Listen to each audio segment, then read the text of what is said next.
Okay. Oh yeah, hi pants. The nightlife was always more hilarious.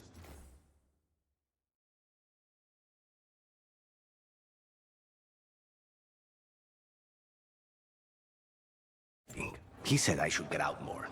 Fulfilling crow contracts didn't count.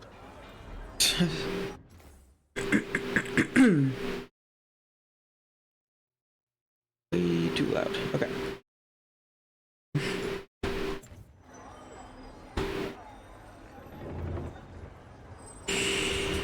Cool. Okay, this is exciting. So this is I did this conversation last night, but I won't do it again just to be sure.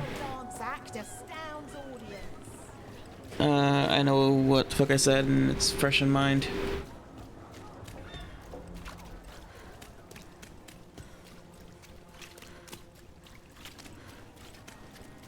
Why don't you care about our city? Jenny, caring would be pointless and painful. You're young. You'll learn. Nice attitude, lady. Alright. It's funny, I like did the Grey Warden thing before this.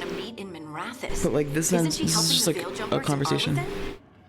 Oh yeah, they did the Inquisition music. We have a guest, and she needed the anonymity that only a city provides. Well, look who it is. Good to see you, Lace. Rook, you remember how Varric and I served the Inquisition? Well, this is It's so fucking funny to hear the music from Inquisition in this game because it's like, oh, this is what it could be.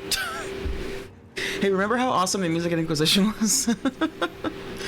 Enjoy it for 2 seconds.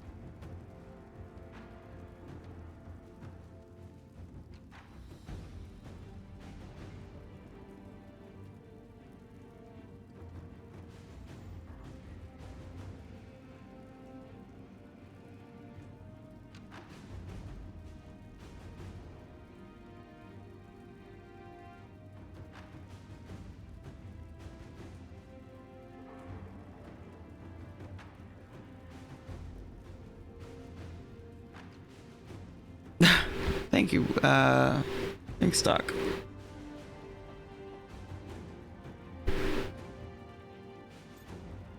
Mandarin Artisan. Lenethera. I wish we could be meeting without our gods threatening to blight the world. A blight that spreads wider with each passing heartbeat. Morrigan and Harding have told me about what you've accomplished since taking over for Varric. You've put together an impressive team, and you've got the best chance, maybe the only I remember chance this part to stop feeling. Algernon and Gillenate. I feel like this part felt this scene. There's like a element to it that's funny where Inquisitor feels like they're like speed running, mentioning a bunch of stuff from the previous game.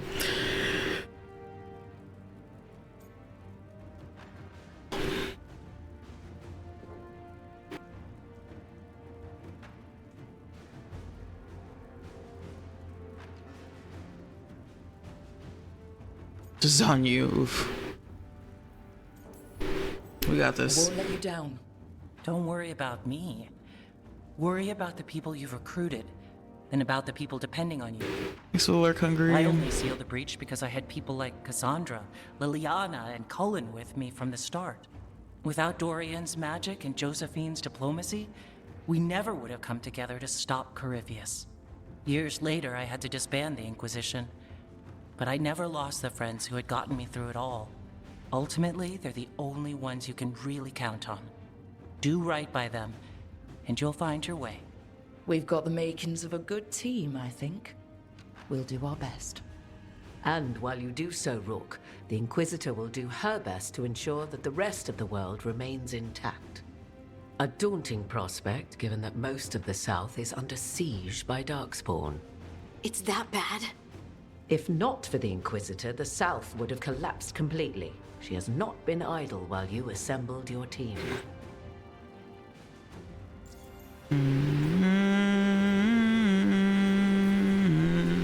I thought the gods were mostly active up here. It's really that bad in the south. Algernon and Gillenane have indeed restricted their activities to the north. But the forces they deployed to the south, the strange new Darkspawn, have spread fear and corruption greater than any blight in history. Darkspawn have cut through the center of Orlais. Valroyo and Halamsharal are barely holding out. Ferelden would have fallen already if not for help from Orzammar. With Denerim lost, the Fereldans are holding the line at Redcliffe. Denerim The Free lost? Marches have the worst of it. What? Acting Viscount Aveline Valen led the evacuation of Kirkwall. She's taking her people and what's left of her army to help Prince Vale keep Starkhaven. Maker, we didn't know. My mom. Don't worry. I called in a favor with the Divine. Your mother's safe with some old friends. Thank you. You'd think this would be Inquisition might like... gone, but my name still carries some weight. I've used it to get people working together where they can. You'd think this would be like Again, common the South knowledge. is my problem, not yours, Rook. You stop the gods, and I'll make sure the rest of Thedas doesn't fall to the Blight. Like, it seems like a pretty big deal and like a pretty serious situation. You'd think that this would be like walking through the streets, or like, how are we just finding out about it? This information is being communicated as though it's like some kind of secret. Are we that insulated up here that nobody's even talking about the fact that like there's basically another blight happening already? If the South is in such turmoil, why come up here just to talk? And how did you get here so fast? Did you think you were the only one to unlock the secrets of the Illuvians? Morgan helped the Inquisition use the Illuvians to travel. While I lack the Dreadwolf's Viravus, I may still scurry between the walls of this world to be where I might do the most good. The Inquisitor asked to meet you, and I thought it might help you to meet her. And yeah, I chose army because we have spies and we have connections. We don't have people. We don't have troops. You know, we can't like fight a battle. Like the Inquisition from the jump had like that immediately started recruiting like an armed force. You know, we don't have that at all. You have a team, but not much in the way of forces. Yeah. If there's any military support you can spare? I'm sorry. Our forces in the south are stretched thin already. And I'm afraid the Grey Warden leadership doesn't think much more highly of me than they do of you. The Inquisitor did not come all this way to leave you with empty words. How come? However. Why is that? She brought something no one else Oh, could. because I fucked up the Grey wolf Wardens. statuette. We've found others like it in the crossroads. Where'd you find yours? I found it right around the time Solus's ritual failed, when he was pulled into the Fade. We've examined the magic, and it's tied to the Veil. To him, somehow. Solus is ancient, and his magic is part of him in a way far beyond that of mortals. I suggest you take it to the crossroads and see if something in the lighthouse calls to it. Perhaps it will yield some insight into your new ally.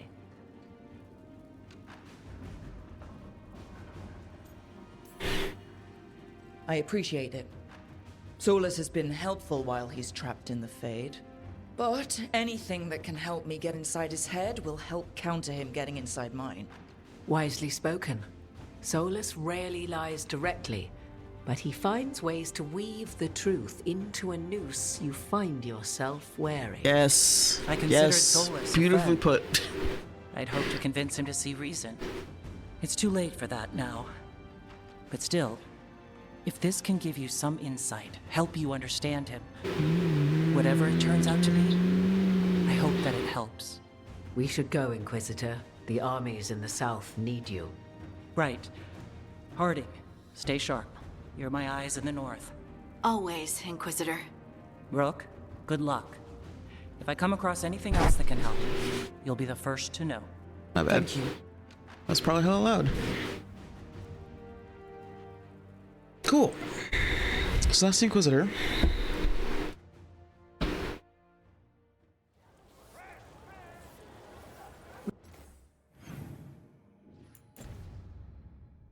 We should take a break. Head back to the lighthouse for a bit.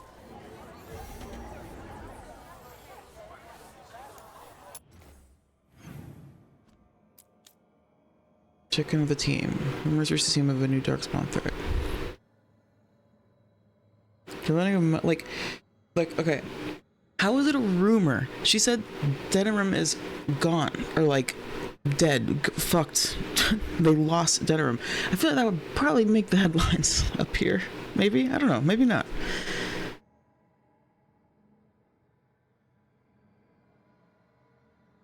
People up here probably just don't give a shit, I guess.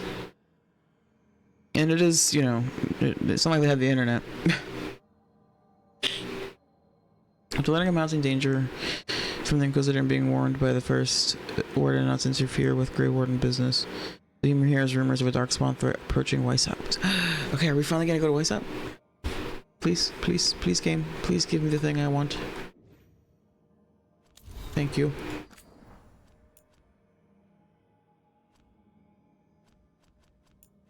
A letter to Dorian, Sparkler. Thanks for the book recommendations. The library and the Viscounts keep Peas a little more class. Kirkwall has been calmer since I got back from my trip to see old friends in LA. The end of the Inquisition flooded the free marches with able-bodied ex-soldiers looking for work in warmer weather. Suddenly, I have more hands than I have shit to fix or things to fight. It's a good problem to have. Of course, a third of them still secretly work for Charter, but I'll put up with it. Charter is Charter just Liliana, right? Like, is that what's happening? They haven't actually specified who it is. And the Inquisitor just said Liliana's name. Or maybe Charter is their name for Solus? Some of the spies are better craftsmen than the craftsmen. Liliana always did have an eye for talent. Okay, yeah. Give me... But then why are you calling her Charter? If you're gonna say her name? I'm confused. Give May my love, would you? It will be a while before I can make a trip to Minrathous again. She's the only family I got left that I'm still speaking to. Wait, family? Family? May's Mayveris, right? What do you mean family?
Where's Lillian?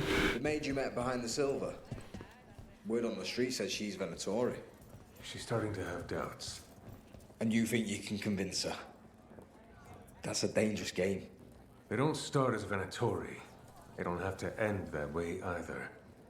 Oh, that's charming. Be careful.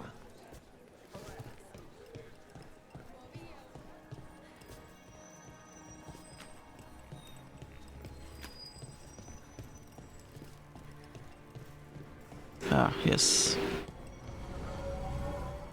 Get this view.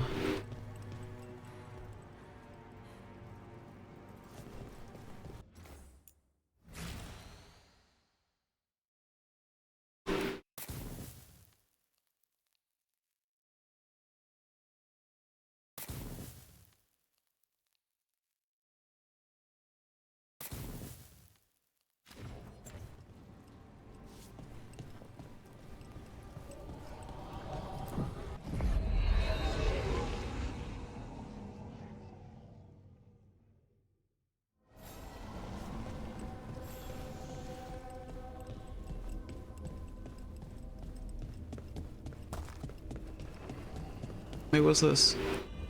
Oh. Right, because there's Minrathous, Treviso, and then this is Ravane, I think. No, necropolis.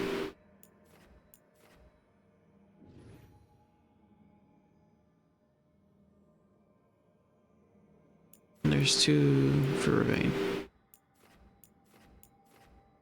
Oh, fan.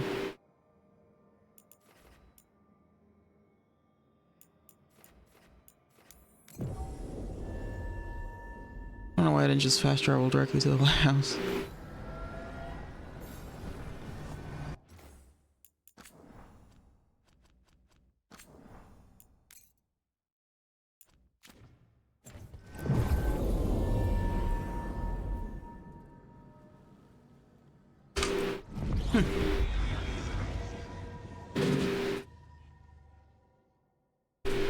Rook, just got word. First Warden's calling everyone back to Weishaupt. Everyone except me, seems like. Guess the First Warden didn't like me joining your team. Calling wardens back from all over Thedas is a big step. Did he give any reason why? Not exactly, but I've heard rumors of a massive Darkspawn horde on the move. Even hearing there's an archdemon with them.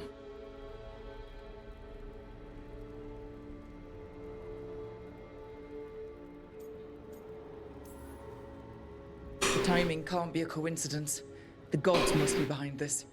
I bet they are. Rook, if the gods have an archdemon, Warden lore says archdemons only show up during a blight. Doesn't say anything about elven gods. Seems like the rules have changed, and we're going in blind. We need to know what we're up against. I'll talk to Solus. See if he knows anything about any of this. Make sure the others are ready to move. That guy.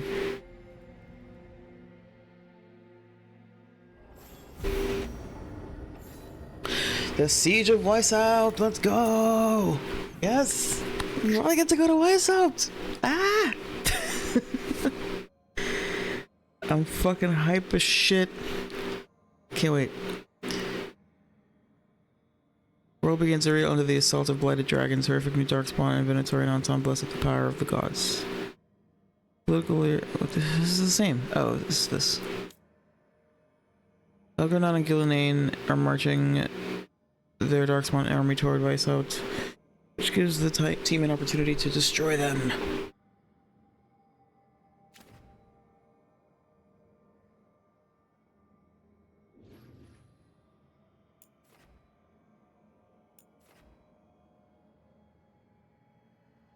Investigate the wolf statuette. Oh, right. Okay.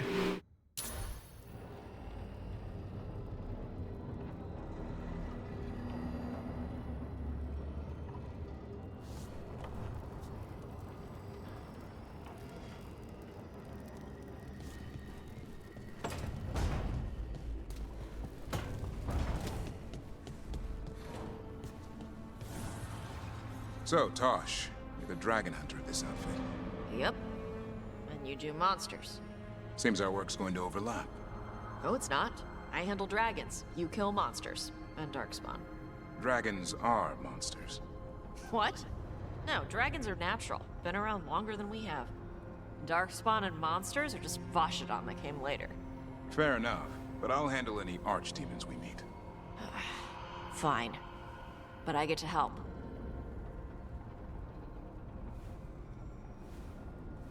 There's just a bunch of archdemons everywhere now? Is that how that works?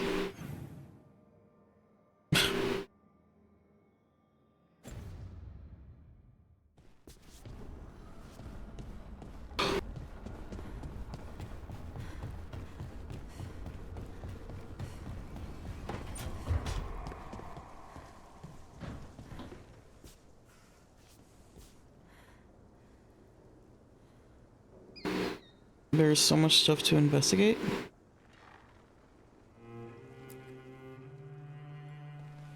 Any luck tracking? Oh yeah. Those damn puzzles. The Shaper didn't like me asking about Shaper Valta, or harassing people with talk of dwarven magic.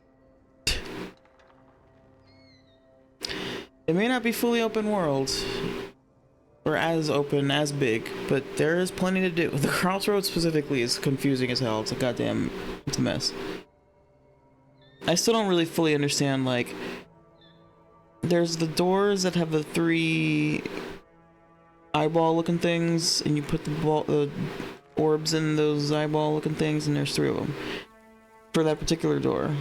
There's a few doors that are like this, and then there's also like the Solus memories, and then there's the statuettes. There's like a few different like collectible things.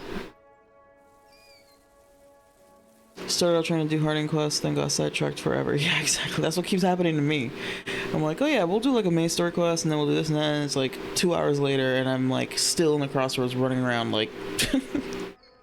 And Arlathan too. Arlathan, the Elven Forest or whatever, they have a lot of weird shit in there too. That place is also a lot of puzzles and stuff.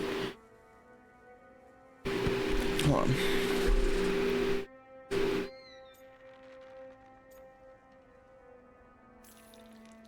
Wish we had time to head down there and show them what you can do. I don't think that would have helped. But think how satisfying it would be. Maybe we'll go to Orzammar. What's satisfying about being thrown in a Deep Roads prison? Orzammar takes its heritage very seriously. So, what now? I was thinking, the voice said look to those closest to the stone. What if she never meant Orzammar? Eh? There is another great Tig, the original capital of the dwarves, Kalsharak. It was lost during the First Blight, and its people survived in isolation for hundreds of years.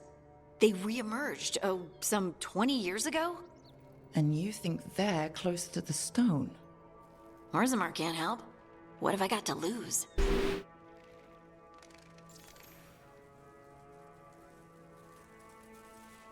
Spent like an extra 5 hours on Arlathan. Yeah, dude. Arlathan is definitely like pretty, yeah, it's a lot.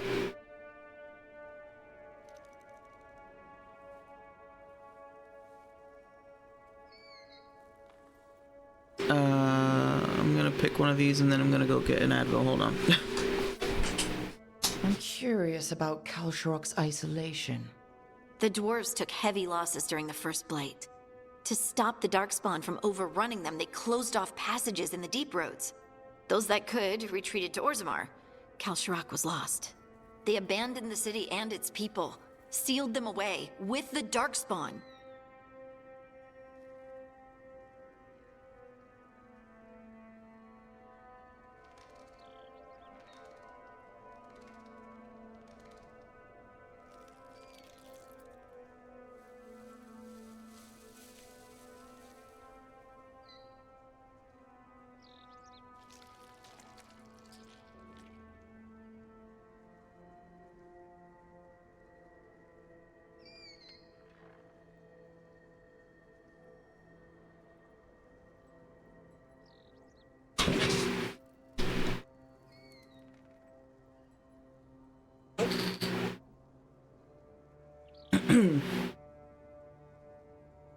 Oh god.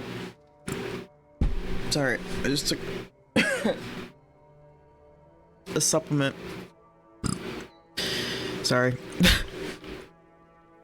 I almost threw, I just like gagged a little bit. It's, you know how sometimes pills be like gigantic? The one I took a magnesium and it was kind of big and, well, anyway. I hate when I hear voices in my head and they are very vague about what they want. Just tell. Oh, okay. I guess this is in reference to what Harding's talking about.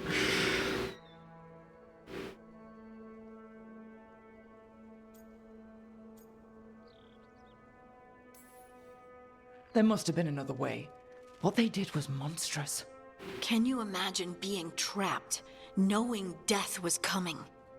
But they didn't die. The rumors...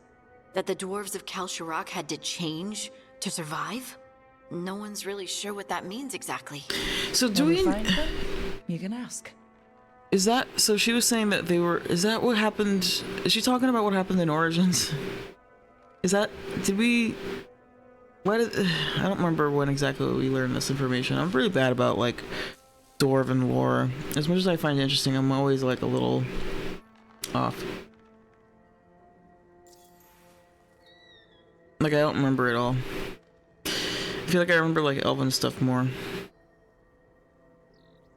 It's probably because we don't really get as much interaction with dwarves as we do with elves, honestly. Are you sure Orzammar isn't hiding something? pressing them for information would be tricky. I could anger someone important. If Kal Sharok doesn't turn out, I can go back to poking at Orzammar. But not before then.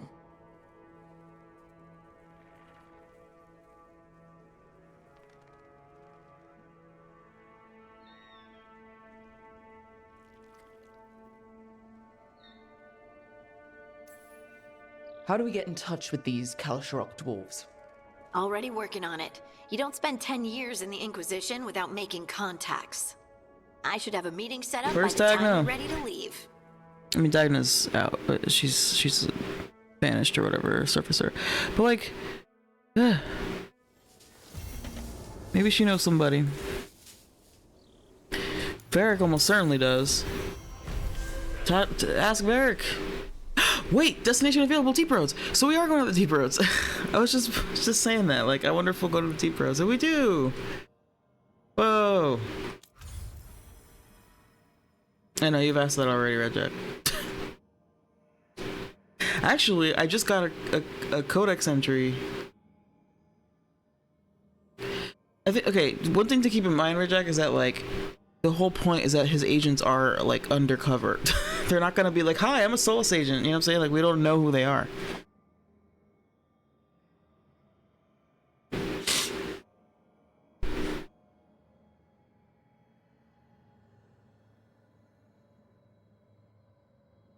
It was always pretty vague. It was just like general, like he's calling on the elves or whatever. But like, is it? At least as far as I know. It's just this is one of his biggest moves. Yeah, I don't know. They're out there somewhere, I guess. Message from the front to fight for the South. Yeah, exactly. That's what I'm saying. They're spies. We wouldn't necessarily know who they are. He probably did still have his people. And also, like, is the assumption supposed to be that he can't communicate with his agents because he's trapped? So, like, now he's not able to use them? Maybe? I find that hard to believe. I think he probably wants us to believe that. But he probably, like, when we're not talking to him, is working on ways to, like, communicate with the regular world. Instead of killing the Venatori on the way to them, you should have been fighting his agents. Well, what if they are his agents? What if the Venatori are his agents? Am I like... Does that make sense? I don't know. I don't know if I'm... Maybe I'm wrong about, like, we don't know who they are. That's way too easy. I mean, I guess. I don't know.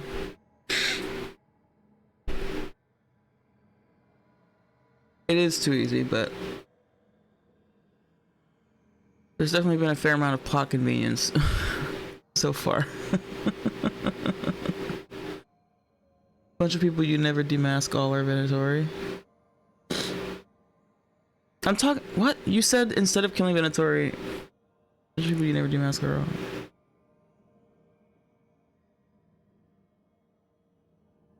But... I'm confused. Okay, it's fine. I think I'm just confused about who these agents were in the first place. I thought you were talking about, like, because in the Inquisition at the end, so first of all, he has, like, people, mostly elves, that, like, are working, that are, like, compromising the Inquisition from the inside, right?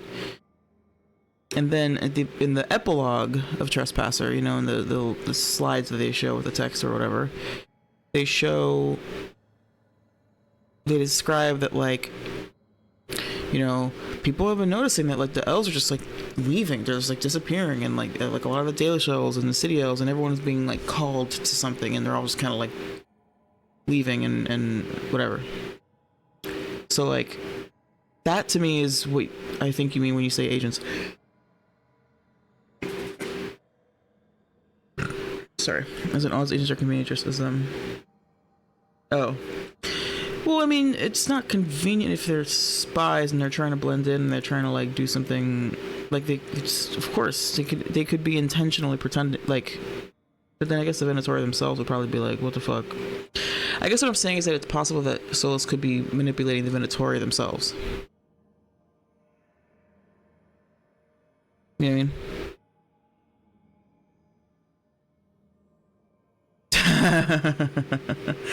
All that buildup got sidetracked due to sitting in Fate prison with no bitches, no hoes. Where his people at? His people are in the real world. I don't know. That's the thing. Again, speaking of plot convenience, because then you're right. It's like, it wouldn't make sense.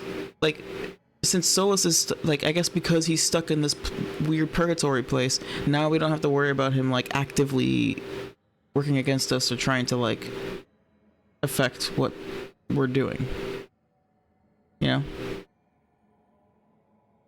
He just gets eliminated as the villain, like, in the opening sequence. Except he's not. I still think that he's gonna, like, it's gonna turn out, it's gonna be like a, like in Star Wars. Palpatine's behind it all, you know, that whole joke from the Blanket reviews. It's gonna be like, Solus is behind everything, which we know, but, like, we don't know how he's doing it. Exactly. I don't know.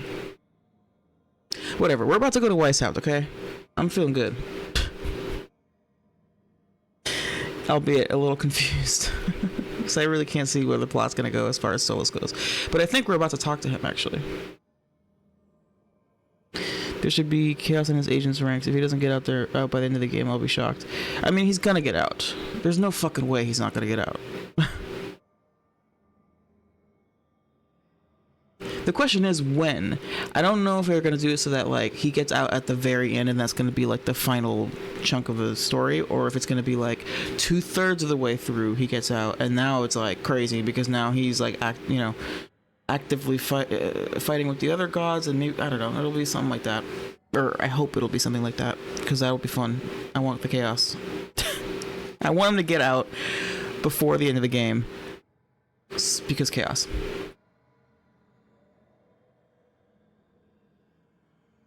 And yeah, you said there should be chaos in his agent's ranks. That's why I think that he is actually able to communicate with them. He's just letting us think that he can't. I feel like he probably has some sort of way to still issue orders and run shit from fucking Purgatory or whatever the fuck he's at.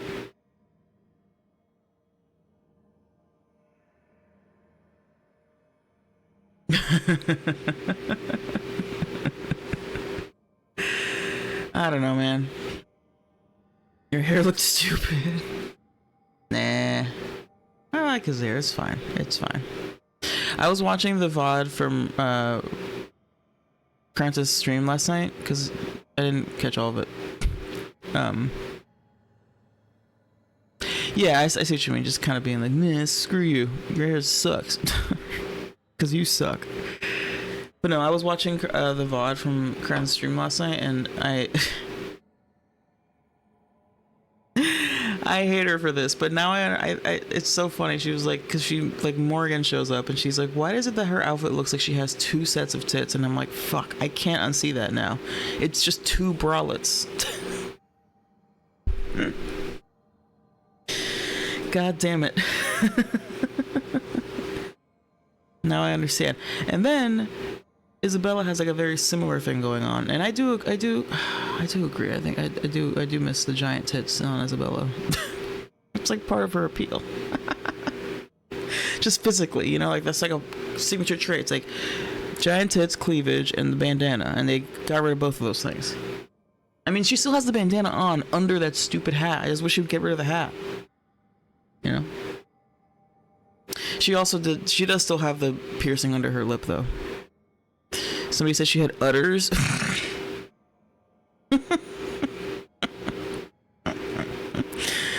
No, she's like a cat or a dog, you know.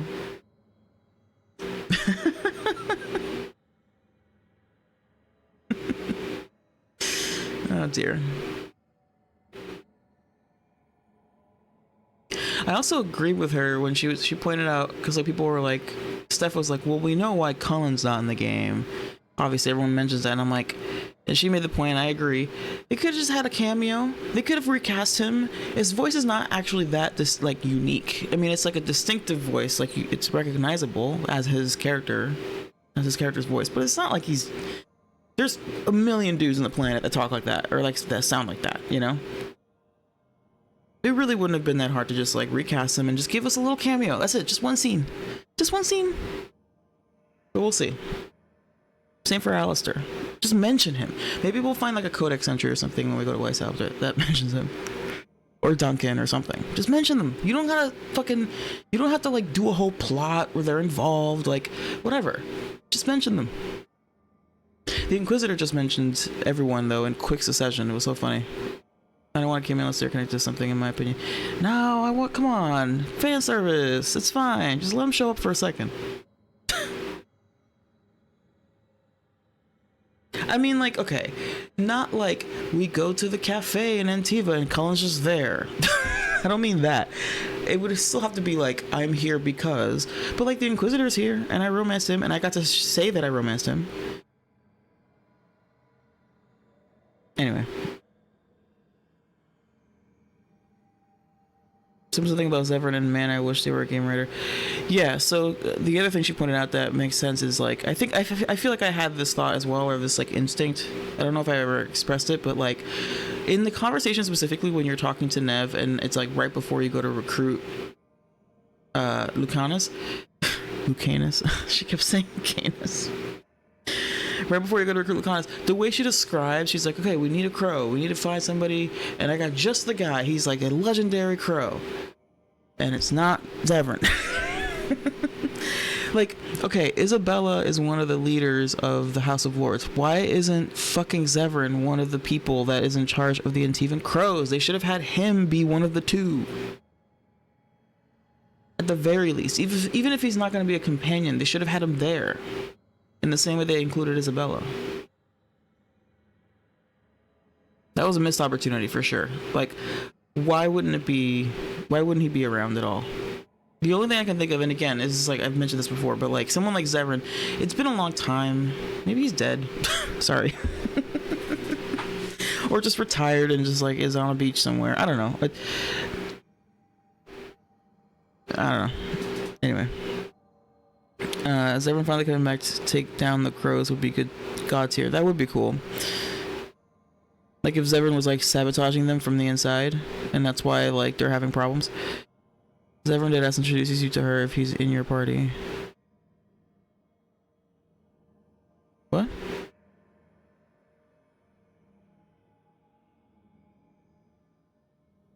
Oh, right. Yes.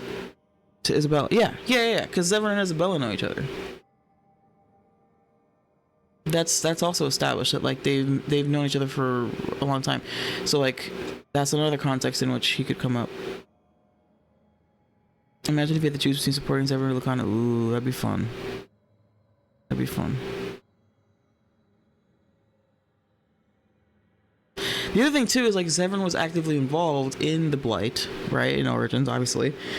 So wouldn't he show up or like have something to say or be involved in some way because of, especially because I didn't defend Treviso, so like it's like blighted now, and like wouldn't that catch his attention? I don't know. Wouldn't the crows be like, hey Zevran, I know you're retired, I know you're just like swimming in bitches on a beach somewhere, but like can you help us out because we're like dealing with the blight in our city and we don't know what to do. But you were in the fucking 5th blight. You fought alongside the hero for Elder in the 5th blight, right? Remember? Yeah, you told us about that all the time because you were constantly gloating about it because you're you. What do we do? Right? Like, as an advisor. And again, it's similar to Isabella, similar to Liliana, right? Like Liliana came back as an advisor in Inquisition. She wasn't a companion, but she was around. Anyway. Goldana's a level 50 ogre? Wait, what? Wait, isn't Goldana Alistair's sister? No, wait, who's Goldana? Is that Alistair's sister?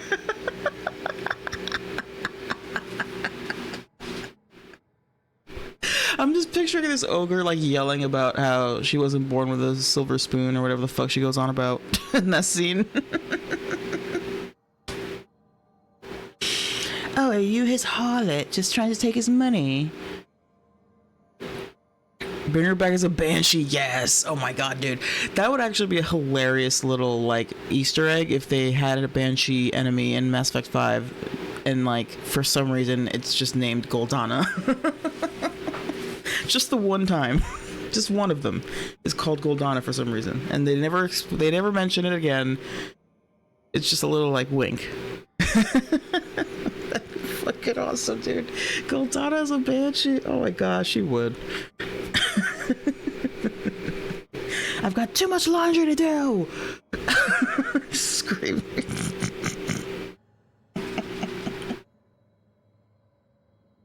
Why did I have 5 kids? Aye!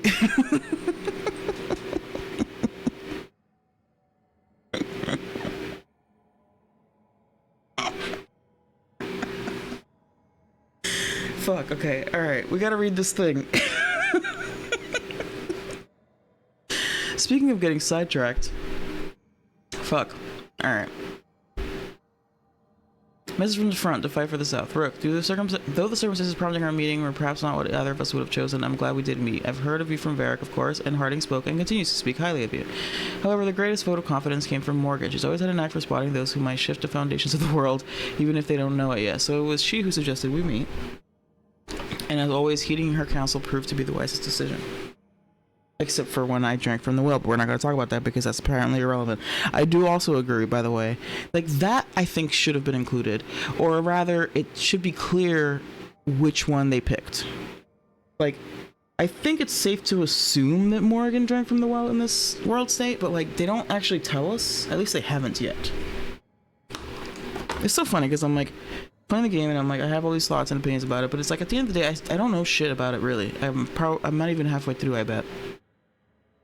So I gotta just like be patient and like let things unfold. That's why I'm trying to be more like, I think that's why in general I'm very like open-minded and easy to please, especially on a first playthrough, because I'm just going through it, and then you know, because like we can like sit here and bitch about a thing and then it turns out it's gonna happen later, and it's like we don't know about that yet, you know.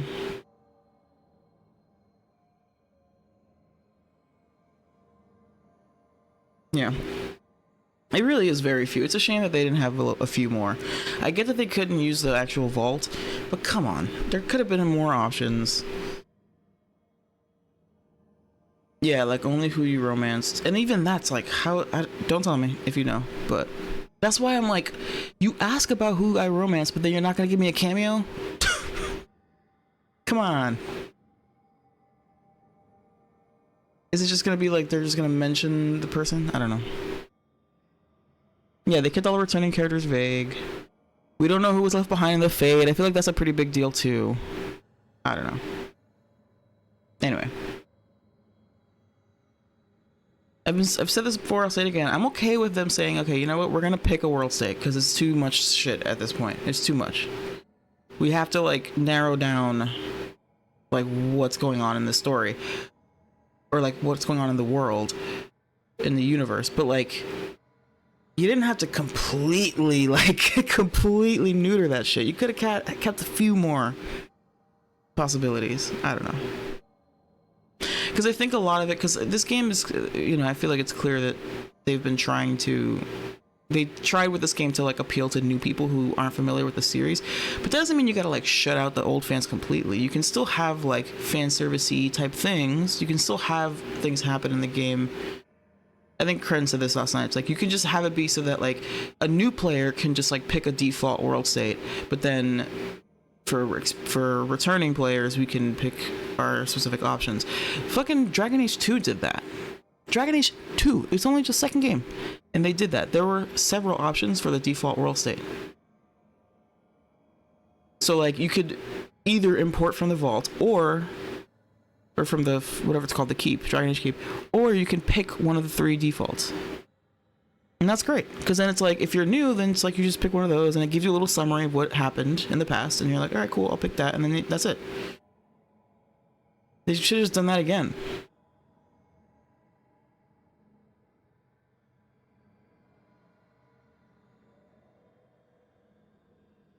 Interesting. Yeah, yeah, I don't know. I don't know yet who the Divine is. I have a sneaking suspicion that I'm not gonna like it, but that's fine.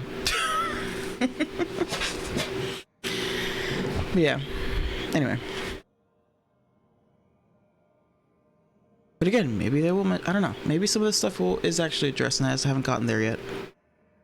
I know you've probably watched more of the game than I have, so. Anyway. Unfortunately, I send grim tidings. The echoes of Solus' ritual and the escape of the gods ring across the south, and the smell of war is heavy in the air. An Orlais, a splinter faction of the nobility, has made common cause with the Venatori and launched an assault on both the royal forces of Orlais and the border keeps of Ferelden Great. Untom Corsairs harass shipping out of Ostwick. That's a weird sentence. Or like phrase. Untom Corsairs harass shipping out of Ostwick? Like, I understand what she's saying, like, are interfering with shipping, but, like, harass shipping? That's a weird phrase to me. In the far southern wilds, blight has emerged once more. Darkspawn in great numbers have been spotted near the ruins of Ostagar. Great. As if that place couldn't be any more fucked up. Haven't they been through enough? But I told you to leave the south to me, and I stand by that. I share this news not to ask for help, but to remind you that you and your people are not alone. The gods stir up the greatest evils in Theta. Theta's people stand stalwart and resolute. This is so Inquisitor. Take care of the gods in the north. This feels like an Inquisitor, like, pep talk speech type moment. Take care of the gods in the north, and I'll make sure that the south handles itself. And when this is all over, we'll drink to victory. First round's on me. Yours, the Inquisitor. Who abbreviates yours? Yeah.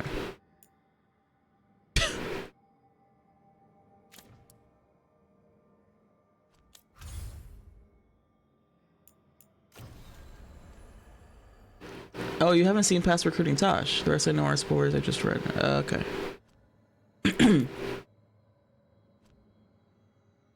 But I think you probably know more about what's going to happen down the line as a result of that, because I haven't really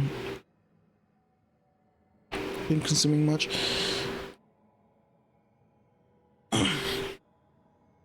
This is kind of sick, dude. We're going to the deep roads? Fuck. I want to go to Weishaupt, but I don't want to... I keep like I'm like so paranoid now about companion quests that I want to like do them right away. I know hardcore endgame spoilers without all the context. Why do you know that? How did you? What is even? I mean, look, it's fine, dude. I had a friend. I have a friend. He's my roommate for a while, for like years, and he would literally, and like I'm really into like the Marvel Cinematic Universe or whatever. So like, and this is like peak MCU, you know what I'm saying? And like, we would always watch the movies. He would fucking read the spoilers. He would look up what happened in the story, like the entire plot, as soon as he possibly could. And then be like, yeah, okay, I'm definitely gonna watch it. Like, he would decide if he wants to watch it based on reading what the fucking plot is. And I'm like, but like, isn't it more fun to... He's like, no, I like to know what's gonna happen. Like, he's somebody who like... the opposite of me, where like anything is fine, he doesn't care about spoilers at all, and he'll still watch the thing and enjoy it even though he knows exactly what's gonna happen. I mean, obviously it's not like that weird when I say that out loud. It sounds normal, but you know what I mean. It's like he doesn't care at all about like the element of surprise, and in fact he seemed to like prefer knowing what's gonna happen because that helped him decide whether he wanted to watch it. It's all over Reddit, and I was sure I was gonna skip this game. Oh. Interesting. You sound like somebody else I know.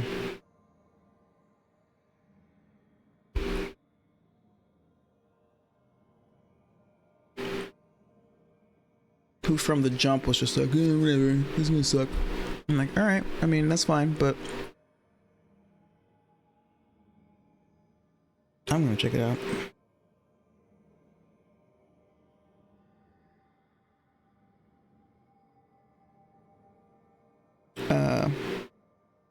But yeah, that makes sense. If you thought you weren't gonna play it anyway, then I just need you and Credit finish this so I can talk my shit.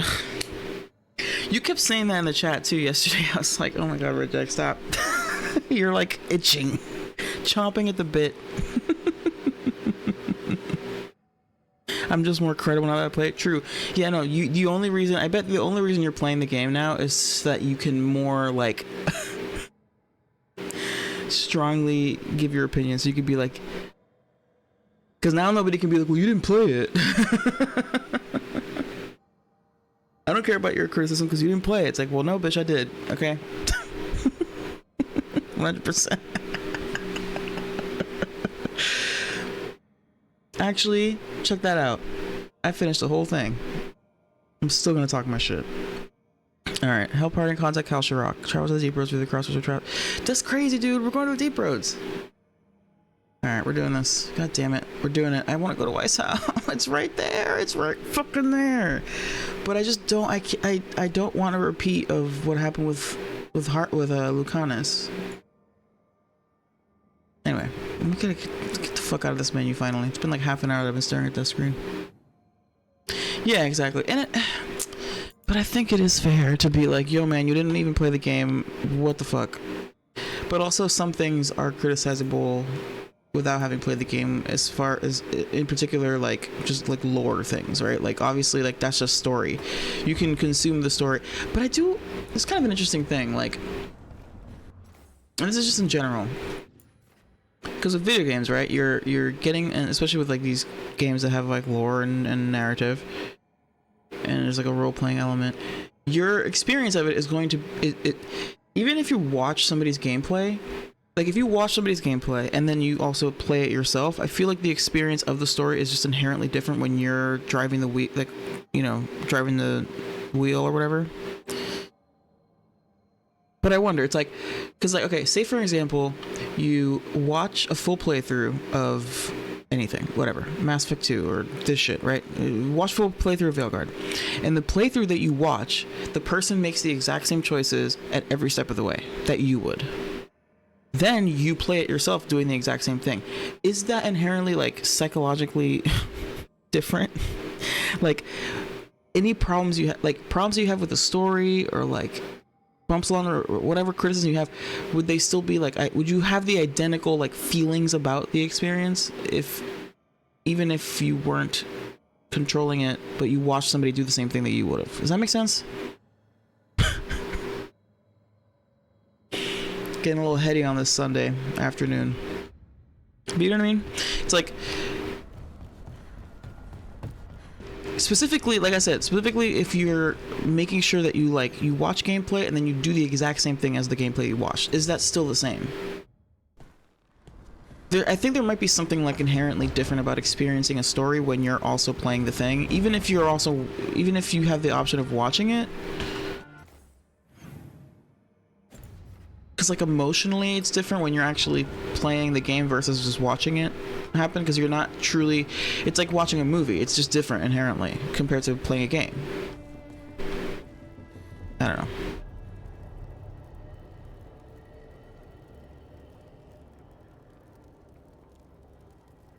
I've been very honest on my extreme love for Origins, let me some deep roads.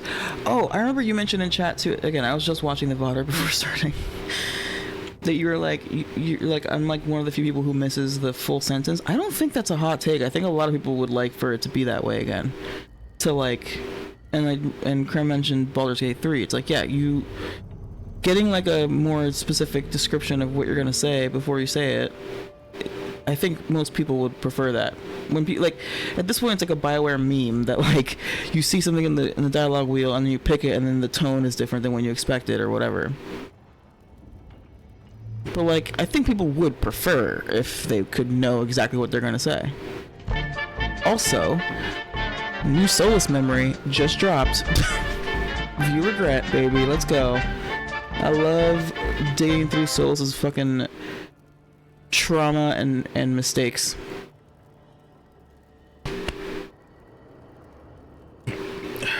Hey Wes, how you doing? It's hard not to get it to rub off on you. It starts to mask their experience with yours and blend it together. Yeah, it's like, it's just inherently different. I feel like amongst Dragon Age players, they prefer the wheel. Really? Huh. I think so, because one of the issues with the system from Origins, right, is that sometimes the thing that's nice about the wheel is just that like it's better at making it clear when you're asking a question versus progressing the dialogue. In Origins, there's something about the way the options are listed. Sometimes it would have a little tag that's like make it clear that like you're about to do a thing. But for the most part, it's just like a list of sentences. That's how it is in KOTOR as well. And I think the thing that people like about the wheel isn't so much that it's shorter phrases. I think the thing that people like about it is that it's clearer when you're just asking a question for more information versus progressing the dialogue versus making an important decision or something. I think that's the difference. So you can have both. It'd be great if the wheel had more, like the text things were longer, like more detailed. I just don't like the sentences being different. I'll use an example that you already saw. The bald warden dude. You picked, if I'm not mistaking an option to tell him to shut up. Rook did not say that. Rook was way more polite in the mean response than it indicated. Yeah, for sure. I think it'd be great if the wheel said what the fuck the actual sentence she's gonna say is, or like very, very close to it, like way closer than what they do, instead of like simplifying it. They make the options of text really short, and I think that they could stand to just make that shit longer so that it's closer to what you're actually gonna say, at the very least, if not exactly what you're gonna say. But like sometimes you say multiple sentences, they can't like write, you know. But yeah.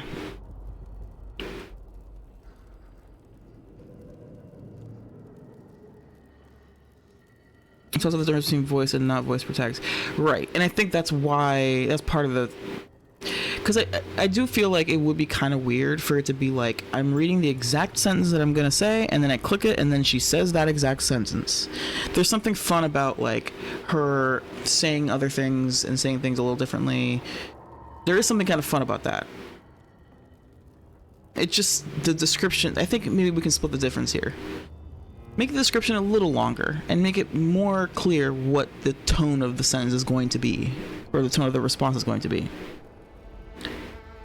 But like at the same time, I don't want it, like I do kind of like that it's not like a word for word thing. It's also the difference between voice and not voice protects. Most people that play games today do not like silent protects. Yeah. And like I might count myself as one. If I have the option between a voiced and a not voiced, I want a voiced protagonist.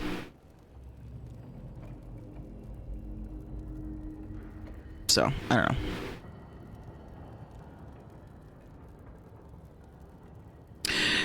Souls trauma. Trauma dump. Trauma dump. Ooh, we got new artwork.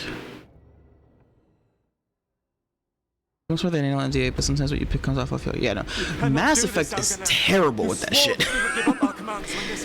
Dragon Age isn't as bad. Our people need our leadership. If you're unwilling, leave. Okay, yeah. So yeah. See, that's what I said. Rebuild, and we must help unite them.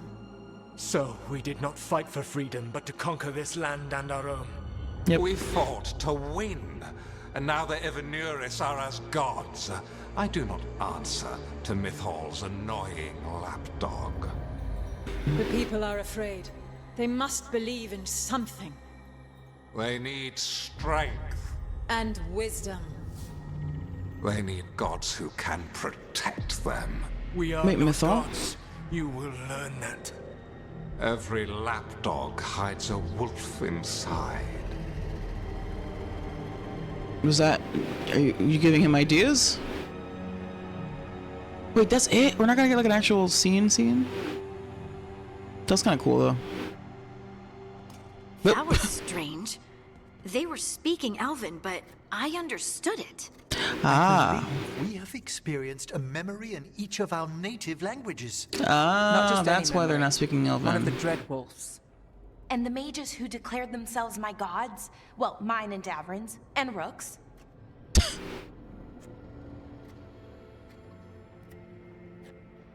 At least they're acknowledging that, like, why the fuck are they speaking common?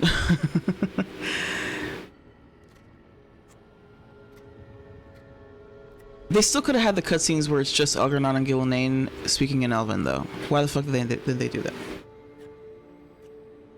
They should have had those cutscenes be like they're speaking like they could have done like a variation on Elven to make it sound older and different, you know?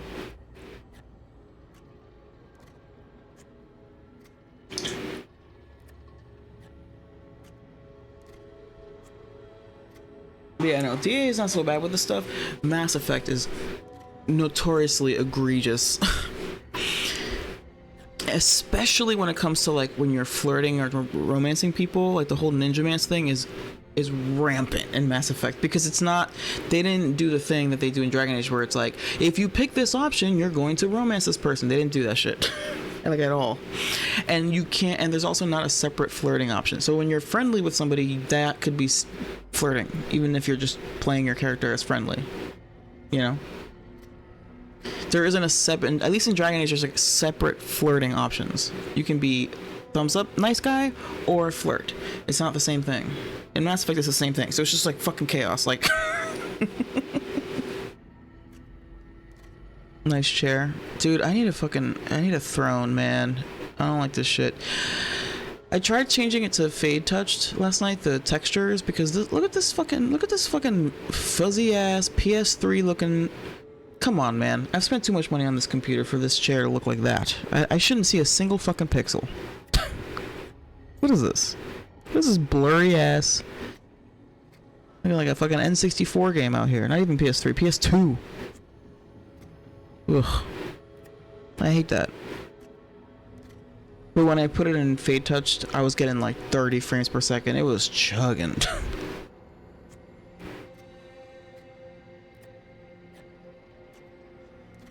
Who the fuck is Halson? I'm confused. I'm breathing.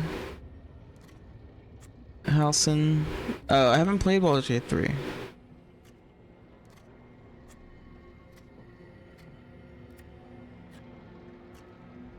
Anyway. Dude is into you existing. Oh, got it. In the context of Ninja Mans, I see. He betrayed us, revelatory and also bad. Not mine. It's not every day you witness the start of a religion. I wonder if they're all this disappointing. I wish they were monsters. Something grand and terrible. Seeing them like that, they're no better than Tevinter nobles. But no, they're not either. They were people. And people can let you down. All right. What else can we take from this memory? Oh, okay, hold on. Algernon was hungry for power. Did anything he could to get it, and to hold on to it. Then Solus, furious at Elganon's installing himself as a despot, started his rebellion. There's another moving part in this. Mythal. She was keeping the peace. Mythal and Solus were close. The Inquisition found a temple to Mythal, and there were wolf statues everywhere. Yeah, they were. She sides with Elganon over him. A betrayal. They were fucking. Okay, I'm telling you right now. Solus was romantically involved with Mythal, which is part of why this is so emotionally charged for him. It's not really about the people ultimately. It's about that shit. It's definitely gonna be a thing that they were fucking. I'm calling it now. If I'm wrong, I will be shocked. Anderson D2. I got negative approval for turning him down out of nowhere. I never flirted with him. I've never considered this. Really? Dude, where's my Vomba? I'm telling you, man. I'm telling you. See, look, why is my fucking shirt? Like, we've got these, like, individual strands of hair, right? And then you've got my shirt looking like a fucking... Look at this. Why does it look like that? Sorry, I'll stop.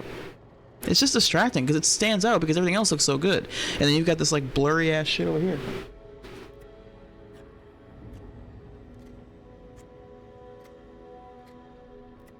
But yeah, when I turned on ultra or fade touched, which is like higher than ultra detail, it fixed that, but then it was like running super slow.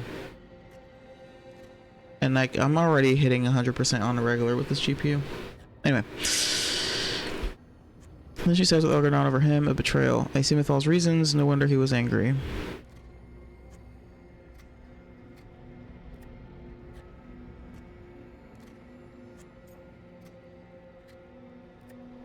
I am gonna say no wonder he was angry, because yeah, it's like, what the fuck, we just like liberated the people just to be their new tyrants, like, which is, you know, that's kind of how that happens. Fen Mythal. Oh god, that's gonna be the ship name. Was loyal to Mythal. What did Elganon call him? Mythal's lapdog. And then she grabs power alongside Elganon instead of standing for her principles. I'd be angry too. Angry enough to start a rebellion? That's not how he'd see it. He didn't destroy the world. Elganon did. Solus did what he considered necessary to stop him. Yes, Solus we know. would try to justify what he did, but he'd also blame himself for what happened. Perhaps these murals. Which is why he's so obsessed with trying to undo They're everything. What Solus wishes to forget. His regrets. That means there are a way to learn his weak points. Yes. Why are we worried about Solus? He's trapped. Right. But the Dread Wolf was the god of trickery. He's looking for a way out. Yes. Bet on it. Thank you, Meanwhile, Balara. keep Yes, your he's eyes not open gonna at stay there forever, crossroads. guys. If there's a way to restore the rest of these murals, Solus would have kept it in his hideaway. It'd be nice to get inside his head for a change. Ah, damn it. I was gonna take a screenshot of that. That was like... Witness the first memory of Fen Harel. I was a little late on the screen grab, but that was... I got one earlier of them all sitting there together. That is fun that you have these like powwows with your team meeting everyone come here and sit on all this mismatched furniture, and Lucanus is making coffee, Emmerich is making tea, or no, sorry, Manfred is making tea. Balara's gonna stand because she's too fidgety to sit still.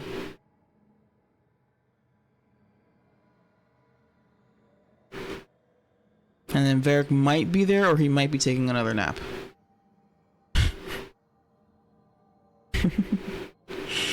I'm trying to think though, when do you ever have every single person together in a conversation in Inquisition? Does that ever happen? It's so at the beginning you have like Cassandra and your advisors or whatever. And then there's like some cutscenes where everyone's together. Like at the attack on Haven, I guess. But like, it's not everyone at the same... It's like most people... It's usually most of everybody is together in a cutscene, but it's never really everyone.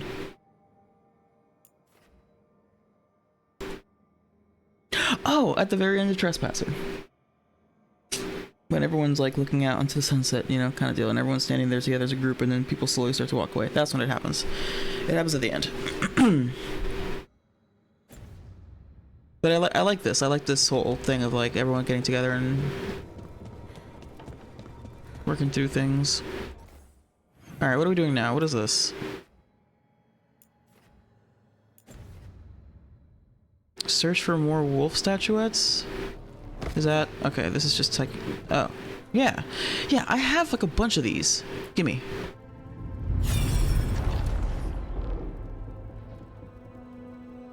Finally, I get more Solus memories. I was not certain you would come. You were the one who walked away. I never turn my back when my friend needs me. Just friends? The Evanures seek the magic of the Blight. Damn it. Impossible. The Blight is safely sealed away forever. Though I wish I could believe you, I have sensed the breaking of the wards. I will investigate your claims. If they forget the danger of the Blight, I will endeavor to remind them. What if, instead, you left the Evanures and remained with me? Do you not wish for freedom from this struggle? Be at peace, love. I will Yep. stop them. Told you. As you must. The Blight is our mistake. Also, I fucking love this, dude. I love it. It turns out the Blight was fucking... It's the elves' fault. I mean, I guess sort of. They contained it, and then the Tevinter Magisters released some of it. Did Mythal call Solus love in that memory? Damn right she did. It sounded like. So they were doing it. The Elven gods Yep, were thank free you, with their Tosh. emotions. Exactly, felt they were instinctively. fucking, clearly. The way they express things, well, it feels romantic to us, but that wasn't really how it was. Back then, I mean. They were doing it. Thank you, girl.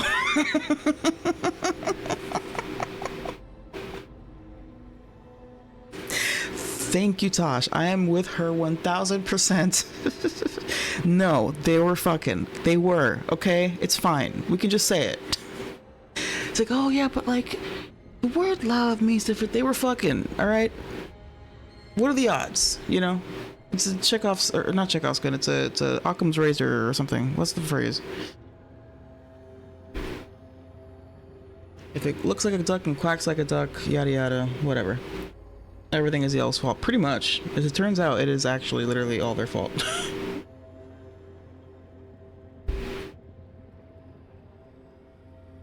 What is that? It's not Occam's razor. Is it Occam's razor that it's like the most likely answer is probably the answer? Apparently it fucks like a duck, yeah. I don't think so, and ick. Yes, obviously. Thank you, game. Oh, they were absolutely doing it.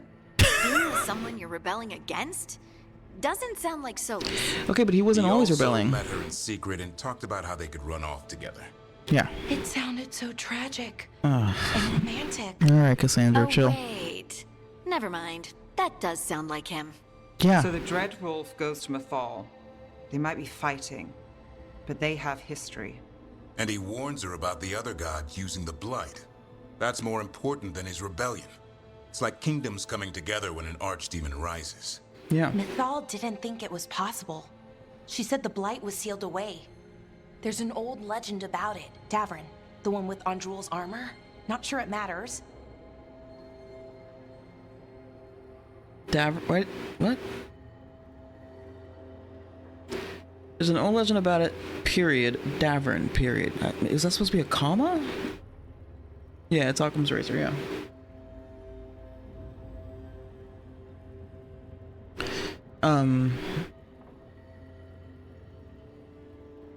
See, here it looks good. It's just, yeah, in certain shots, I guess. I just wish it would prioritize the clothing textures over, like, the fucking wall, you know? I'd rather the wall be blurry than my clothing. There might be a way to adjust that, actually.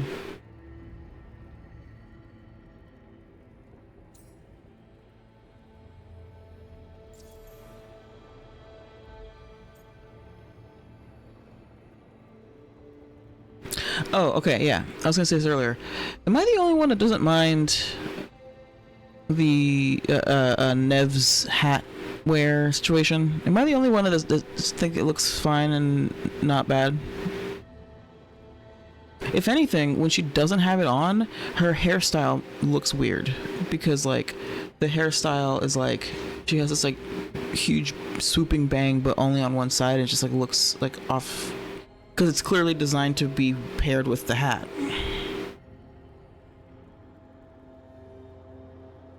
The first one's kind of silly but pretty unique.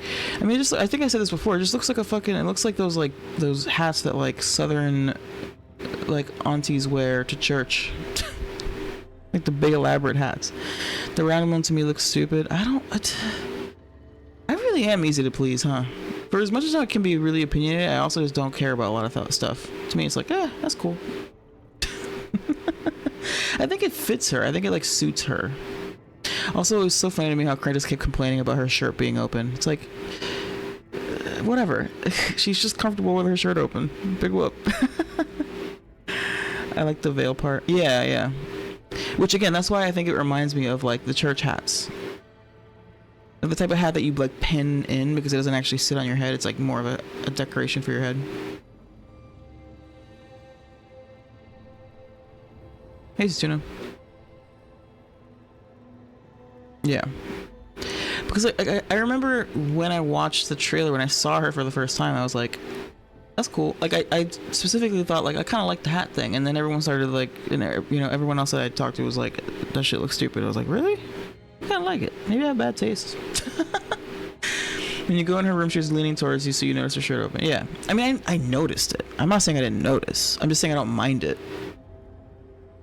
It's certainly noticeable. I certainly noticed it. I just don't care.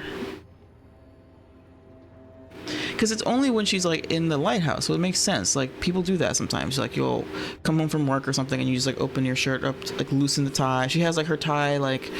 or like her ascot or whatever the fuck, like opened. Yeah, I think she looks weird without the hat because the hairstyle is designed to work with the hat. So when she doesn't have it, she just has this like awkward huge bang on the side and it doesn't look good on its own. It only works with the hat.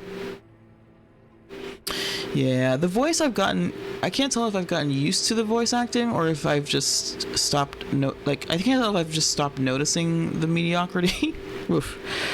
or if it's actually just gotten better or leveled out. I don't know, but like, it's just kind of weird. She just like always sounds so uninspired and unmotivated the whole time.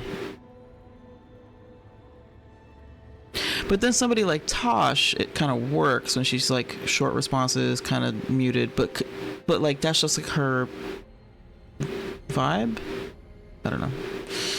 I notice her prosthetic leg. I notice her, but the only thing I wonder is what ethnicity she is. Is she black? I think she's like, because I think Tevinter is supposed to be like almost like Turkey, India, something like that. Like kind of like that, like a mixture of that.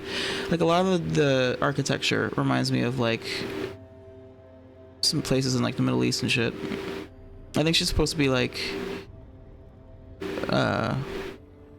Arabic. Arab, I guess.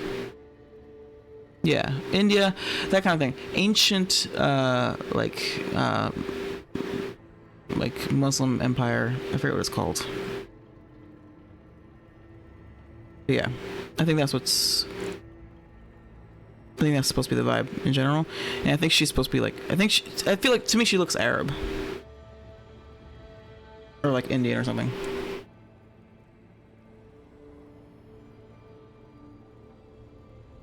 Maybe like mixed. I don't know. Is she black? Well, I think she's supposed to sound jaded. Yeah, because they're doing the like kind of jaded like private investigator, almost like noir vibes with her. I think that maybe she was directed to do it a little too much, or she herself leaned into it too much. It's like you gotta sound like you care a little bit, especially when your city is being attacked by demons. Like in that opening sequence, it really stands out because it's like an emergency situation and she's so like muted and flat affect the whole time. It's like jarring. It's one thing if you're just chatting with her casually, but even during that part, she's like, yeah, I guess we're doing this. So it's oh man, these demons. You know, like she just like sounds so casual about it. Meanwhile, you learn that she loves Minrathous so much later, and it's like, well, why weren't you more animated about the attack then? And you came up in my mind, especially when you meet her Templar friend.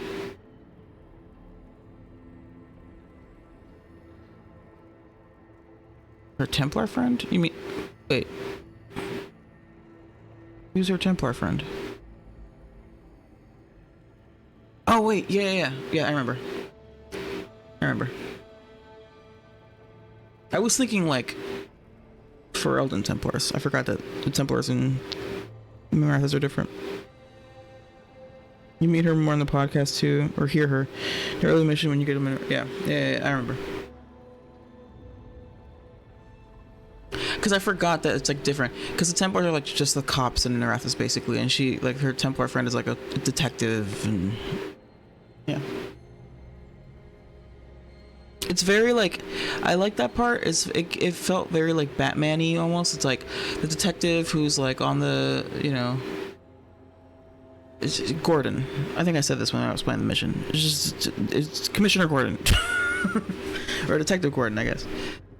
And it's like a cop who's not corrupt, but also gets help from outside because of the corruption within his department or something like that. Anyway, let's hear the story. We're deep in elven lore already. What's the legend say? Right. Well, Andrul was the goddess of the hunt. She put on armor, magic armor, made us something called the Void, drove her mad. I remember this one. The other gods were afraid Andrul would turn on them. She was doing all kinds of horrible things, causing plagues. It does sound like the Blight. Well, it all ends with Mythal fighting Andrul. After, Mythal turned into a dragon. She what? Why didn't you start with that? Anyway, she took Andrul's armor away, then Andrul's madness left, and peace returned. Intriguing. So it's possible Andrul stumbled onto the magic of the Blight. What? And when Andrul went mad, Mythal took it from her and locked it away. Until someone started using it again. So there was magic armor that was blighted, and it was turning somebody crazy, Andrul crazy. So Mythal stopped them. Is that what I'm hearing? I'm not used to them not being in heavy armor. Yeah, it's like they're Knights Templar essentially, right? I mean, literally that's the word. That's the name for it, Knights Templar. And then like you go to Minrathous and it's just like a chick in like a hoodie. and some jeans, like out here fighting crime in the streets. You know what I'm saying? It's very different. I like that though. I mean, it's great. Like that's the whole thing. It is different. It's completely different. The Chantry is different.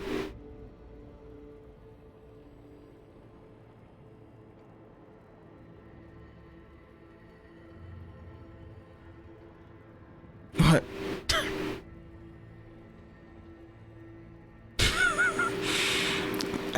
She had like a jacket on. It's just completely, like you said, it's like so jarring compared to like the big fucking heavy metal armor.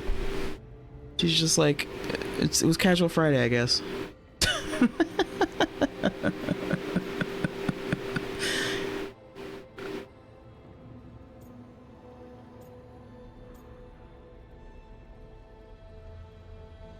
So someone started using it again. And then that's when Solus was like, this is bad, we're gonna... Okay.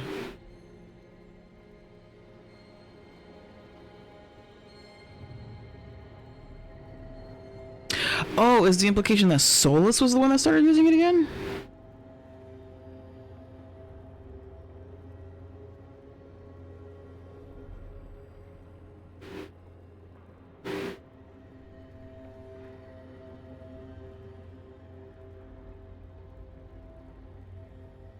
Fuck it. Sassy response. If there's one thing Solus loves, it's telling people they were wrong. Yeah. And here he's got the perfect opportunity. Oh, Mythal, you thought your fellow gods were so great. If only you were as smart as me. He got her attention. She definitely seemed angry at the end. So Mythal goes off to investigate what Solus says. Then, what? It's too clean. Seems plenty messy with them doing it. But this isn't just a memory. It's something Solus wanted to hide. Thank you. What's the crime? What did we see here that he feels guilty about? I think I might know. Do you? When the Inquisitor was saving the world from the breach, she met Mythal. What? Sort of. Like in a dream? It was complicated. She helped the Inquisition. There was a magic pond and a dragon. Nice.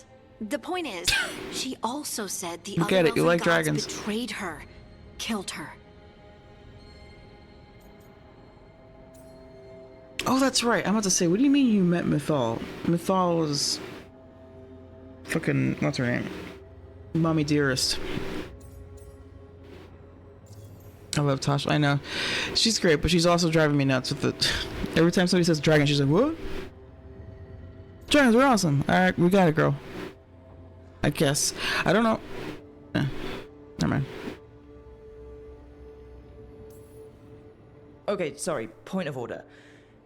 If they killed Mythal, how was she still around to help the Inquisition?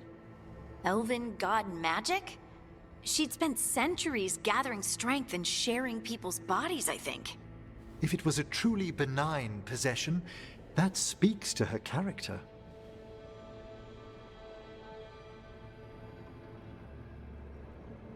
If it was a truly benign possession? Was it?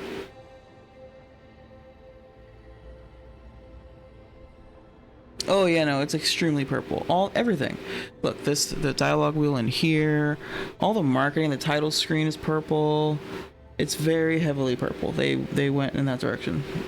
In the same way that like Inquisition has a lot of green, I think. Maybe not. I don't know. The marketing had some... I guess the marketing for Inquisition also had purple, though. But it's mostly green because of the Fade Breach. There's like a giant hole in the sky. It's green and, you know, all the Fade Breaches. Or the Fade Rifts. So Inquisition was more green, and then this game is very heavily purple.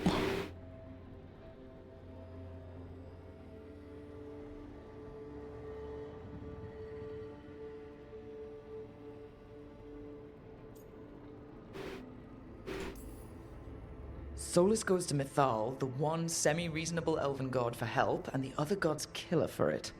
I imagine the Dreadwolf's rebellion heated up significantly after that. Right. And Mythal wasn't there to keep the other gods in check anymore. Well, it's not just that she died. What do you mean, Tosh? It's... Ugh. There was stuff he wanted to tell her, but he waited too long, and then she was dead. He never got to make it right. That twists you up. That's it. There's our crime. Doesn't really tell us anything we can use, though. We know more than we did. That's something. Then I guess we keep our eyes open if we come across more of these memories. This is awesome. This is just like the game being like, let's do lore discussion in game. Like, but it's a second memory Fenrir. I love it. I kind of dig it because it's like, I don't know. As somebody who has a hard time digesting lore dumps sometimes, I appreciate that the game is like giving me the time to be like the space. Like in game, they're like, so is this how this works? I don't know. Is this this way? Oh, this is what's up. Okay, cool. Maybe that's just me being slow. Harding, who drank from the well, sit around. I know. I thought she was about to say it. Again, I don't hate so much that it's like not my world state. I just want to know what they decided, what happened. I want to know what they decided is the lore. And they keep dancing around little details like that. It's like, just honestly, like, if you're not going to let me import my save, fine. But pick one and tell me what it is.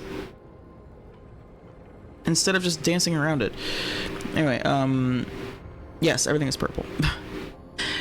For Inquisition, a lot of it was green. A lot of the marketing and everything was green because of the Fade Rift was green. And now in this game, it's just all purple. I don't know why. But it's green. Or it's purple.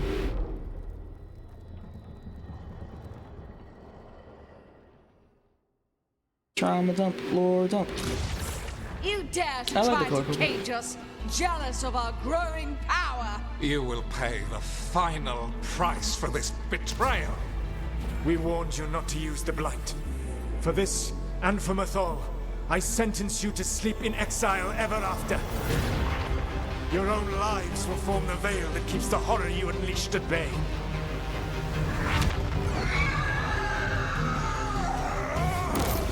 Wait, scoffs disdainfully.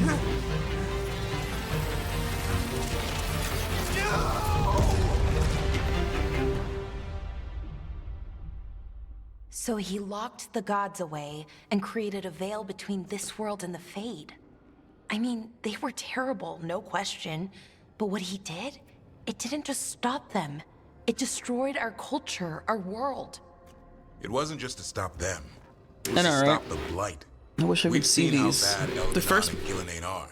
Imagine all 7 corrupted gods running wild. So he created the veil just to keep the elven gods locked in their prison? Because we got to actually see the memory accessing the first Fade. time. But was the creation of the veil around the world an accident? Hopefully we'll get You more of heard him those. yelling. That's not the sound of a ritual going right. What do you think, Rook?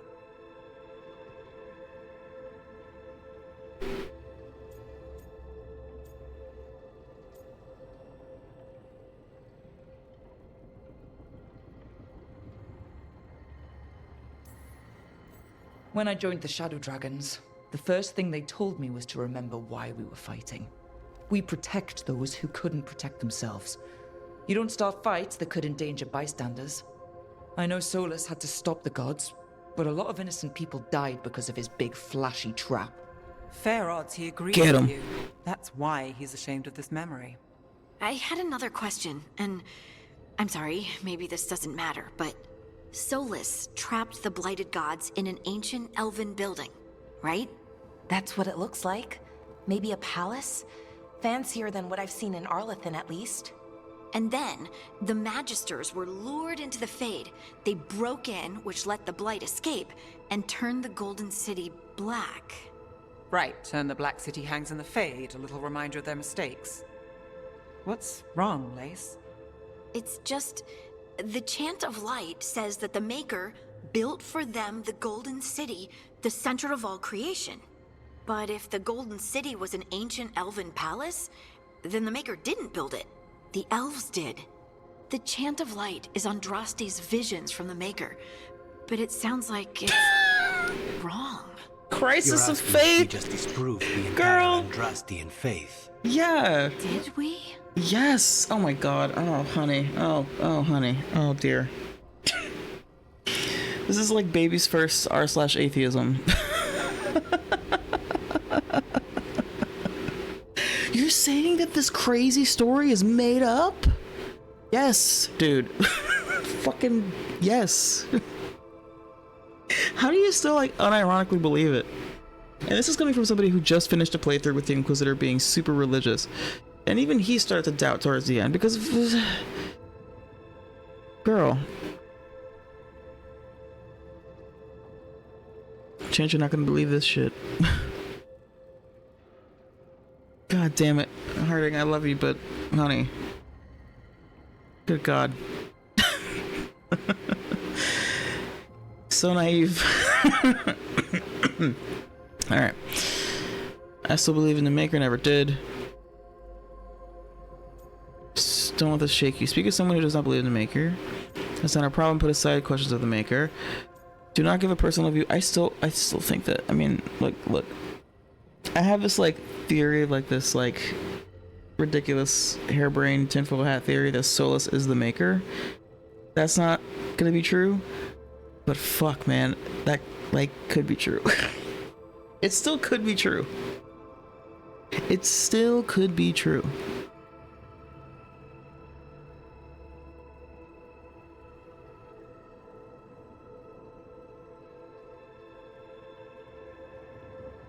I feel like that's probably not going to be the case, but maybe. It's possible.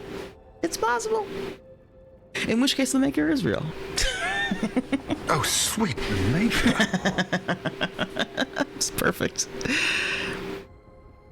The lessons are what matter. Do not give a personal view regarding belief in the Maker. Speak as someone who's not. I'm sorry, this hurts. Share Harding's belief and anxiety at learning this. I believe this hurts me too. Losers. I still believe in it. Don't let this shake you. Speak as someone who does not believe in the Maker. I definitely do not believe in the Maker. This makes it sound like it could be true. I'm just saying. I've said this before as like a ridiculous headcanon lore theory, but now it's maybe. Maybe the Maker's the chant of light, right? The messaging that Andraste heard was Solus. Was Fenarel. I'm just saying.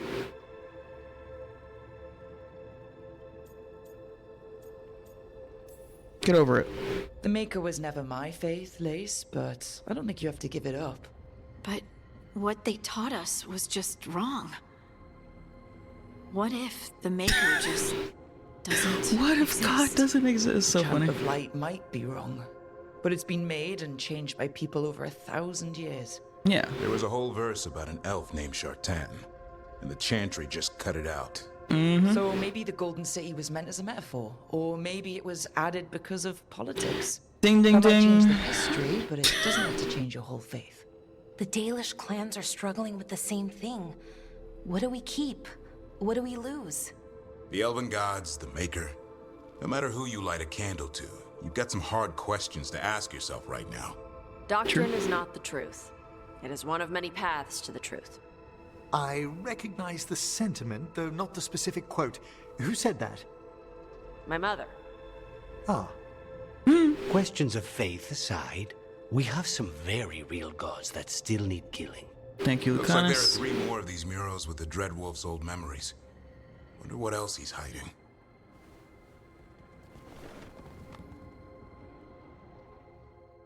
Witness the third memory fountain hall.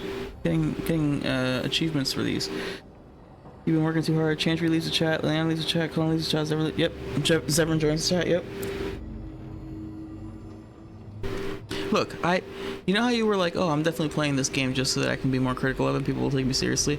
I played a very religious, devout Inquisitor. Okay? So I can say this. I did it. I did the thing. I did the thing where I was faithful and a believer. Okay? So I can talk my shit about Andrastianism all fucking day. Because I was doing that. Let me talk my shit now. It's just like it actually felt like it was like her saying that, like her, oh wait, what if the Maker isn't real? It's like, oh, look at you, realizing that religion was made by people for the first time as a fully grown-ass fuck adult. She experienced all of the shit with Inquisition and Inquisition. She's in on all this stuff about like the Elven Gods and all this stuff, and she still hadn't considered the very obvious plain truth.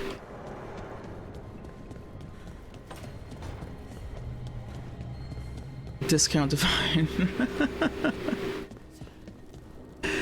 Darn, unfortunately I don't appear to have any more. Damn it, I gotta find more of those fucking statues. This shit is juicy. Souls is fucking mythol. Oh god, wait a minute. What does that mean about Morgan? Oh no. Wait. Oh no. Nope. Never mind. What's her name again? I always forget the Mythal's name. Like the other name.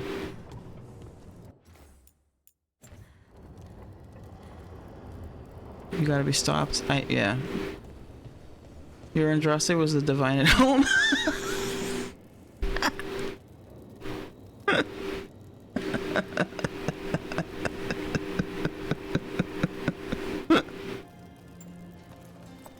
You mean my Inquisitor? Or Andraste?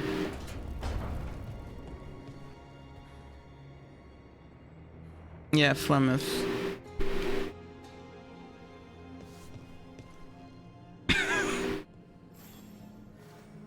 This is the moment when a character in a show figures out too much shit. It's all, dude, it's all coming together. It's all coming together, and now we're gonna talk to the man himself. It's all clicking. I love it. Love me some lore dumps. We got 3 in a row just now. How fares your battle? The gods are moving against Weishaupt and the Grey Wardens. We've heard rumors the Darkspawn are being led by an archdemon. And you have questions? I need to know how archdemons relate to the gods. Are they just like the blighted dragons, or are they something else? I also need to know how to deal with the gods if they show up at Weishaupt. I propose a bargain. I will answer your question if you answer mine. What? How are the Grey Wardens? Do they understand the truth of the danger yet? I don't know, I haven't been there. That's why I'm here, to ask you before I go.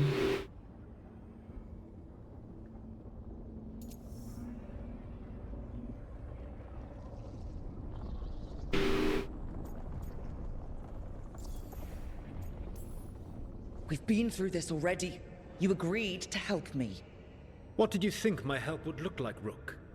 I need to know that you are prepared. Yeah. He's so full of it.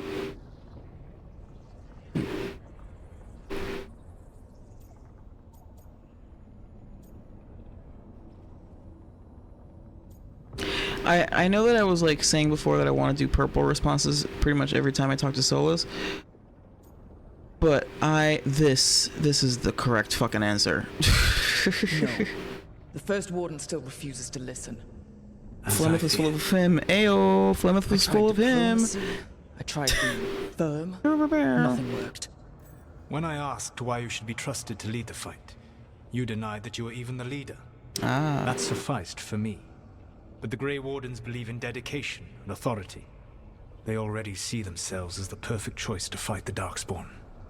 You cannot defeat Elganan and Gillenane without the Wardens. What will you do to bring them to your side? No, I'm not going to delete that comment. And as a matter of fact, you know what was funny? I was thinking earlier, I was like, maybe I should make Red Jack a mod. Why not? But if you're going to use your powers for evil by deleting such a fire comment, deleting your own deleting your own bad jokes, I won't allow it.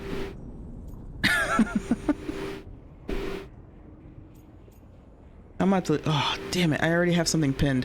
I'm not deleting it. I would have pinned that shit if I didn't have the spoiler alert on.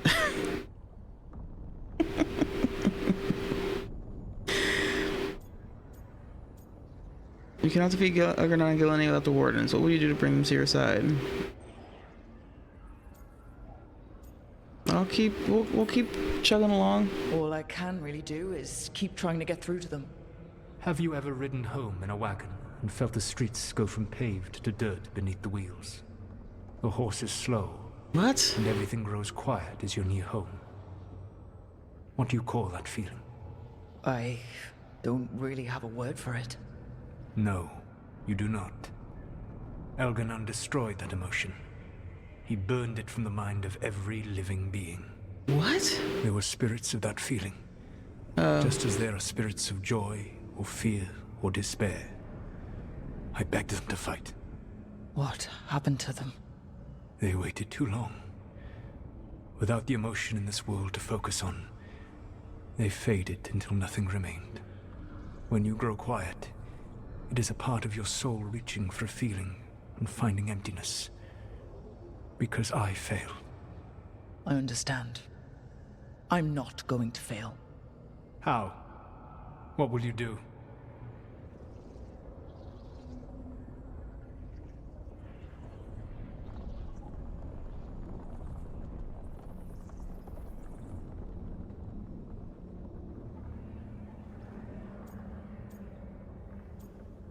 Wait, what? These are the... It's about the first word, and that was already here before. Is this the same... What? I feel like I'm repeating the same dialogue. Am I crazy?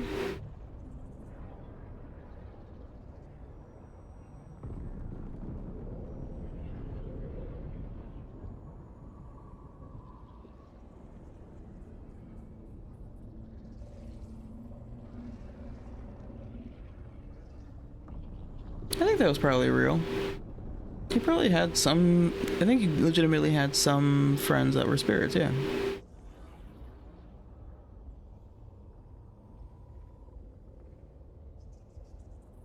I mean, here he is again talking about the spirits and like how he you know,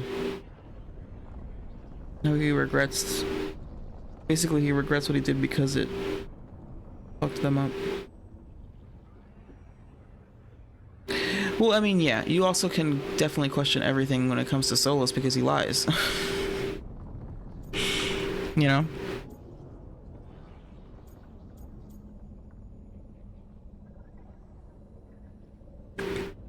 Not only are things different lore-wise, but also Solus is a liar. Whatever is necessary, let the Wardens try. It's about the first Warden. This is weird. I feel like he already asked me this.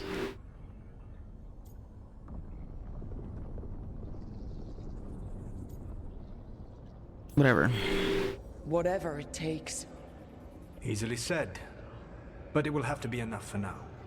You have answered my question, and I owe you an answer in return. Yes. The old gods of Tevinter, the archdemons. There never were Tevinter gods. The archdemons, as you call them, were always merely the weapons of the Evanuris.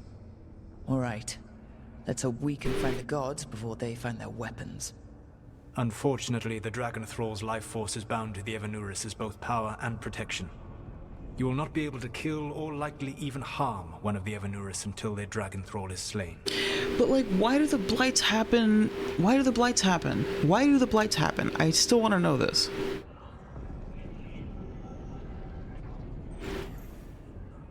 He lets you believe what you want while not completely revealing his hand. Yes. I know. You know.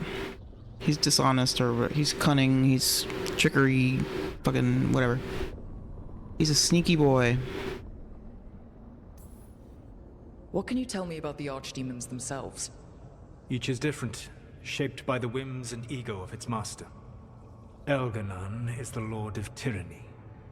He would have ruled alone had Mythal not forced him to share power. Those who are strong, he molds into dictators themselves, with visions of godhood. Those who are weak, he crushes. His archdemon reflects him. It is huge, to feed his ego, the epitome of dragonkind, bent to his will.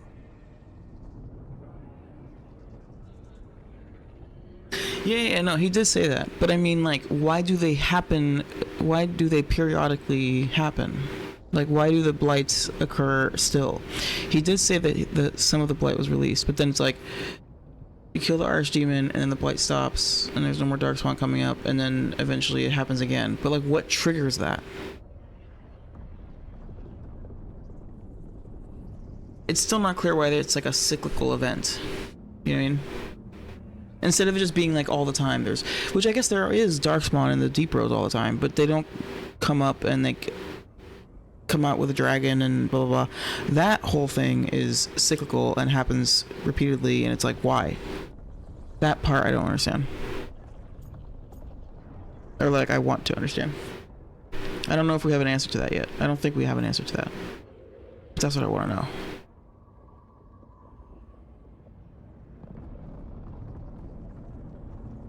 Yeah, for sure. We're getting close. I think we're gonna learn why that is. It might be something to do with these elven gods or whatever, like trying to break out or something. I don't know. His Archdeacon reflects him. It is huge to use a good opinion of image as well.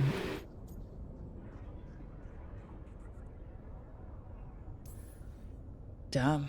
Tell me what you really think of the guy. He is cruelty and arrogance personified. All of the Evanuris were flawed, but he made all of them worse. By contrast, Gillenane was a servant of Andrew, whose skill at making monsters earned her promotion to the Evanuris. She is brilliant, ambitious, and unconstrained by anything you would understand as morality. What? In a kinder world, you would So never she's a need to psychopath? see what she has done to her archdemon. In this world, I only hope you kill it quickly. In any event, the Evanuris will not be vulnerable until their archdemons are dead.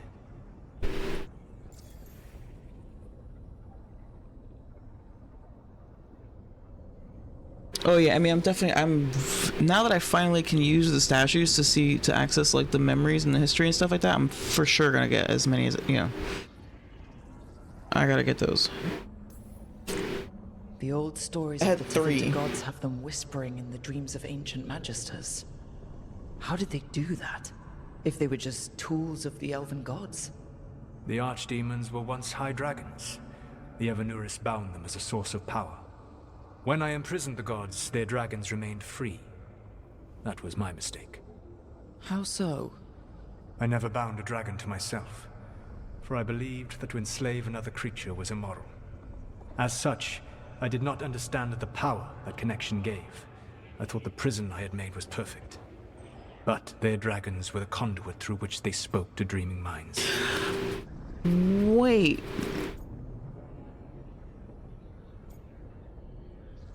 What? So because they were still bound to these dragons, that the dragons were free, they were able to influence what was going on in Thedas, including the Magisters that... So basically they were able to convince the Magisters that they should break down the veil so that they could be released. Not the veil, but you know what I mean.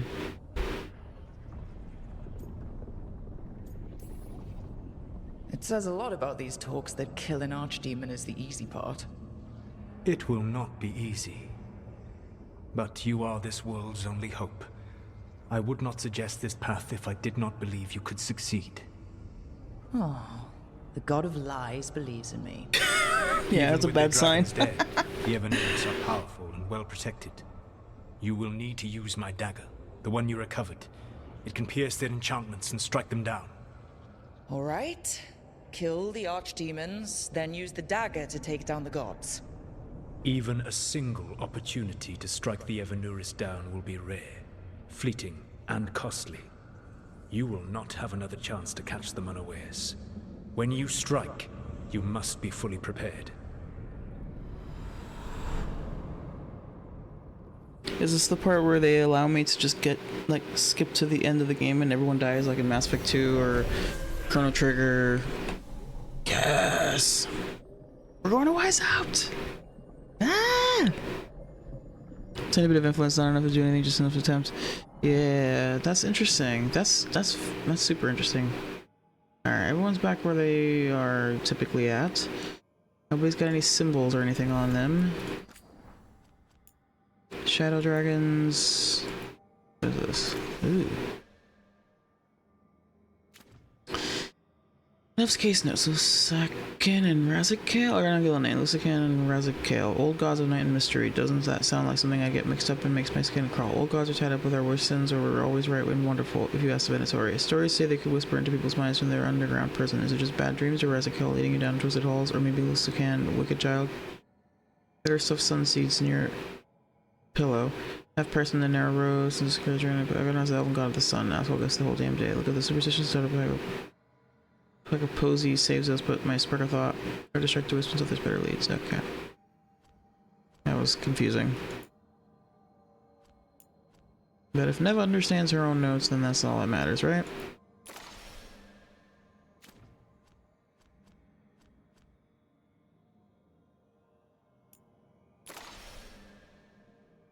Oh yeah, and this is the one where I was like, oh, okay. But no, it's Solus is fucking Mythal, not Gillian. Earlier, I was claiming that he was fucking with Gillian.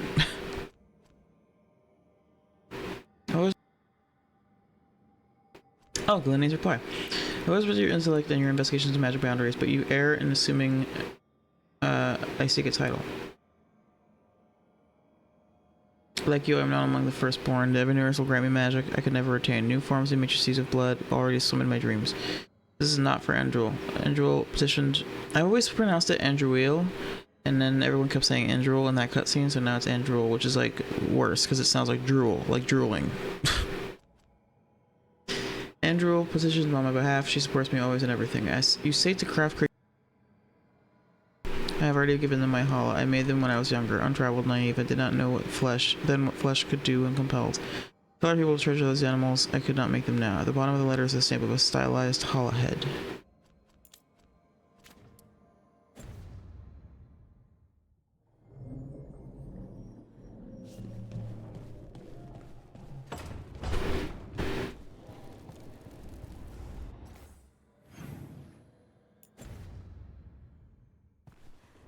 Okay, we're gonna save. And we're going to fucking way south, baby. I think. No, we might be going to the deep roads.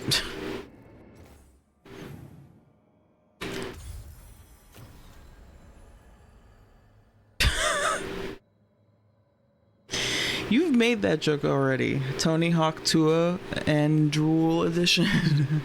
You made the Tony Hawk Tua joke already when I was playing Dragon Age 2. Very early on you did it, and I was like, no. Tony Hawk Tua and Drool edition. Harding travels to the domain of the dwarves to search for a mysterious figure who may have answers about her new abilities. The and Drool part is new. Yeah, exactly. It's the sequel. Help Harding contact Kalsharok. Seeking answers about her new abilities, Harding has contacted the Kalsharok dwarves with hope they'll know whose voices she's been hearing. Alright. We'll go to the thing. It's right there. It's right there. It's just screaming my name.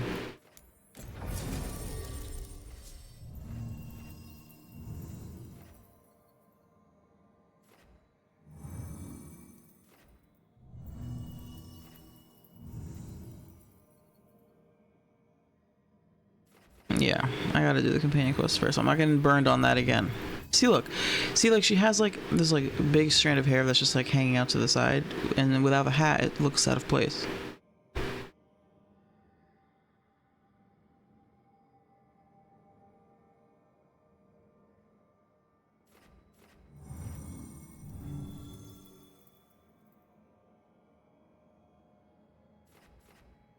Who am I kidding? We're bringing Davin.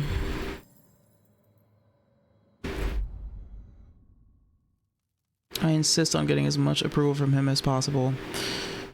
Thanks for coming, Rook. Also, I hope the Kalsharok dwarves have some answers.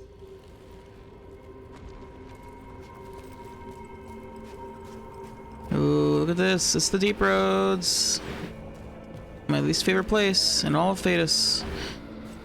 But also I'm excited about it.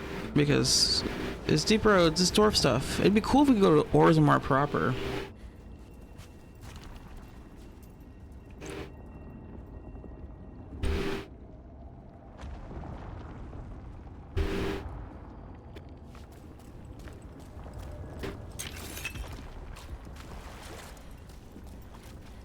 I mean, maybe that'll happen, but I don't know.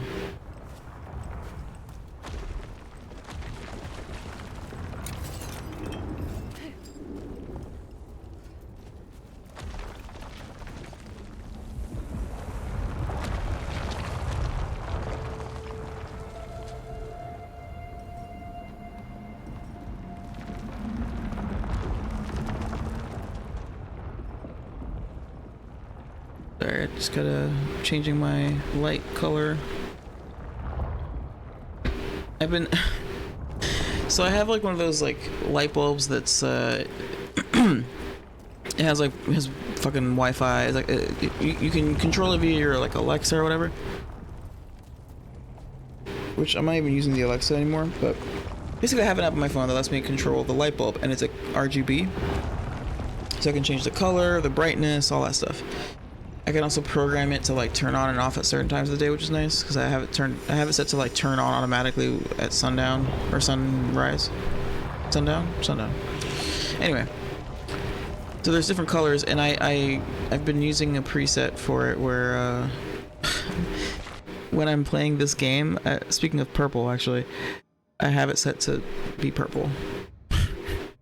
But it's also like, because it's usually it's like pink. I like having like a slight reddish. Basically, I usually have it set to like pink essentially. I just like that vibe. It doesn't like interfere too much with what I'm watching usually, and it's brighter when it's pink. But when it's like purple, then it's darker. So that's part of the benefit. Is like I want it to be darker when I'm playing the game, so it's like, you know, like a dark room, kind of like when you're watching a movie.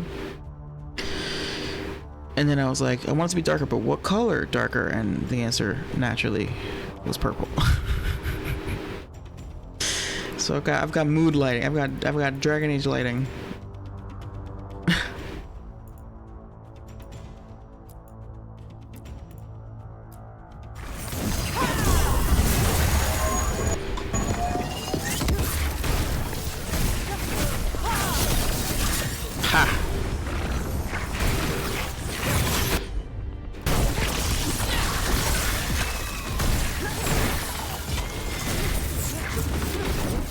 Oh, fuck. I thought Harding was an enemy. Harding was like running across the battlefield and I thought she was another Deep Stalker running at me. I like ran away from her.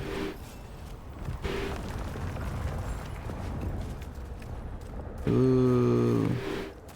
Deep Roads is pretty cool. I know I've like bitched and moaned about Deep Roads incessantly, and it is my least favorite place, to be honest, in part because it's always so dark, and it's just like, but like that's also part of what makes it cool, is like how big and expansive it is, and it's all underground, and the architecture, like you see those like old dwarven statues and stuff. It's really cool, and I like the dwarves.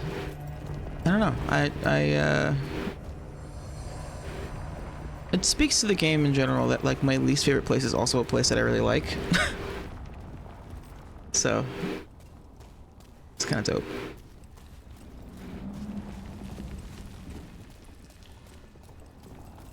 And it's like it always like looks a little different every time, but then also is the same.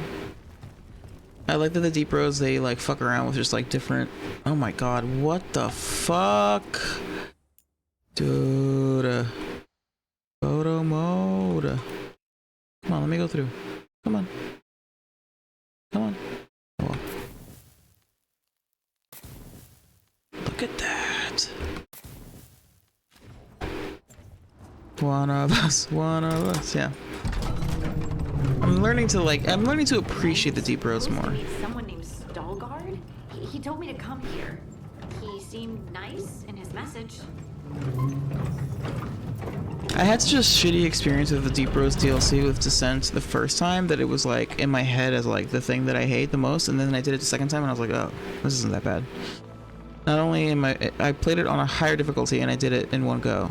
Like I didn't die, I think maybe like once. So the thing is just like, that's part of it, is I always, like in my first playthrough I struggled with Deep Roads stuff, I think because I just sucked at the game. Didn't know what I was doing. And also, I specifically really liked the Fade, and I kept hearing people saying that they hated the Fade, and I'm like, how is the Fade worse than the Deep Roads? I'm constantly dying in the Deep Roads.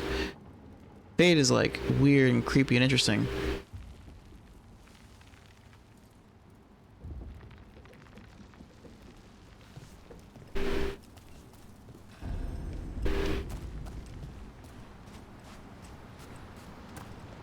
Bruh, look at that, dude.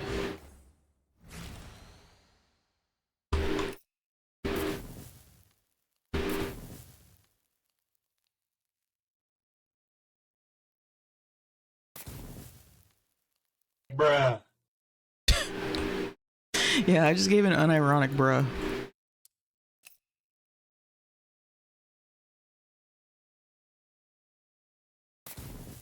They're like, this shit is sick. So you don't actually know who or what this Veilguard is? A new friend, I hope.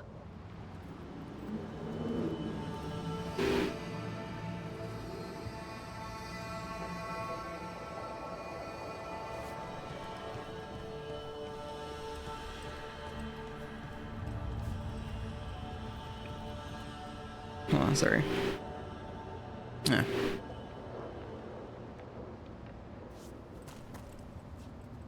What's going on with Harding's outfit?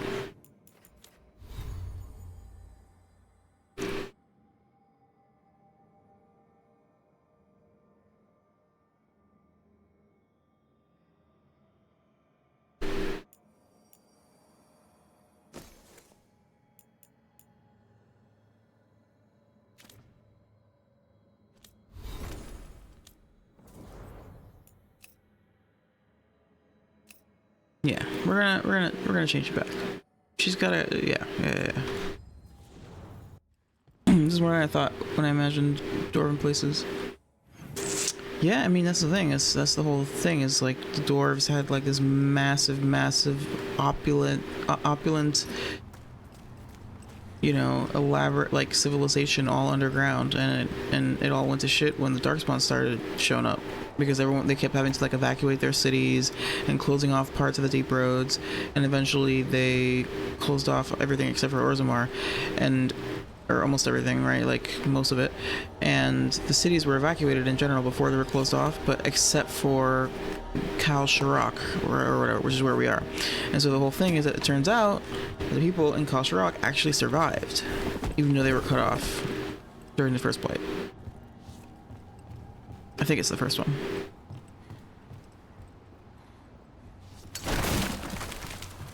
The Dwarven part is my favorite scene in Fellowship of the Rings, yeah.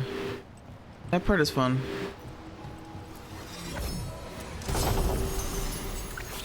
Ooh, what is that? Dragonfire Catalyst. The fuck? I already have a pretty good thing here. Deflect maximum stacks. Deflect now absorbs only 40% of the damage. You can deflect on perfect defense. I don't know how to fucking do fucking deflects or whatever, so I don't know if I can even use this. Every time I try to use it in combat, I still take a shit ton of damage. I just get hit. Like, I don't even know how it works. If it's like a parry, then I can understand that, but I don't think that's how... Is that how it's supposed to work? Because they were like, if you time your block right, then you do damage back.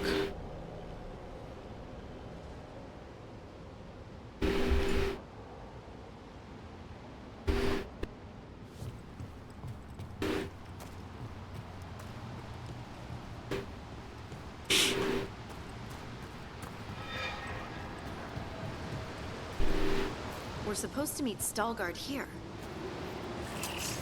On your guard. Nice run!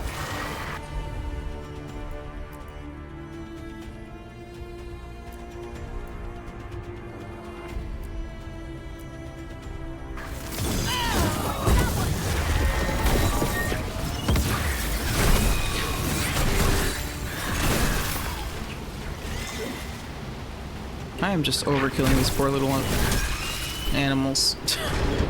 I didn't need to do all that. I don't need it. We don't need combos for the deep stalkers.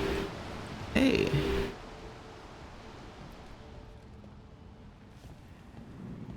Stalgard? Yes.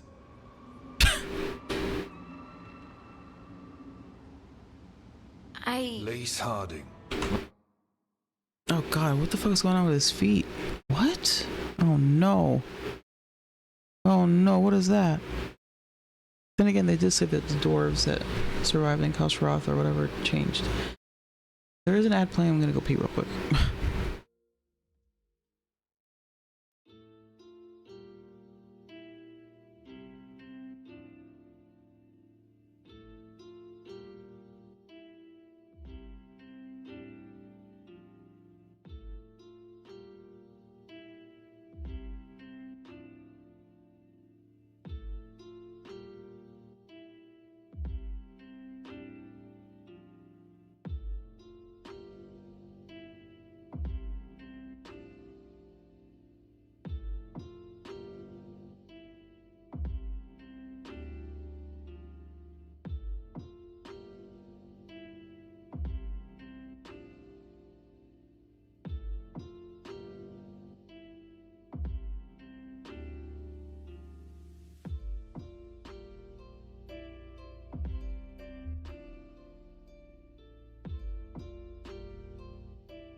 Alrighty, we're back.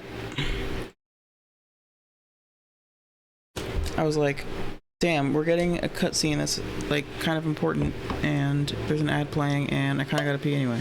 So I paused. And also, when I was watching Crance's VOD, I noticed that she was able to pause it mid cutscene, and I was like, "Oh yeah, again, this is like normal shit in modern games." But because I'm always fucking playing old games, I just assume that if you press escape during a cutscene, it'll skip the cutscene. It's like, no, it doesn't. It just pauses the game. Actual pausing of a game is back in a big way. And I love it because of it's especially helpful for things like streaming when you want to like stop because there's an ad or like somebody raided, and it's like you can just pause the cutscene instead of skipping it, like accidentally skipping it or something.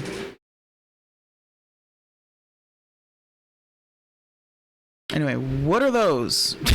What are fucking those? The Dorman part is my favorite scene in the Fellowship of the... Oh, she's... Yep. Hey, Goofin, what's up? Welcome. We're meeting a person, Stalgard, from Kalsharoth, the lost city of the Deep Roads. The Inquisition.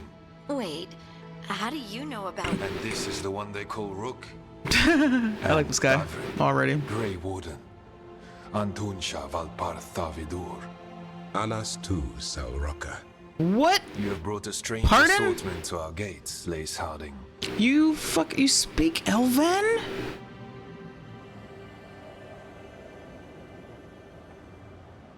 Holy shit. Another thing I'm gonna call, just gonna say it. The dwarves are descended from the elves. That's why they've got some weirdness with the magic thing, and that's why someone like Lace or other people are magic sensitive or something. That is a terrible, terrible theory. But I'm standing by it. Because it would explain... Basically, like, I wonder if maybe, like, there are some elves who, like, went underground, literally, after the rebellion or whatever, and then they kind of, like, evolved into elves. Or into dwarves.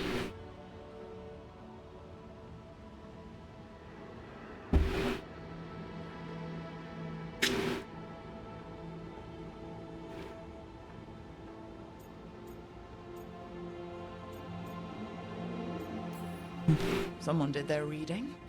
We are not as blind as Orzammar wishes. We know enough. I'm looking for someone touched by the ancients. Does that mean anything to you? Yes, she has been waiting for you. Nice. Follow and keep your weapons ready. The Let's roads go. are dark. The creatures there even more so. This is sick. I love it. The mystery. It's so mysterious and like ominous. I'm in it. I'm having fun. This is great. You are staring. What? No. You want to know if you can see the corruption you hear we carry?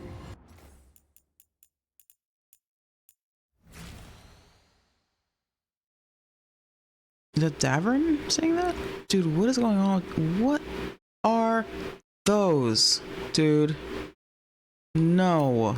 Why? What is going on here? Interesting theory. You know, they could be related, that's all I'm saying. And that relation could have something to do with the fact that like dwarves don't dream. It's like maybe like a bunch of elves are like, fuck all this fade shit, fuck the spirits, fuck the Elganon, fuck all that. We're gonna completely like isolate ourselves. We're gonna completely just hole up somewhere, just dig a fucking cave and just go live our life somewhere else. And like they have this whole like Song of the Stone or whatever thing. So like there is still some like magic-y elements to dwarves, but they've closed themselves off. Like I would imagine that maybe at some point they did it on purpose. They closed themselves off to magic on purpose because they were like, all this magic nonsense is what's gotten our society all fucked up, so we're gonna go do something else. But then they still like they used magic enough in order to be able to like build and survive and thrive underground, and then that's it. I don't know. But more importantly, what are those? Oh shit. haven't tried to go inside a person yet. Oh, cool. You can see the interior of the texture.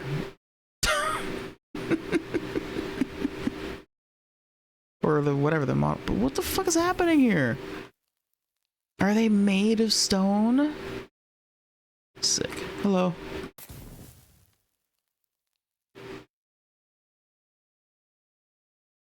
Oh my god, this is so sick. They like barely mentioned this in the or at least like, I mean, whatever, I only watched like 2 trailers. Maybe they did mention it in one of the trailers. Sorry. I shouldn't have.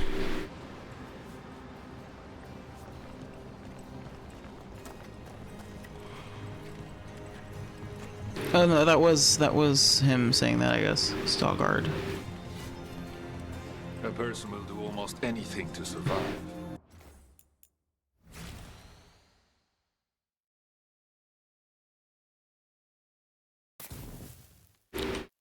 What the fuck? Bruh. This shit crazy. Yo. That is what my people do. Become like the Darkspawn, or be destroyed by them.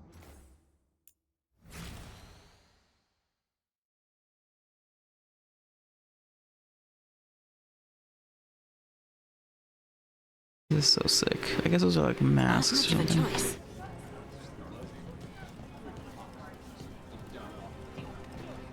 I can't tell if that armor, if the stone, if the, like the, I can't tell if that's like something that they're wearing or if they're like imbued with stone or something. You know what I mean?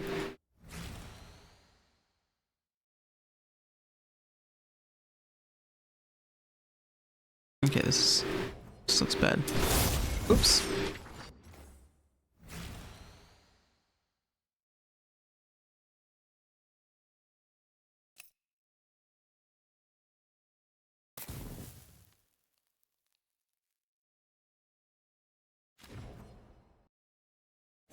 He will wait for you to wander. That's true. I should just like wander around. I know that I can do that.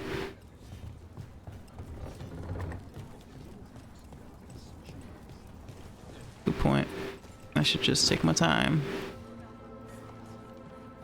I tend to like to just like go through the thing and then later I'll wander around, but I don't necessarily know this will be a place that I can revisit, although it is marked on the map as such, so.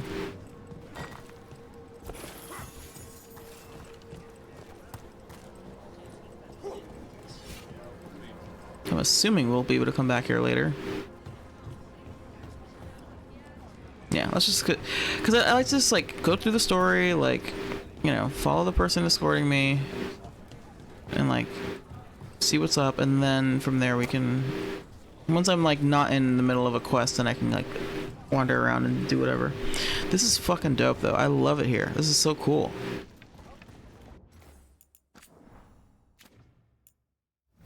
God, this game is awesome. For as much as there's, for all the issues that are present regarding,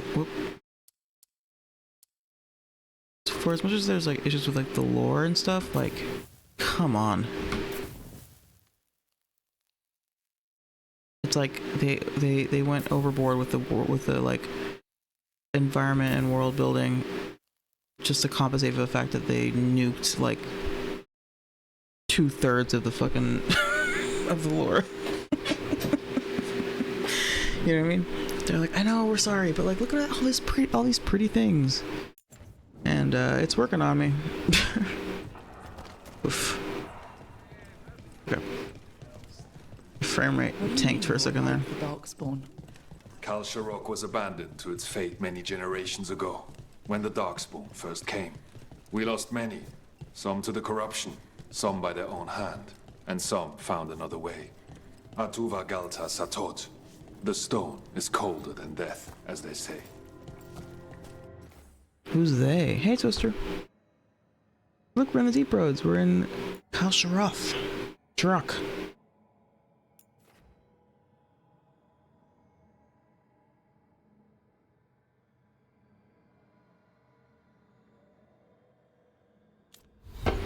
I'm so, dude, every step of the way I keep getting, it's like they're dangling Weishaupt in front of my face. Every step, I keep getting. First it was this area. It's like, oh, but it's not White's up.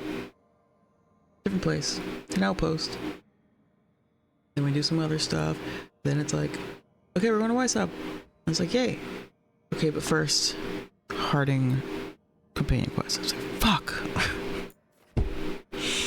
Oh, it's right there. It's fucking. It's right there. I want to go. I want to go there. But I can't. So yeah, that's what. So the title of the stream should be Edging Weiss Out. Oh, that's not a good way to word that.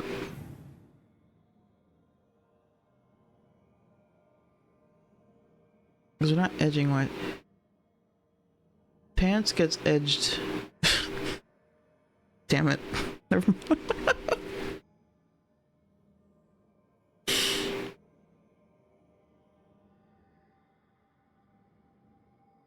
Never mind. You know what I mean.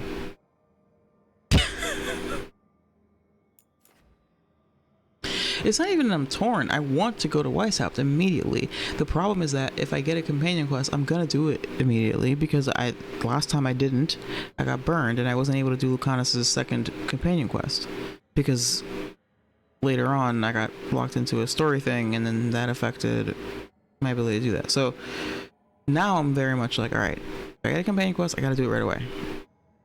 Especially now that I know who I'm gonna romance anyway, because that was why I had delayed it in the first place. Anyway, we don't gotta go down that rabbit hole again. Point is, I'm prioritizing companion quests so that I don't get locked out of them, which I did for one of Lucanus's. So, and like Weishaupt is like a main story quest. It's like clearly a big thing. Got burned while edging. It's from friction.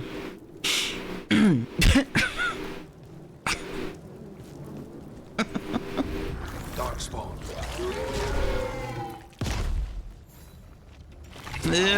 Oh no. Oh god. Oh fuck. Oh shit. I just got a trypophobia response. I just got the chills. Like actually, I just got like the heebie-jeebies so bad. Oh my god, that fucking Stop it. Fuck. I've seen this enemy before. I've seen Darkspawn already in the game, but when the game pans in, like just seeing like just that enemy, the Herlock, with like giant. Oh my god, trying to describe it is giving me the heebie-jeebies. The thing on his shoulder. Oh my god. Oh. Fuck. God, I hate when this happens. So I don't know if you guys, so ASMR, right? ASMR is a thing. Whenever I read or hear descriptions of what ASMR feels like physically, to me it sounds like what I experience when something triggers my trypophobia. It's a bad thing. ASMR doesn't work on me. Like I don't get it as far as like getting the like literal physical sensation. And whenever I hear or read a description of the physical sensation of this ASMR, it sounds like how I feel when I see something gross. It's like a bad thing. It's a bad feeling. I don't want it ever. And I just got it from this fucking Darkspawn. God damn it. Ugh. Okay. All right. We're gonna kill the fuck out of this thing. Let me tell you that right now. Yeah. No. So trypophobia is a thing. It's like when you get disgusted by the sight or something. Maybe texture is involved in this, but it's mostly like a visual thing where like the sight of something that has a certain pattern to it. Normally it's like a cluster of like circles or round things. So, and there are certain things in nature that trigger it. So like I've had it triggered before when I was at a Ren fair, and there was like a tree that had like roots that were exposed on the ground, and I guess the roots kept growing sprouts, and so they would keep cutting it off. Basically tree trunks, like knots on tree trunks gross me out. And there was one that was like an exposed root of a tree. It was long and there was like tons of little knots because it kept cutting off. Once again, I almost got it again just describing it. Sometimes honeycomb does it for people. It doesn't do it for me, but it does it for some people. Lotus flowers do it for me for sure. In fact, I was reading about when I first learned that there was a word for this, because I've had this my whole life, and I didn't know it was like a thing that was like, I didn't know that it was like a thing that some people did experience, some people didn't. So when I learned that it was something that not everybody experienced, I learned the word for it. I was like on the internet, and it's like trypophobia is the word for it. And I went on the Wikipedia page for it, and of course the fucking picture on the Wikipedia article is something that triggers trypophobia. Which is so silly. It's sort of like when you're like, oh man, I have like cockroaches in my house, please help, internet. And then like the first thing that shows up is a bunch of pictures of cockroaches, and you're like, I don't want to see this. That's why I'm searching this, is how to get rid of them. I don't want to see this ever in my life. Like when my fear of roaches was like like at its peak, I was in college and I bought Raid, a can of Raid for killing roaches, and it literally had like the picture, the drawing of a roach on the can. Scared me. Anyway. Maker, no! Oh, I'm on a rant. The point is, lotus flowers also trigger it. It's like a thing where it's like you see a pattern, and it's supposed to be like, it's because it's believed that it's an evolutionary response, because it's basically an aversion and a disgust and a fear of anything that looks like an infection. So it's like meant to be, it's believed to be like a result of like natural selection, where like the reason why some people have this trait is because the people who were grossed out by those types of visuals avoided coming into close contact with like infections or infectious things because they were grossed out by it, and so they were more likely to survive. And so that's why some of us have this trait, because it's basically a way to, it's an aversion towards, it's an aversion from like things that are infected. And so those types of patterns trigger it, because it's like, even if you know it's benign, you still have this like autonomic response where you're like disgusted, because it's like your brain thinks that's disease, stay away. Yeah, like beehives, yeah, like honeycomb, that's what I meant by honeycomb. Beehives, like the honeycomb pattern. Yeah, it's supposed to be like a instinctual, like it's like an instinctual thing to be like, I'm going to avoid things that look like that because they are dangerous and like diseased. Yeah. Like mushrooms, certain mushrooms can do this too. I also am very grossed out, very easily grossed out by mold. So like when you know, you go through like leftovers, something in your fridge or whatever, and there's mold on it, that shit, I get the same response. I get the like heebie-jeebies when I see just like mold, like circles, like the green, blue, ugh, gross. And yeah, I've lived with people who are like, oh, there's a little bit, there's like one spot of mold on this cheese, I'll just cut it off and eat the rest. And I'm like, what? I didn't even know you could do that, let alone look at it for more than 2 seconds without fucking wanting to throw up. With that, I've gotten more chill about it, but anyway, sorry. Let's kill this darkspawn because he's grossing me out. Better be ready. And it's kind of funny too, because so like at first, early game, these boils, I hate that they keep calling them boils, and these things, I was like, uh-oh, I'm gonna get my, this game is gonna fuck with my trypophobia, isn't it?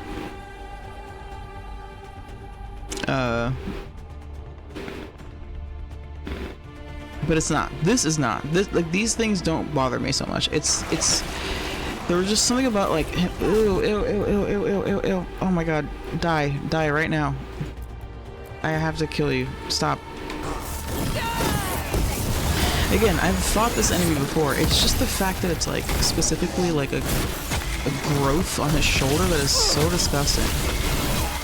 God damn, dude.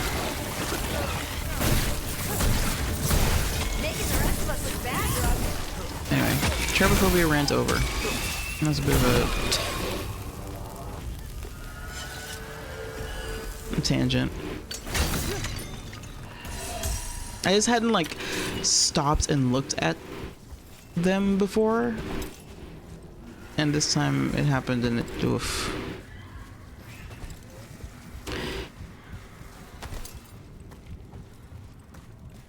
And for the record, by the way, I don't necessarily have a fear of infection. It truly is like, I can't tell what's going to trigger it and what isn't. And sometimes it happens and sometimes it doesn't. And it's completely like, it's like primal. Like that's why I think that theory makes sense, because it's like, it's not even like, I'm not like actively like, that scares me or something. And if I see something that scares me, I don't necessarily get that response physically. It's not the same thing. It's not in my conscious brain to be scared of it. That's why I wish the word wasn't trypophobia, because it sounds like a phobia, like a typical phobia, but that's not really it. It's like an autonomic response. It's like a visceral. Like, even if I'm, like I said, like there was that tree trunk at the Ren Fair. It's like, I'm not scared of a fucking tree trunk, but it has this appearance to it that, and the thing that's fucked up about it is that sometimes I'm like, it's one of those things where it's like, I look at it and I know it's grossing me out, but I can't look away. It's like I'm fascinated, but I'm also disgusted by it. It's weird. Yeah, it's not like I'm not actually scared. I'm just disgusted. It's more about being disgusted. Like that gut reaction, like ugh, like, you know, like how some people like have like a nauseous feeling if they smell something particularly bad, or if somebody else throws up and they feel like throwing up. It's like that, where you can't help it, you know. It's just like a physical reaction.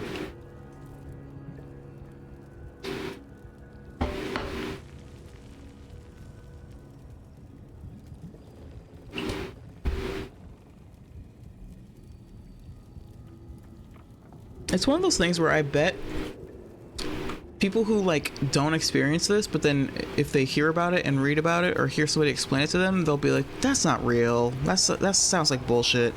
It's fucking real. I'm telling you. If you just like Google like a definition of it and read it and you go, what the fuck? That doesn't sound like a real thing, or that sounds like it might be something else and people are like attributing it to something unique when it's not. No, it's real. It's definitely real. It's weird, but it's real. But also, it's not that weird if you think about it from an evolutionary standpoint, because yes, like the early humans that had that autonomic response to like skin infections and shit like that, and who were inherently averse to it, were more likely to survive because they were less likely to get infected or otherwise expose themselves to something that was dangerous, you know? It makes sense in that regard.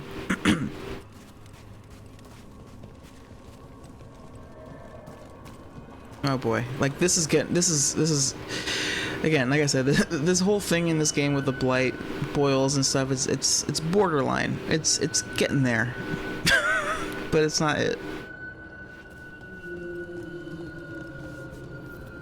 Blight. It grows too quickly these days, and it feels different. You can feel the blight? Many from Kalsharok can, somewhat. Long story. Okay, but the corruption here has its root elsewhere. Destroy it, and this growth will become vulnerable. That's fascinating. Destroy the source of the blight growths? We can do that. I will stay on guard here. Like, if you have a stone sense for blight, that's fucking... Yo, Grey Wardens. Where y'all at? You need to come here and talk to these people. That's crazy.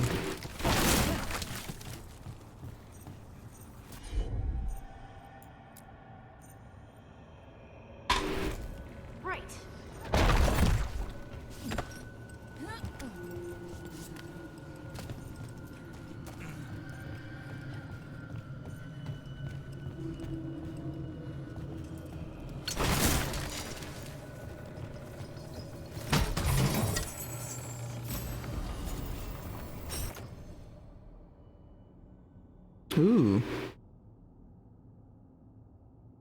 Breaking armor with a detonation reduces target's ability cooldown. Fuck yeah, dude. What? That's great.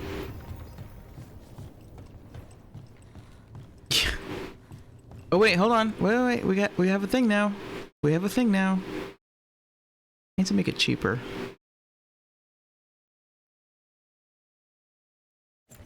Give me the loot! Give me the loot! Give me the loot! Give me the loot! For the record, my audio did not get muted for this soundbite. It did get muted though with the The fucking like lo-fi tavern music thing that I use has something in it that is copyrighted, because every now and then, like sometimes my stream gets audio muted, and it's always when I'm on like a be right back screen or starting soon or thanks for watching, every single time. Usually it's be right back because that's when I'm not talking, and so it's like more able to it's able to more easily detect copyrighted materials when you're not talking over it. If you're talking over it, then it won't catch it or won't mute it. But yeah. So that's kind of annoying. It's kind of ironic, honestly, because we played this audio bite, the Give Me the Loot, multiple times yesterday, and it didn't get so 5 seconds or whatever it is, or 5.5 seconds was fine. They might use the same rule as YouTube, which is like 6 seconds is the limit. Although Interlactic Pants said that with Careless Whisper they got bonked, even though it was also like a short redeem. But yeah, so I know that I can use that safely, but I still had muted audio for specifically the supposedly royalty-free fucking tavern music that I use. Granted, I got it from like YouTube, but like, it's not like I got it from like a legitimate source I would be able to like guarantee, or like that legitimately is putting out music that isn't under copyright. That was just somebody that posted that. Like, who knows whether, you know. Looks like a rock wedged in the mechanism. I might be able to help with that. I gotta figure out. I want to figure out some way of doing that. I need to find a source for like. You got it. Actually, legitimately royalty-free music. Something that won't get caught by the automatic fucking bots or whatever, you know, the software at Twitch. Because it's just like, it's fine when it's like, okay, we're muting the audio for this 30 seconds when you were on BRB, but like eventually they might hit me with like a copyright strike like warning or something, and then it becomes an issue of like they could potentially cut off your monetization or whatever if you are a repeat offender or otherwise like doing it a lot. You know, I don't want to avoid having any of those types of issues, and it's like, again, it's only for the fucking like the generic music that plays in the background, or that plays when I'm not playing. So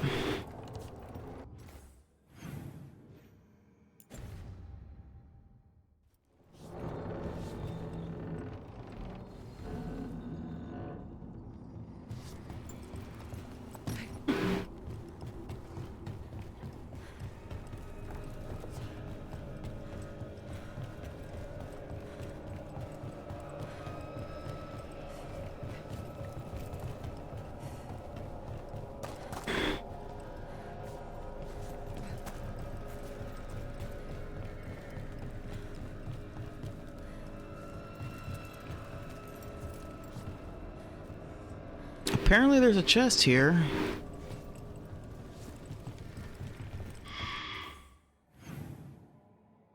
According to the map.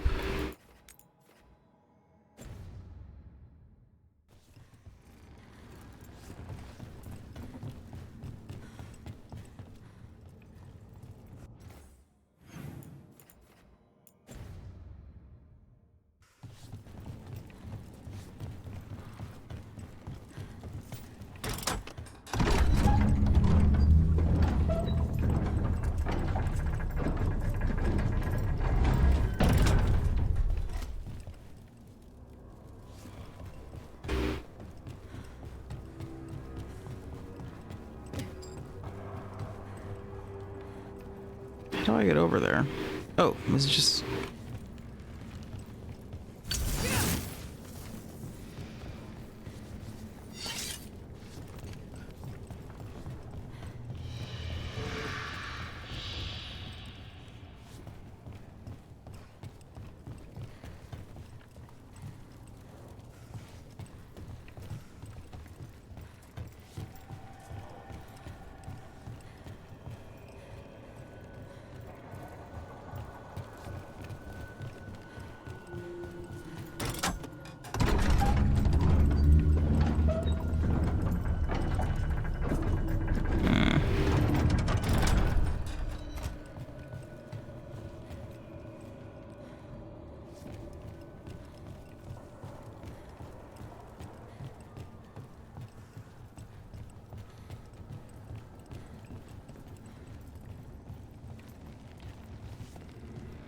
There's a switch there. How do I get there?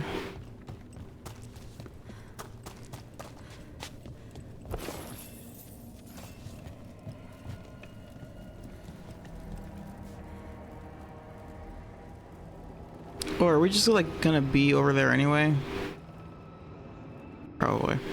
Alright, let's just keep going.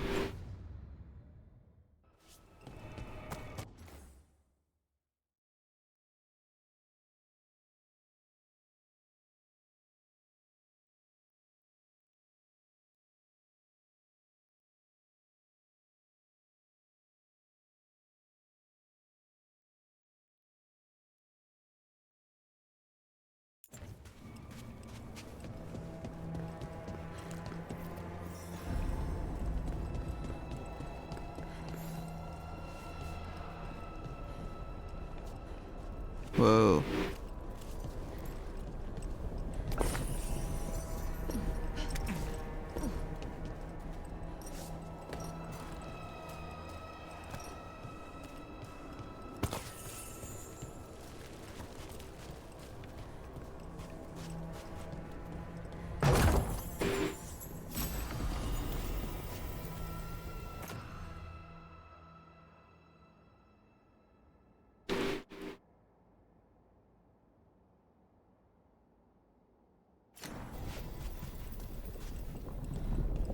I bet it's this way.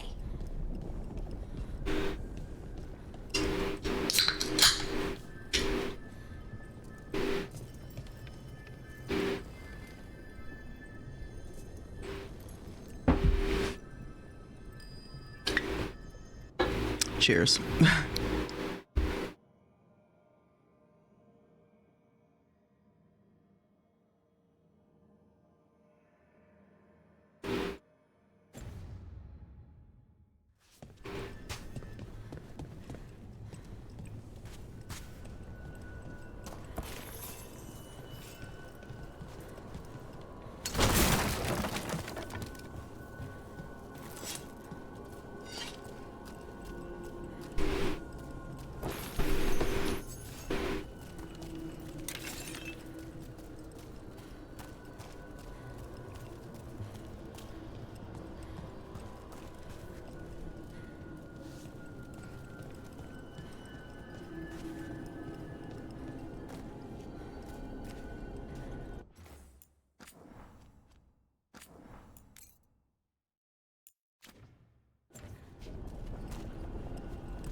This is a prime desktop background opportunity, and I will not pass it up.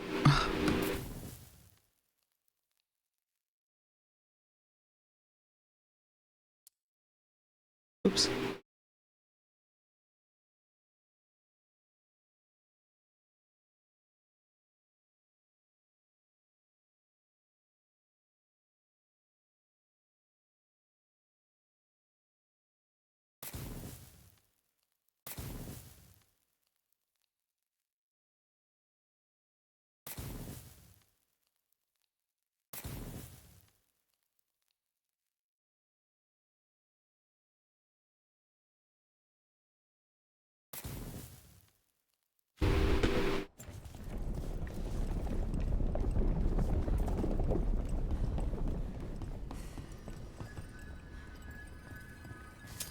Trouble scouted. I love when Harding says that as if I can't see the fucking zombies sprinting towards me. Trouble scouted. You didn't scout anything. I can see them.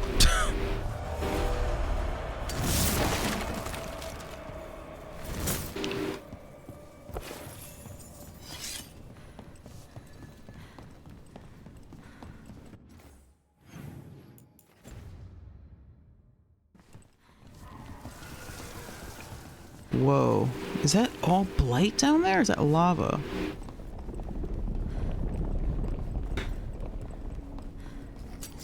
Get ready.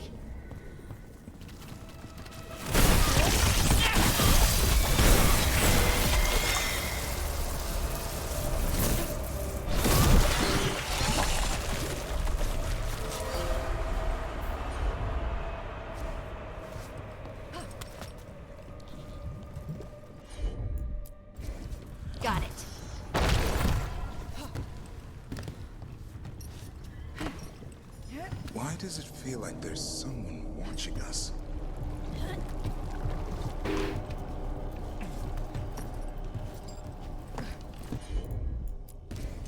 Of course.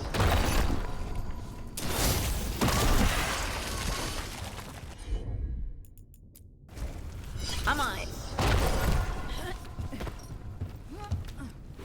Lava? Yeah, I mean, yeah, it's gotta be, right? Like, there's obviously a lot of lava down here, which, by the way, fuck yes. Love that for this iteration of dwarves, too, is like... It's just... It makes places like... It makes these, like, underground places more interesting when there's tons of lava and shit running around everywhere. Look at that, bro. Love it.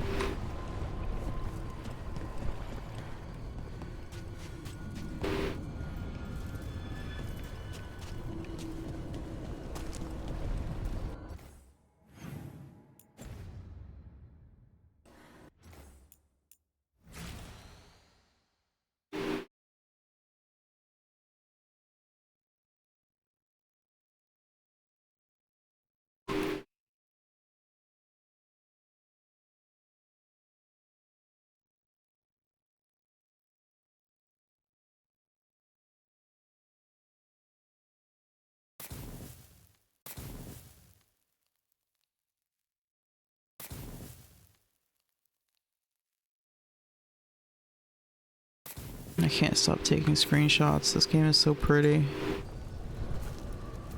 I really do feel like they were like, alright, let's just make this game as gorgeous as possible so that even though people will bitch and moan about the lore issues, they'll still at least have that. Heard ya. Taurus.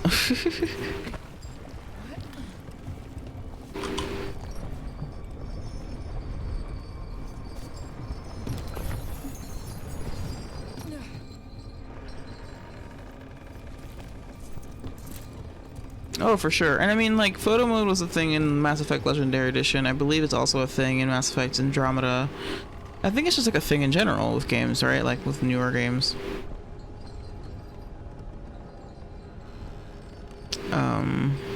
Yeah, no, photo mode is great.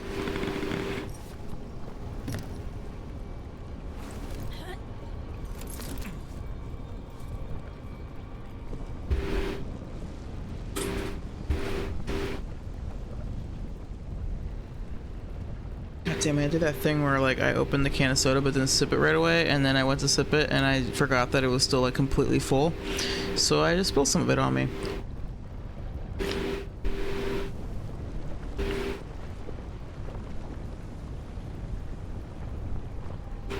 But yeah, I'm actually not now that I think about it, I don't remember if Mass Effect Andromeda had photo mode. I'd be surprised if it didn't though. The Legendary Edition definitely had it for all, you know, obviously all 3 games. And that's just great. I love photo mode. I played so much Dragon Age or Mass Effect that like I just assumed that BioWare games in general had photo mode, and then like I remember I went to play Dragon Age and I was like, there's no photo mode? What the fuck? And they're like, yeah, that's like a new thing. I'm like, what do you mean it's a new thing? How is that new? But it's like, yeah, it is.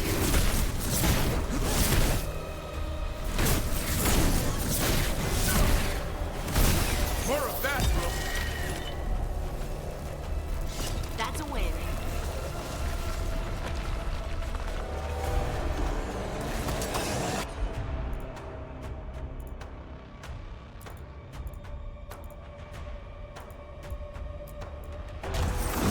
No? Okay, maybe it's not.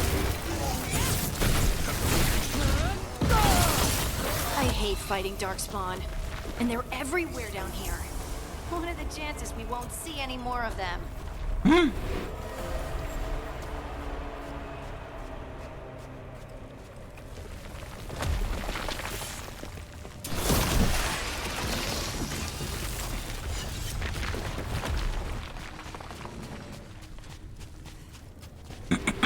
Yeah, maybe there wasn't photo mode in Jumping after all. Again, it's like I have it like burned in my brain that like these games always have photo mode because of Legendary Edition. But that is indeed not the case.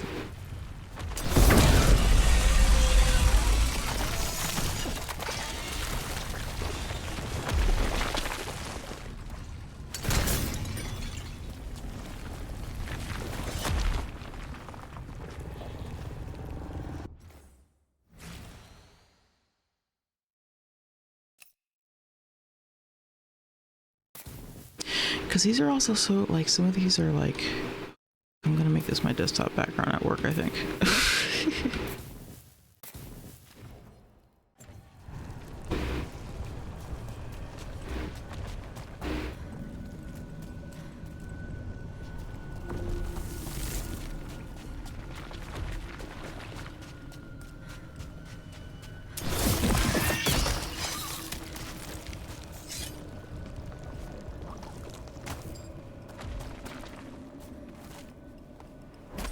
Oh, nice. Shortcut.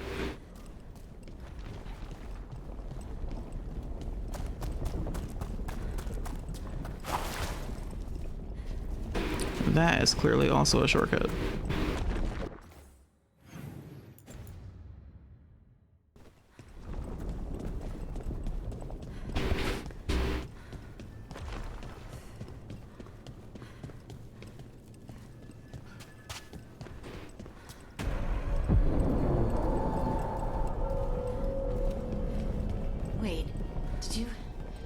Did anyone else see that? I thought I saw someone. Someone down here? Maybe it was just a shadow. No, I saw them. Don't gaslight Harding, Rook. You saw that shit too. I certainly did.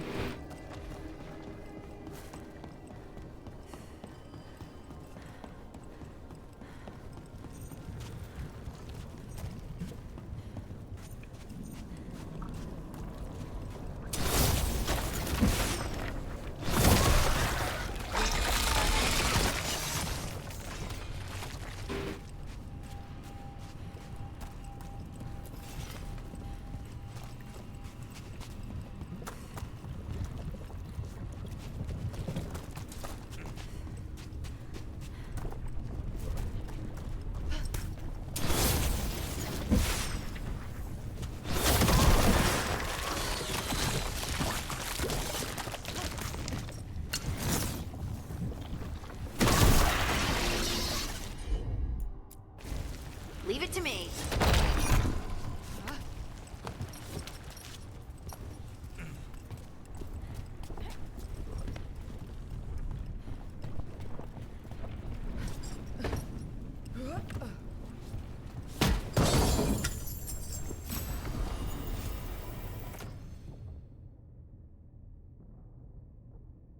Look at all that stagger.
Why wait again before a third mark? That's 4 days in a row. I swear it's that hum. It's constant heat coming from all around. No one hears it in the waking hours. Well, I love it. Definitely battle happening. As I was laying there, I saw the glow again. Red passing from the shadow of the rock to another. Tried to wake far out to prove I wasn't just seeing things, but she's too steep. Lucky her. Get out of there!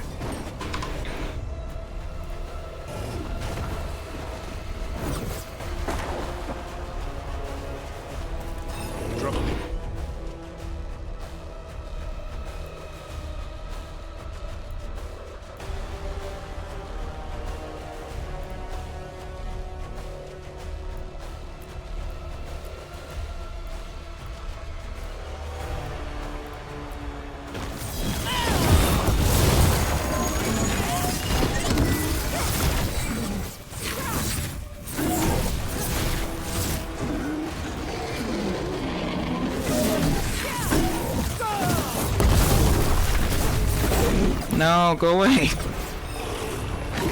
You're not supposed to be able to do that.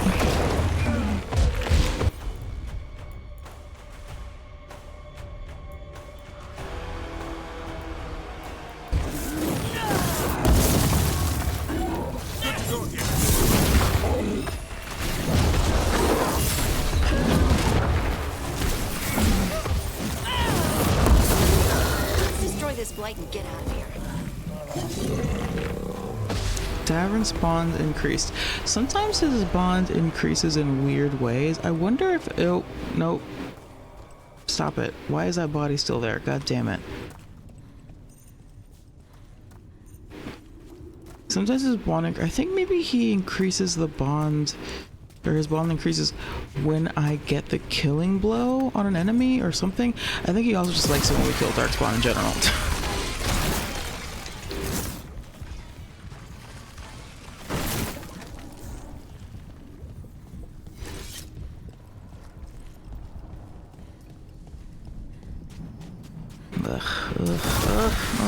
Oh god, no, we're good. Everything's fine. Everything's fine. Fucking Hurlock with that damn giant fucking pimple is still there. Lights cleared out. Think we can get through the door now? Let's go check with Veilguard.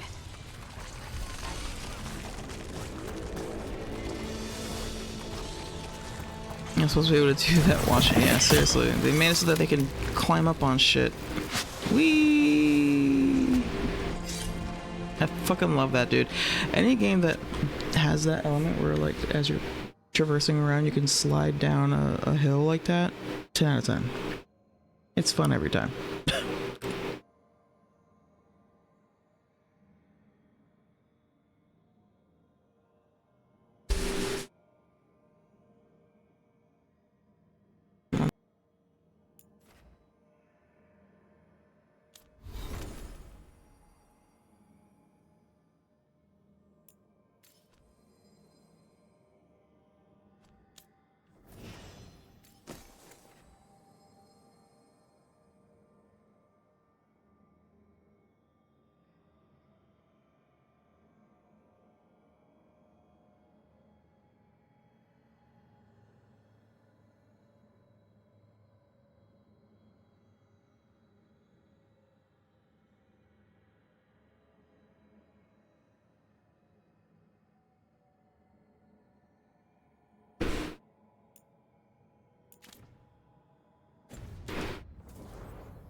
Whee!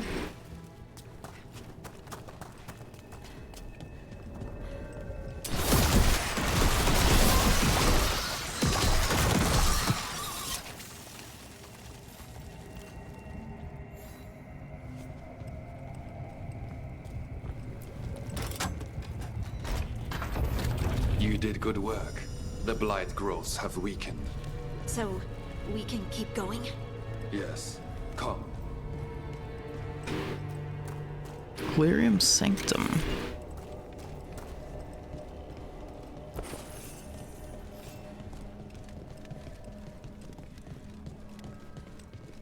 Mind yourself, and show respect when you enter the sanctum. Yes, of course. But who are we meeting? I will let her speak for herself. But we of Kal Sharok revere her deeply for being one with the stone. They say she was once from Orzammar, but she speaks very little of her past. Bruh. Hold on. I mean, no. It can't be.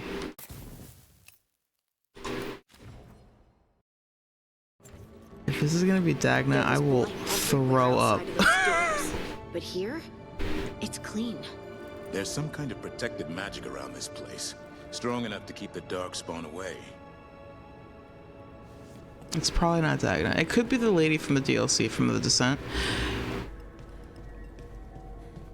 The song. Or... Did you hear it? Coming from all around us. Or it could be the chick from Origins. Even though she's dead in my playthrough, but whatever.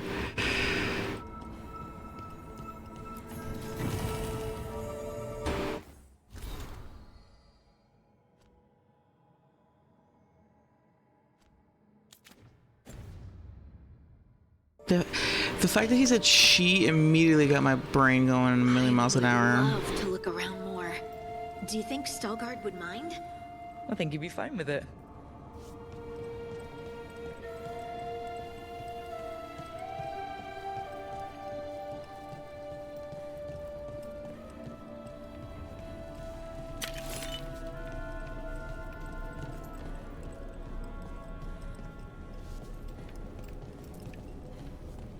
Or I'm just thinking of all female elves at this point. Your companion during the Awakening DLC.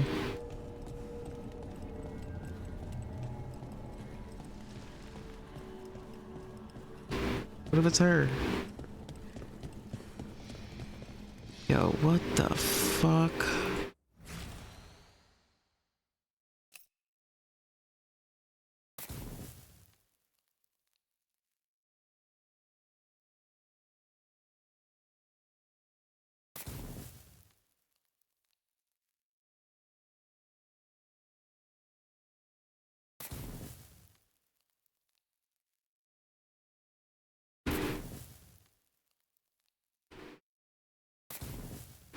Yeah, this is gorgeous. Look at that. Is that all lyrium? Or like lyrium infused stone and shit? That's crazy. This is so pretty.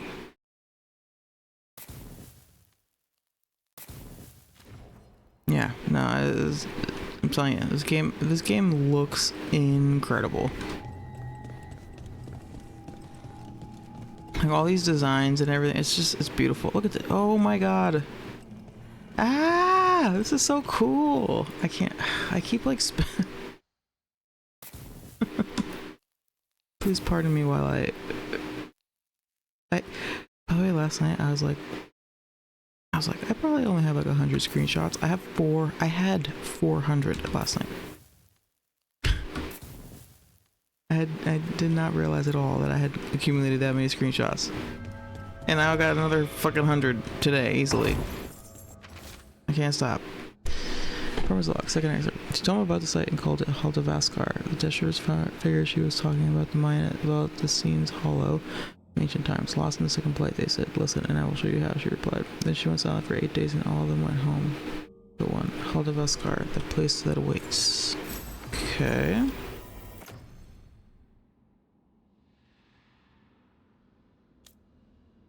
No way.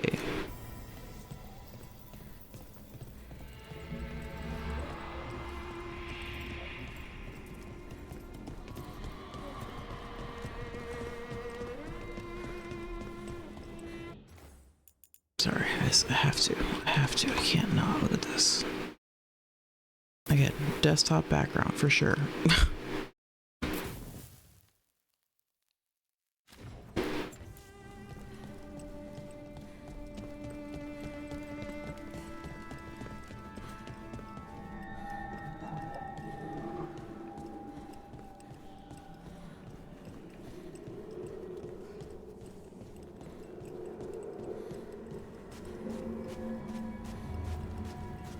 This looks like a boss fight area.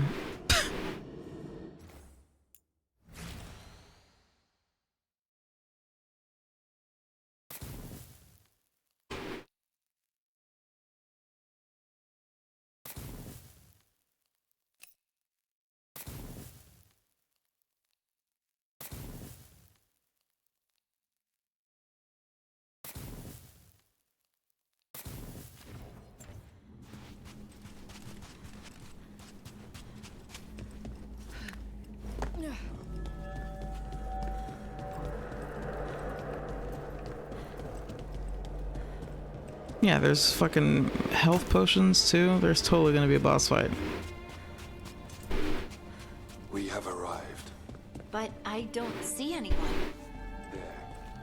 She's waiting.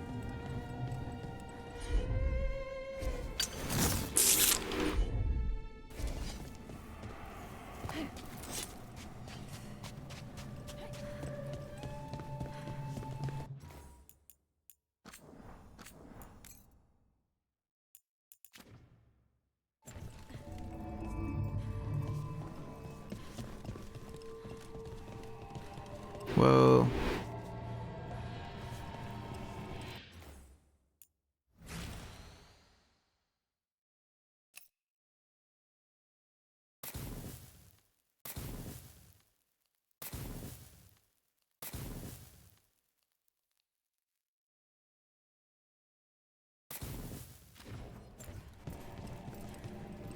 Alright.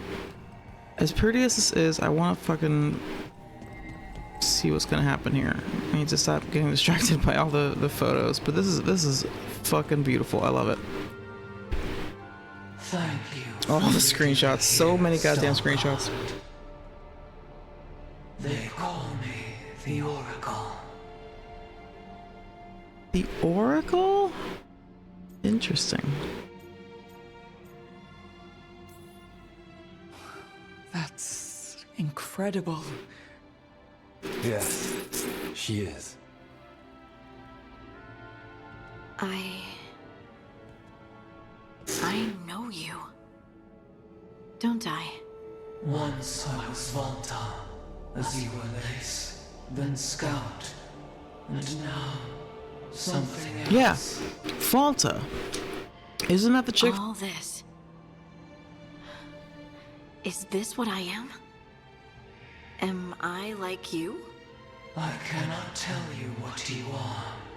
Look within, and remember. Remember when the Earth was alive, and the Titans walked the land.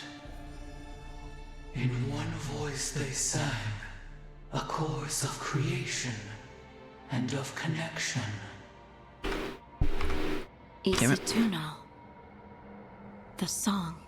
When the Titans fell, we awoke, but the melody was already lost. The dwarves. We were always just shattered fragments of a greater whole. The stone sense. My magic. It's Titan magic. But why? Why did this happen? Why do I remember Isatuno? What happened to the Titans? Answer the question. There's something else here. It's found you. Sorry. Told you there was a boss fight. Oh shit. What have you done?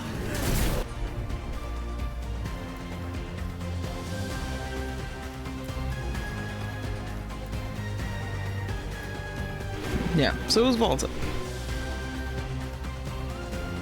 It was Volta.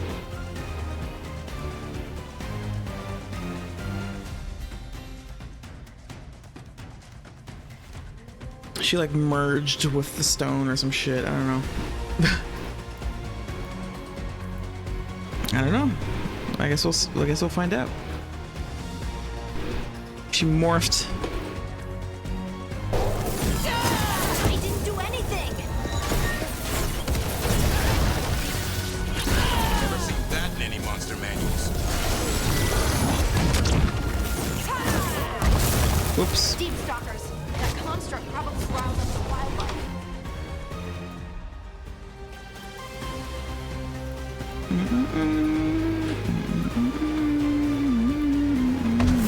What's the teeth? Don't just stand there. God damn it. What's behind you?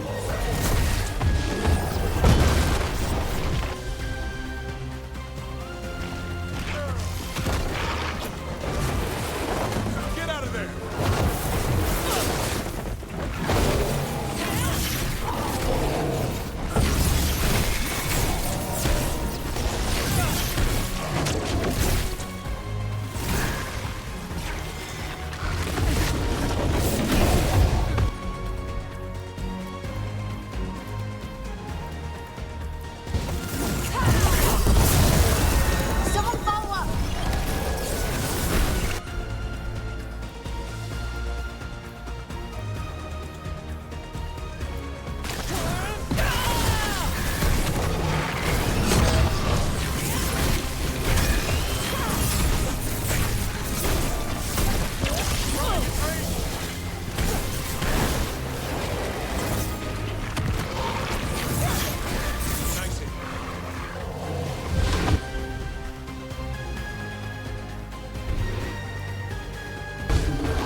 I dodged directly into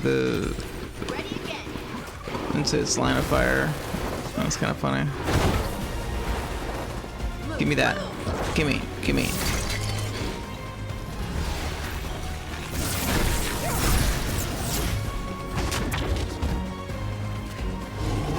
Run!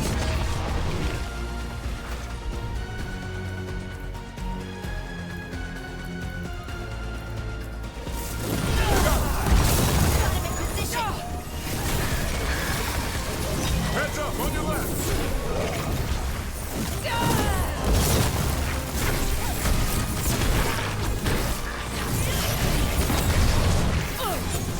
Hardy, doesn't seem too fond of you. Why does everyone think this is my fault?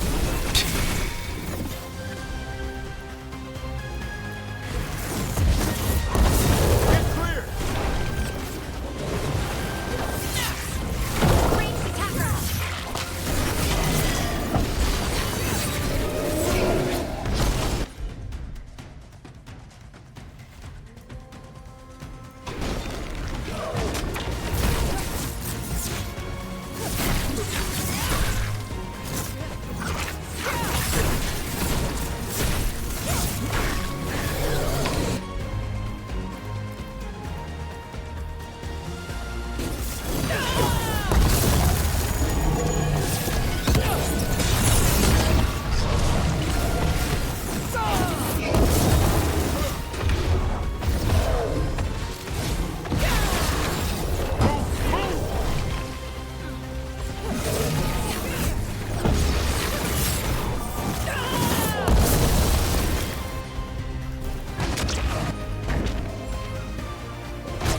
Come on, bro.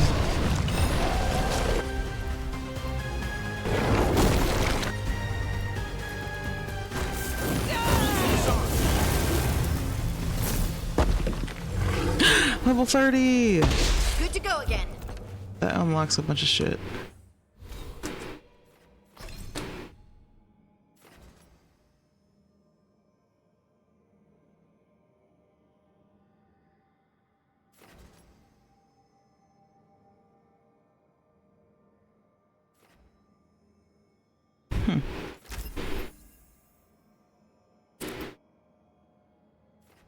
I was just excited because there's some things that are blocked, or that were like things that weren't available until you reached level 30. So, yay!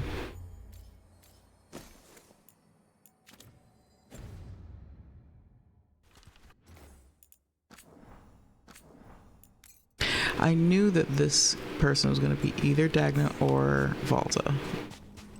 I fucking knew it. As soon as he said she when we were approaching, I was like, oh, wait a minute.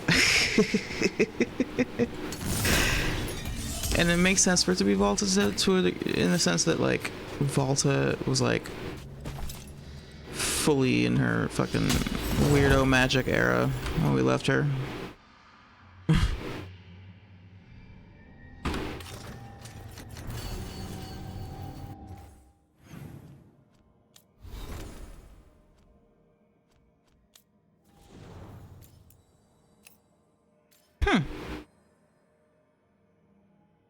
Okay. I kind of like this. That's better than the last one, that's for sure. It's okay.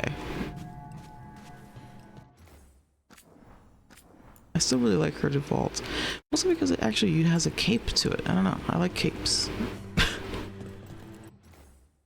Red Jack, are you still with us, or are you still, is your head still spinning? Are you still reeling from the revelation? Are you okay? Everyone alive? Did you feel it? Fury. Such fury. And with you as its mark. Me? But why? Yes, why? Good question. Harding hasn't done anything bad, right? There are horrors in the depths. They have awakened to you now. Look within for your answers, and beware. No, wait! I have more questions! Huh. She does that. Riddles, riddles, riddles. Oh, I'm a rock. But those weren't answers! She gave me nothing! Come back! Make her come back! Pudding. Whoa, whoa, whoa, whoa, whoa. Whoa. It's alright. Settle down. I'm alright. Sorry. We're done. Let's just get out of here.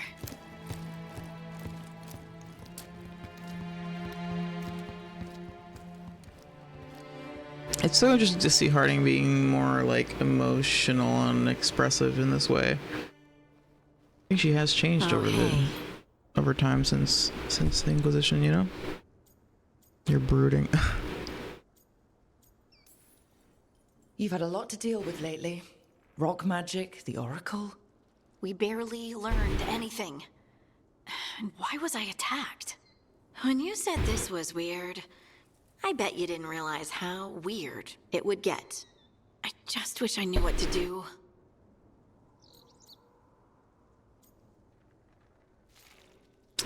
Aw, see, I want to say this, but I don't want to romance her. I wish this was like a regular answer.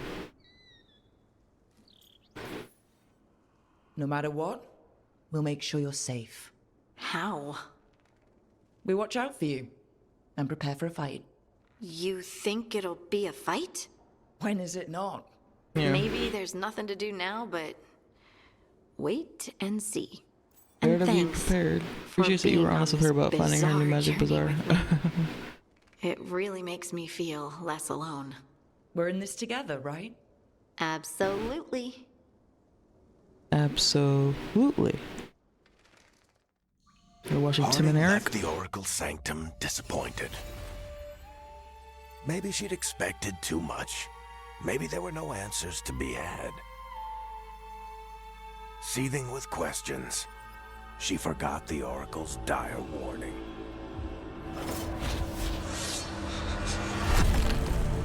Which warning? But far below the surface, something was moving. Determined to be seen, and fighting to be remembered. Sten. And his name was Stan. Dun, dun, dun, dun.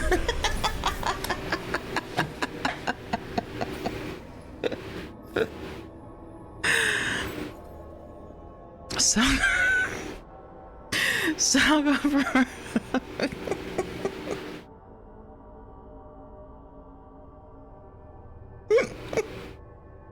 Can you imagine a Sten reveal in the style of John Cena?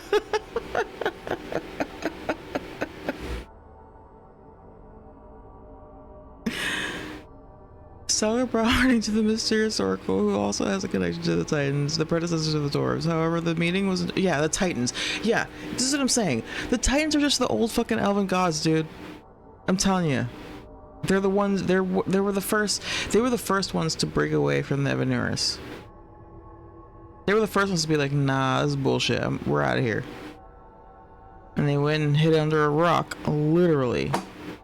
I'm calling it, dude. The Titans were just elves back in the day.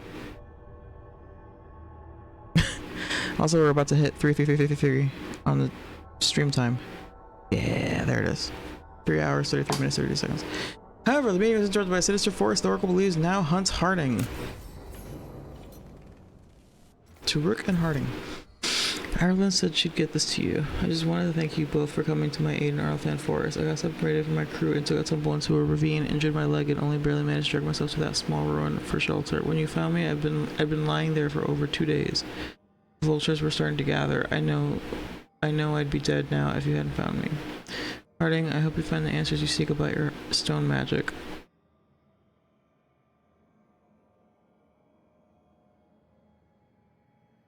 I hope it helps to know that your ability saved at least one life. Mine, Baron of the Veil Jumpers.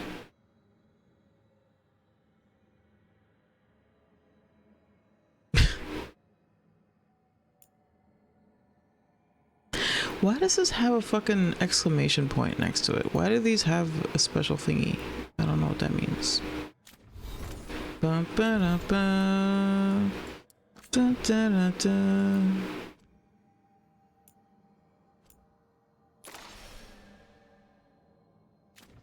Harding's now the Oracle, ship of Volta, joined with the Titan, and now the Call Shirok dwarves call her the Oracle. And she talks to them by possessing a stone figure. You need to write it down. It feels unbelievable. Thoughts. Does the Oracle's physical self still exist somewhere? Does she pass her consciousness through the stone, or is she just a stone figure that sometimes wakes up? Can she move rock too? Why won't she give me straight answers? Has the connection to the Titan, how she changed how she experiences the world? Is that why she communicates strangely? There are moments where I feel like time is different or that space is different. Will I end up talking in riddles too? Why does no one know what happened to the Titans? How loudly can I scream without everyone hearing me?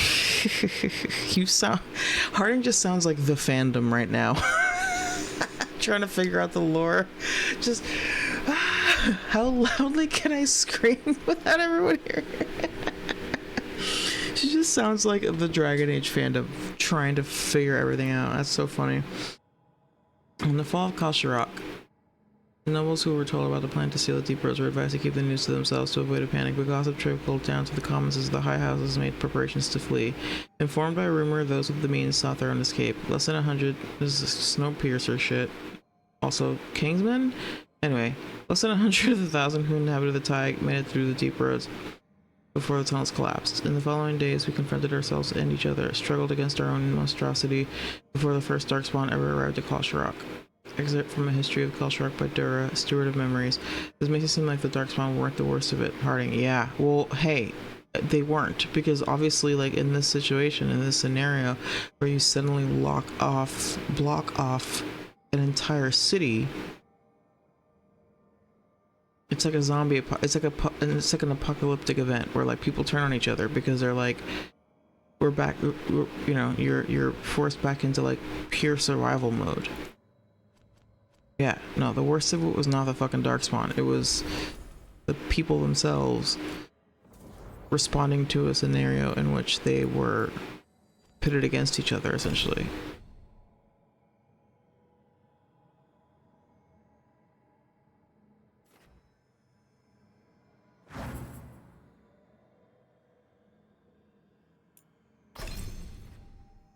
I wish the screen would show you which skills you actually have enabled.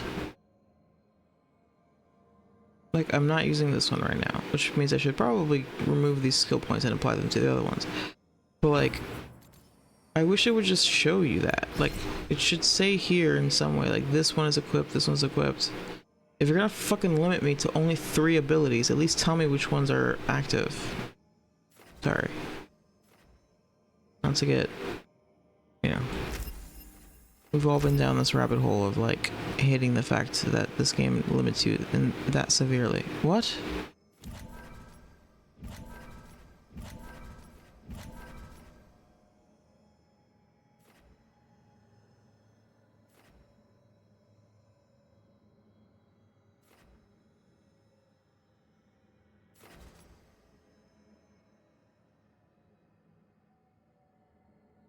Sweet.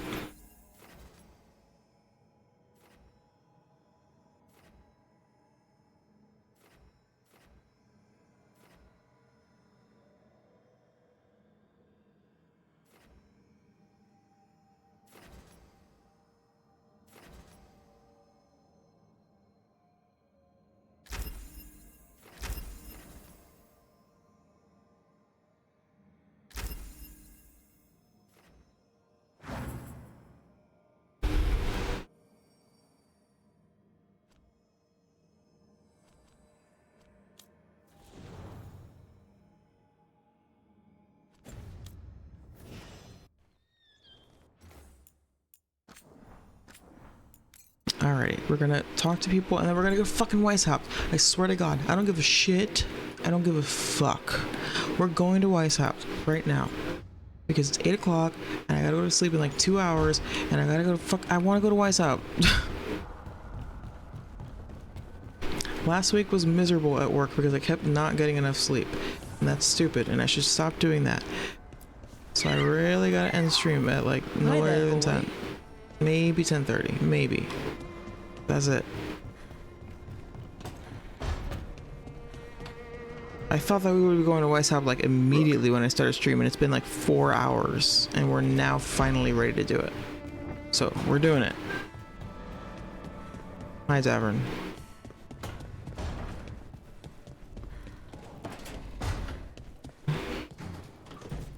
Ilario has always been rash. He acts on his first instinct when he should wait for his second.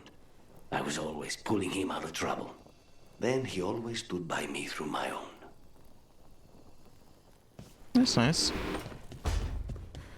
I'm just glad he's talking to me again. Or at all, for that matter. Fuck, I was like almost about to romance him too, and then we went from that to just like he's just doesn't care for me at all. Shadow Dragons. If there's anything we can do for Treviso. This is also like, this room is, yeah, again, they clearly were doing like a noir-esque, like a noir private eye detective thing with her, because like even just walking in here, like the shadow lights and the desk in the middle of the room, it's very, yeah, I see what they were doing. I like it though.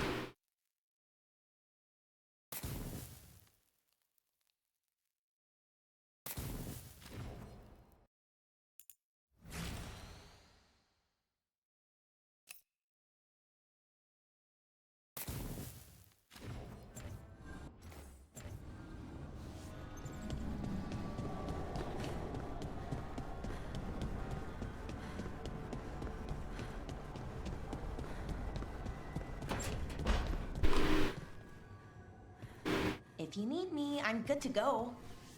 Good.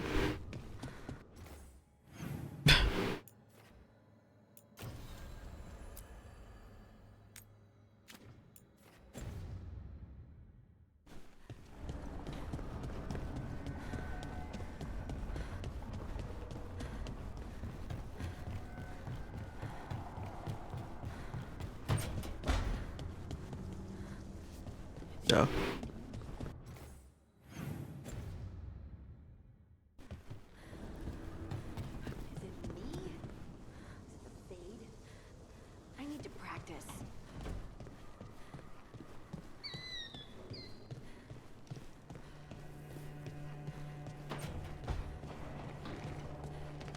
There you are.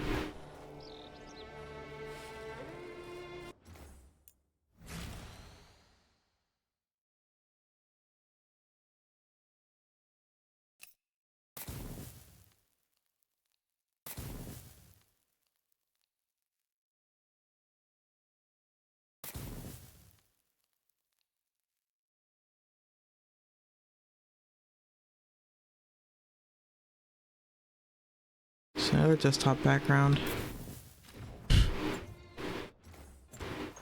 Alright.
Zishsam Othtar, Lok Oshkasam Pikar.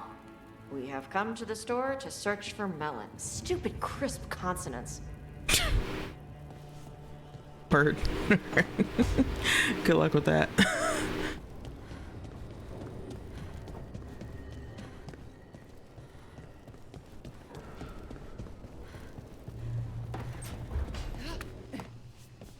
Hardy, been showing me some of her powers.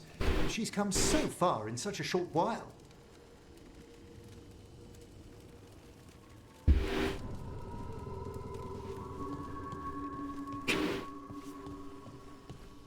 What is up here again? I don't remember. Just more books. Yeah, this balcony. It's so cute though, I love it. Alright, some more screenshots. I think I already did this in this location actually.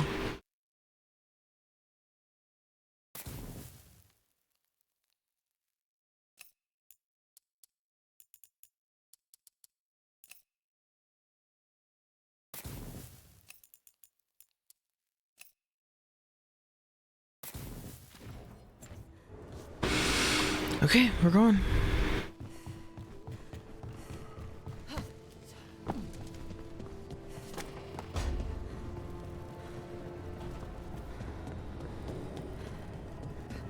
Let's see, what does Solus have to say?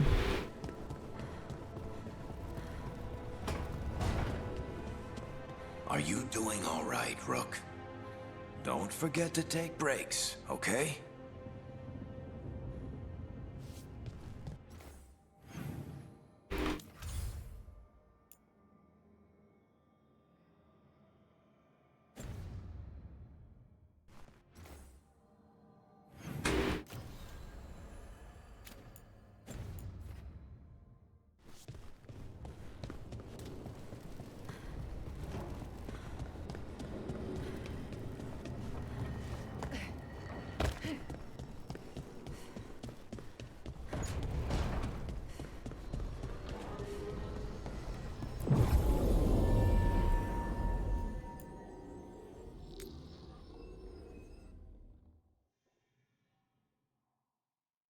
Oh, whoops. I didn't get to pick my party. Everyone suit up. All hands for this one. Still can't believe it. They're attacking Weishaupt? The Wardens aren't prepared for that. The gods are going straight for the throat. Unless we cut theirs first. Just get me close enough.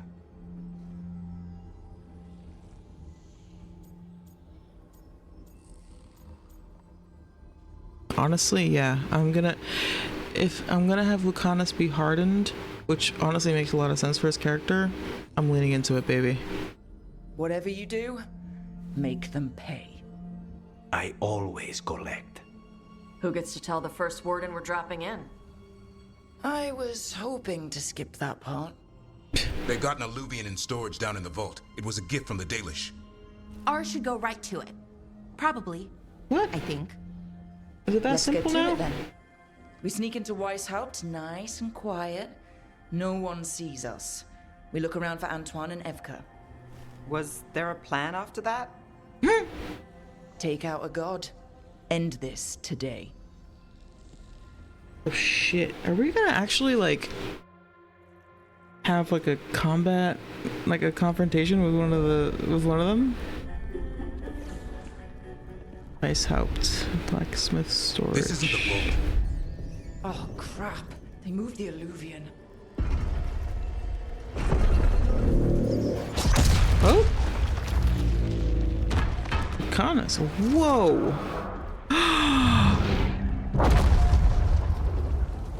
It didn't break. You call that nice and quiet?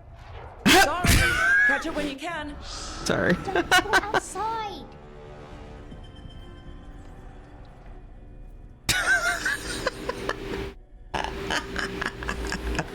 Darkspawn. In Weishaupt? Just outside the door. Stay out of sight. Mila. Sit tight, Mila. We'll be back. What? Okay, wait.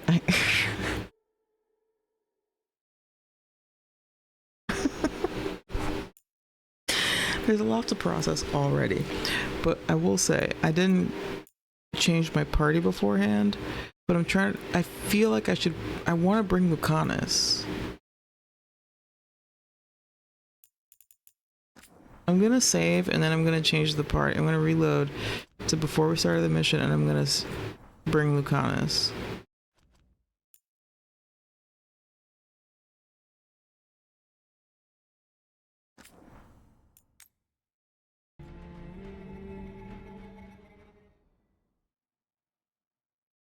I missed out on a lot of hanging out with him time. Oh, this is different now.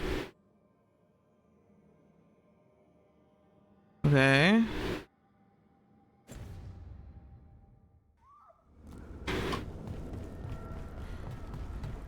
I thought I saved her before I went to the fucking Alluvian, man. Hello. Taking a walk?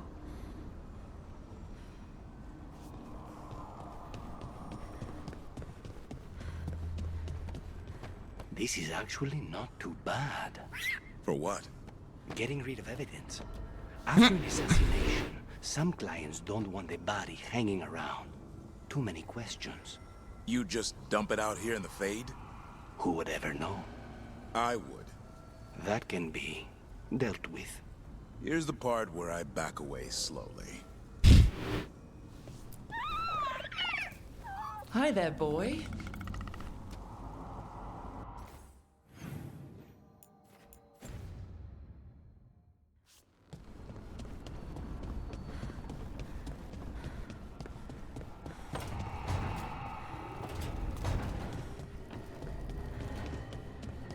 The Alluvian's working.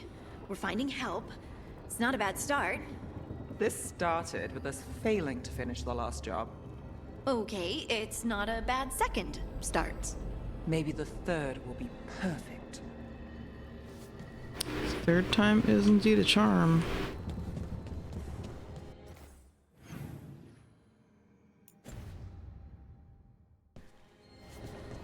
I wish you could fast travel within the lighthouse. I know that's like crazy because like it's not that big of an area, but I don't know. I think it'd be nice. Shave off a little time instead of like sprinting all over the place. I'll say that I really like the N7-day promo armor look.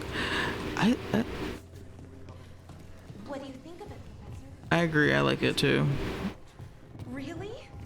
Concatenating so much knowledge into a stable vibration folded into the Fade?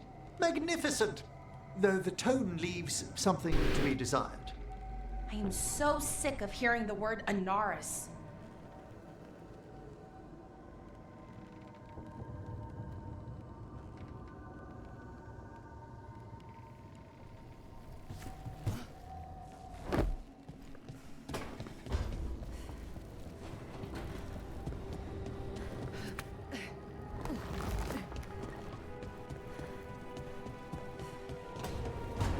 But yeah, I want to bring Lucanus, I think.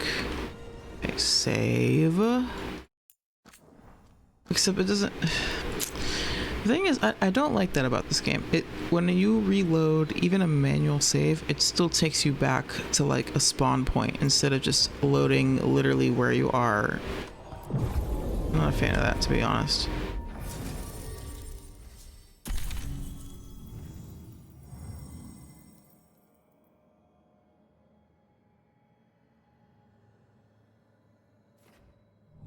But yeah, we're bringing Lucanus, because clearly, yeah, I mean, he wants blood. Wait, what? Oh, I don't have the quest tracked. I was expecting it to let me trigger it right away. Yes. Tavern is required. No! Why is my party different? God damn it. Relaunching game. I'll run the ad now, and that way we can get more ad-free time. But like literally I was like,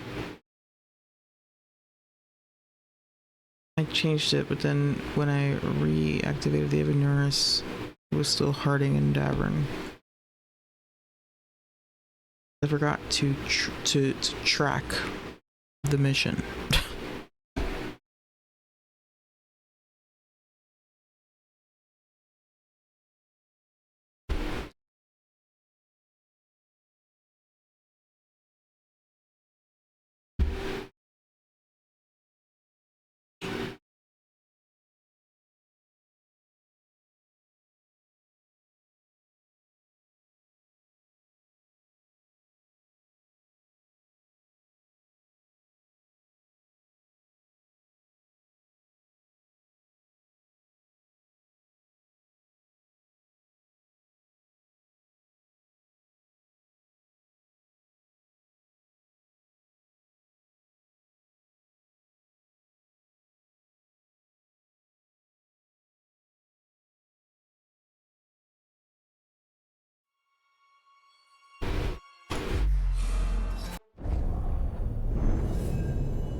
Okay, we're gonna do it right this time.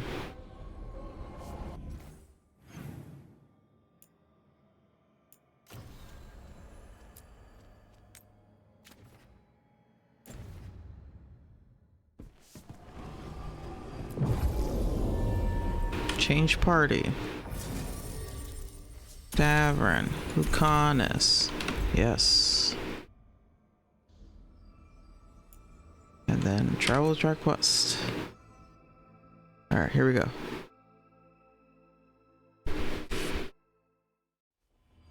Everyone suit up. All hands for this one. Still can't believe it. They're attacking Weishaupt? The Warden's unprepared for that. The gods are going straight for the throne. And this time I got to get a screenshot. Just get me close enough.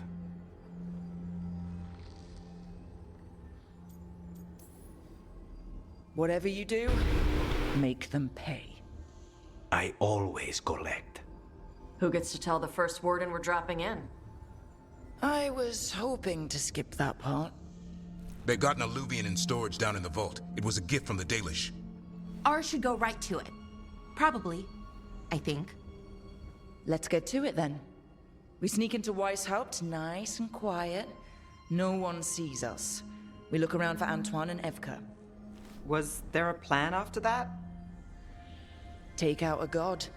End this today.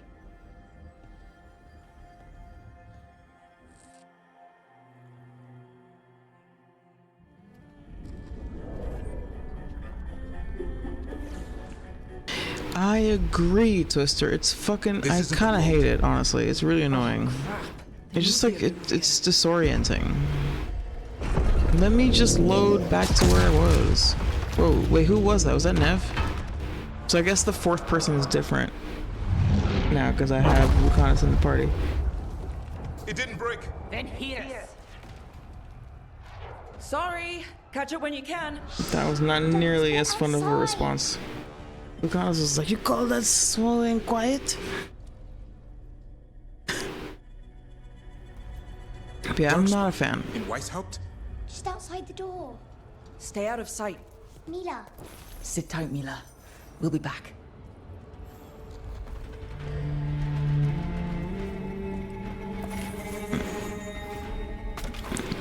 They should have made it so that like that happens with auto saves, not with manual saves.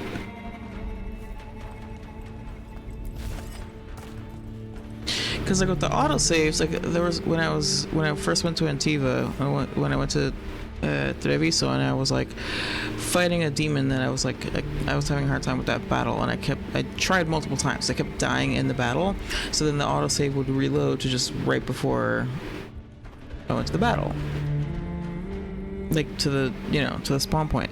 But that makes more sense. But if it's a manual save and I'm loading it, you should just load me where the fuck I saved, you know? Into the courtyard. Ooh. Clear them out. I thought she said hear them out, not clear them out.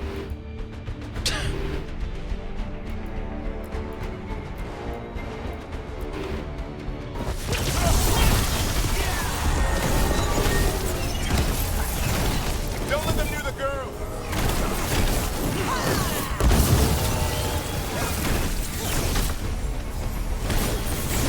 They're faster than us. They've got the gods in their back.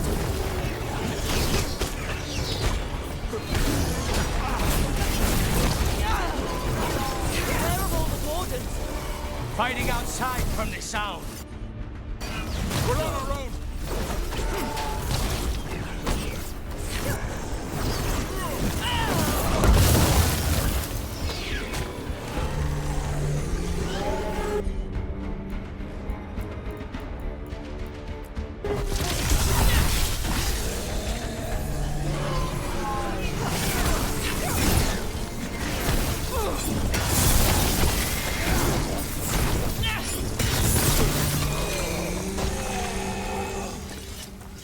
That's all of them, for now. At least it wasn't ogres. You know your darkspawn. My dad's a blacksmith for the Wardens. Who are you? Rook, we're here to help. Do you know Antoine and Evka? Probably in the war room. I can show you. Hold on. My dad's a blacksmith for the Wardens. I know that not everything has to tie back into the original story, but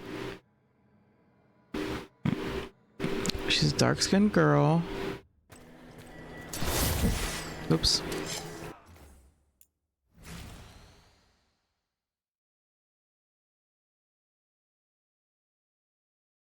Bruh.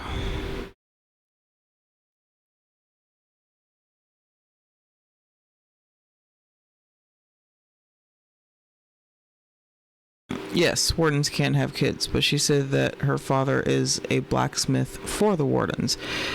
You can, I assume that that doesn't mean that that person's a darkspawn or a warden.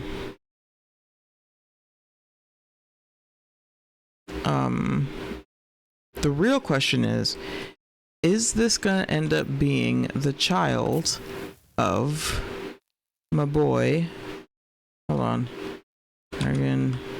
Wade? Yeah, Wade. If they're gonna imply that this is Wade's child, I'm gonna be pissed. You know why? It's Wade and what's his name? The other guy who helped him run this business are clearly a couple, okay? They are.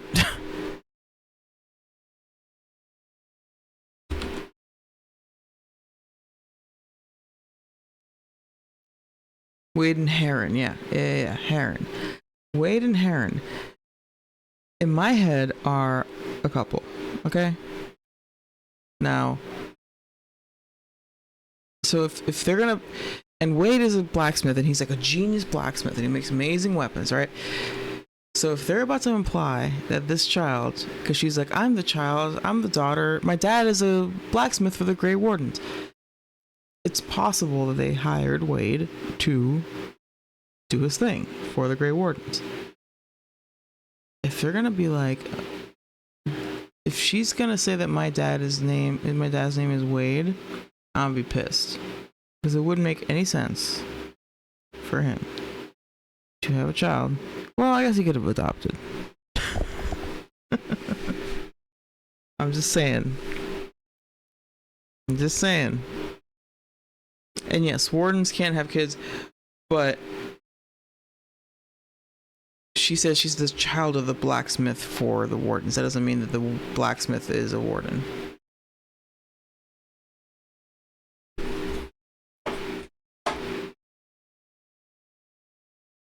It'd be different if she was like, my daddy's a warden, and it'd be like, wait, what?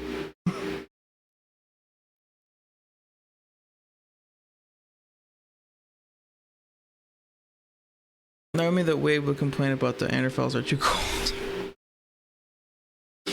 Like, honestly, okay, I almost want to be, like, I almost hope of, it's one of those things where it's like, okay, if her father is Wade, that shatters my Wade and Heron are gay lovers theory. Although, actually, it doesn't, because Wade could be bisexual. But still, it shatters my, like, head canon of, like, Wade and Heron being, like, the fastidious gay couple that run, like, an art gallery in a small town kind of vibe. Or, like, a diner. You know what I'm saying? It shatters that illusion. However, if it is Wade, that means that we get more Wade. If Wade is in this game, I will be so fucking thrilled.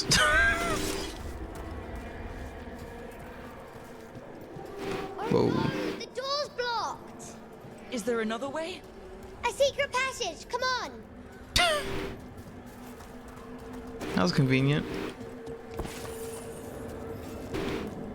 Oh god. Alright. Okay, so people tend to generally have opinions about little kids in movies and in games.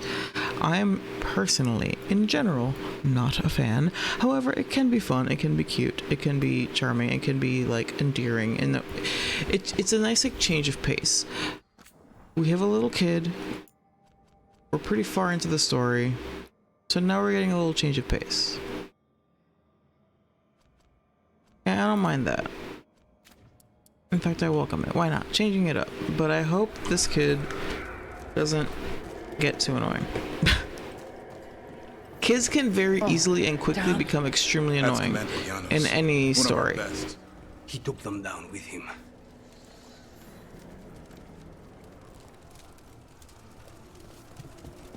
So, hopefully she'll be fine.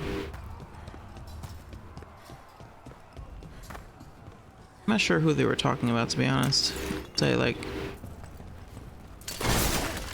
Yeah. Guys, it's Weishaupt. Guys! Hey! Hey! We're in Weishaupt. $5 says where will fall on Mila. Probably. Honestly, she's probably gonna die. This is definitely it.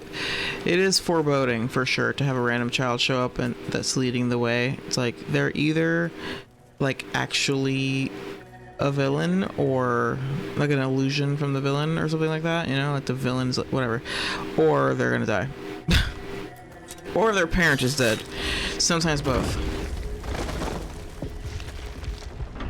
Whoever this blacksmith parent is definitely dead. Just a while ago, they started climbing the walls. You should stay here. I can't. I need to find my dad. There's worse than Darkspawn on the way. And walls won't hold it back. Ooh. Oh, god damn it. Alright, photo mode is going into... I'm finna... Oh my god, half of the time that I spend doing this mission is going to be me doing this. What even is this? A broken sword? What the fuck? Interesting.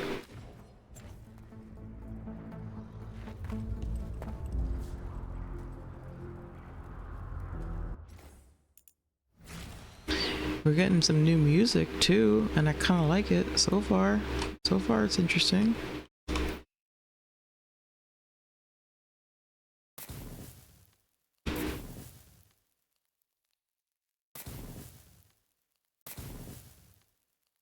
Aww. Yeah, photo mode the mission for real. 100p. I can't stop. I won't stop.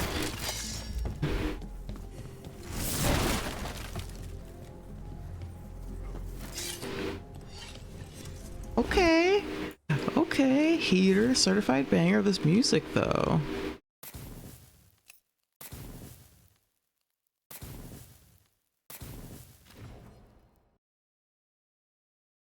What did Red miss? You missed a lot. You like yelled about, you were like, that's fucking what's her name? And then proceeded to disappear, and I was like, damn, did that trigger reject that? Volta, yeah. You're like, that's Volta? And then he was like, disappeared. I was like, damn, did reject? Did that kill him?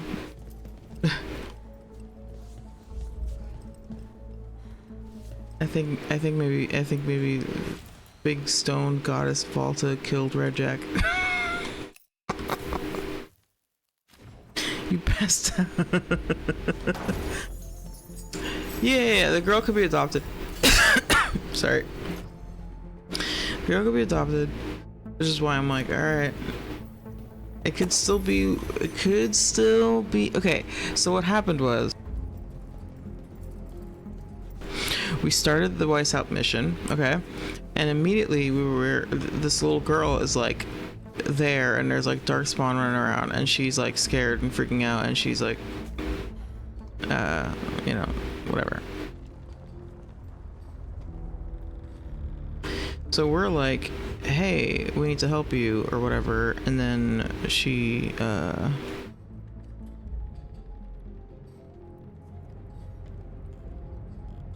like leaning, it's basically like she said, so she's a little girl, she's scared, right? So we get to Weishaupt and it's like under attack, and it's like a, you know, chaos. There were some Grey Wardens fighting and they died. There's this little girl and she's like, I am the daughter, my dad is a blacksmith for the Grey Wardens. So she like lives here, I guess, is the implication. And so now this is her. Her name is Mila. Okay, that sounds kinky. What? Vault 2 OP made Reject fit, yeah. Dragon Age is nice to kids in these games. Connor, Fenrir, and even Dagna, they face a lot. Yeah, no, for sure. They're an easy target for the tragedy that we get a lot of in Dragon Age. Kind of Grand Machine ends up that way. Is it? We don't know. Stop it. Stop it. Why you gotta assume the most uncharitable interpretation every time? Maybe she chose to be that way because when we last left her, she was like, yeah, I know, Volta. Because Volta was like super excited about learning more about the Titans and all this stuff. Like, I feel like Volta maybe would be like, yeah, this is my role, this is my place, this is what I want to do. We don't know exactly what happened to her though. We didn't hear about like what exactly, like how she went from Volta to that. It's possible we'll learn more in the future, but yeah. I think it's interesting. She's not dead. What was that Joker said, live long enough to become a boss battle? Mila sounds Australian? Okay.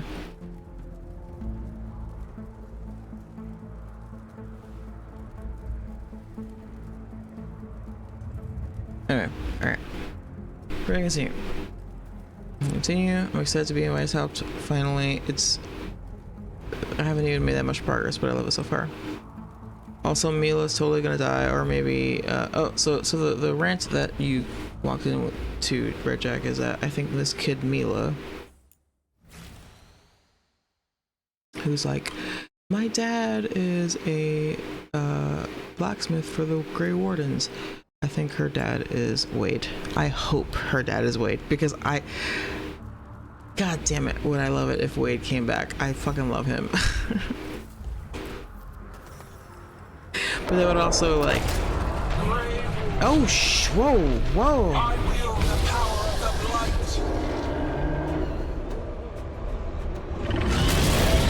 Today, whoa, we face the finest child of the gods. What the fuck? A dragon. Gillian brought a bloody dragon. Word. That's an archdemon. We have to get inside. The war room isn't far. Stick close, Mila. Davrin! Wardens, we can sense an archdemon. I can hear the calling. No. Splitting it, but I'll make it. No.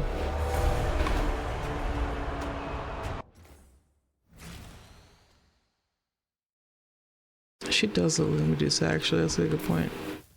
Yo, this is fucking crazy, brother.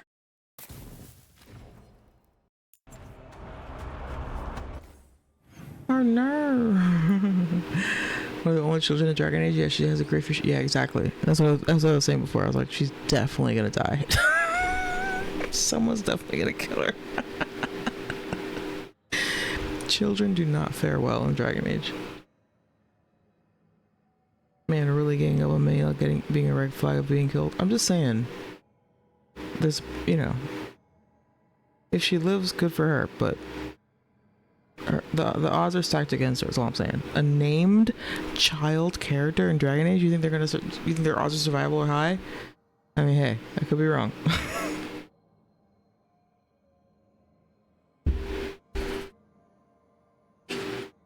Although I suppose Connor did live, at least depending on how you do it. He does technically live. This is awesome. Alright. As much as I love photo mode, I'm gonna do it one more time.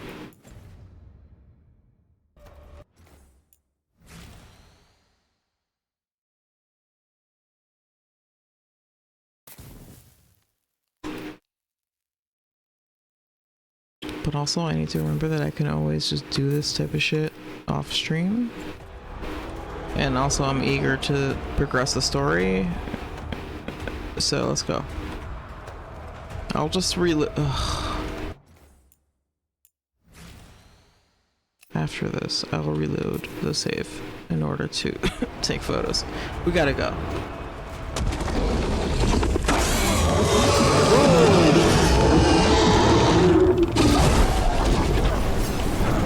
Oh fuck. One thing that I like vaguely have a problem with in Dragon Age is like a dragon will show up, but then I can't really look at it because now there's all these other enemies fighting me. It's like, no, no, no. Let me look at the dragon flying around. Come on.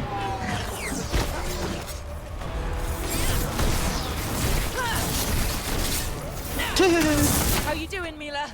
Better than you. She's a cloud. How do I kill a cloud with a dagger?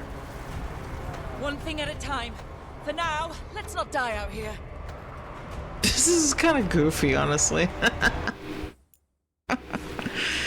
Just a face in the sky. It looks like a fucking... It's like Face from Nick Jr.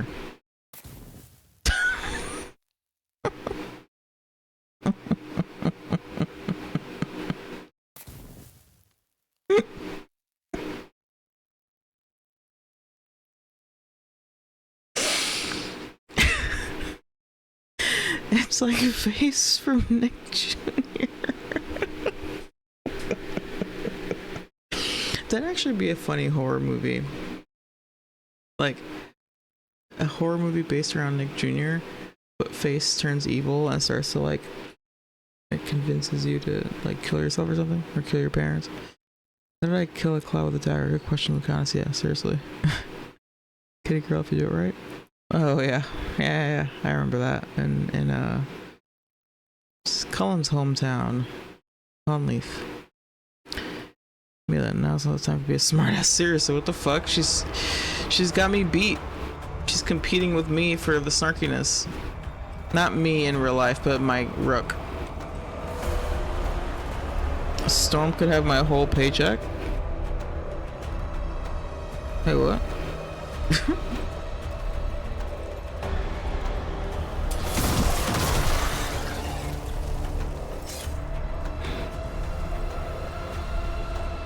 Alright, yeah, we're gonna pretend that photo mode doesn't exist. It's never fallen before, and it won't today. Where's Commander Janos?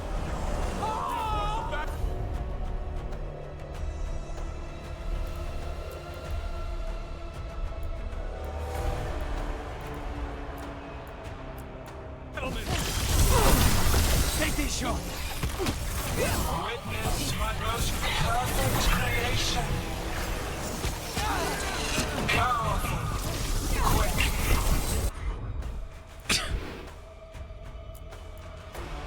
And I have returned much of her cunning.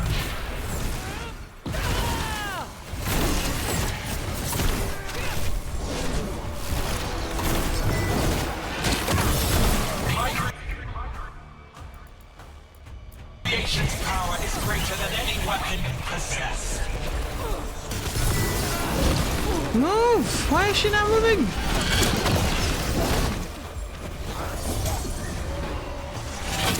No! Didn't mean to do that. Oopsie. The final blight. Ooh.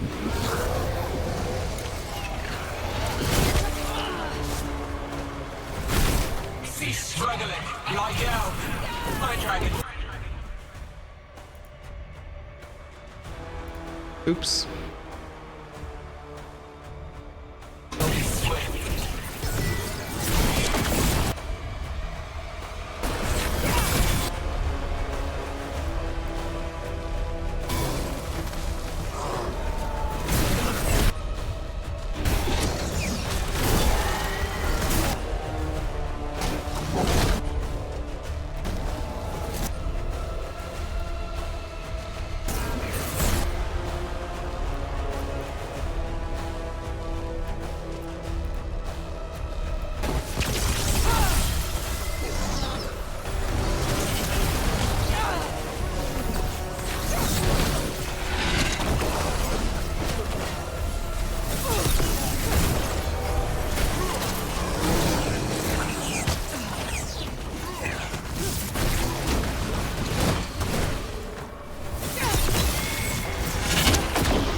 Oh shit, it did change my ultimate. My ultimate got changed. This is what Hellraiser was talking about.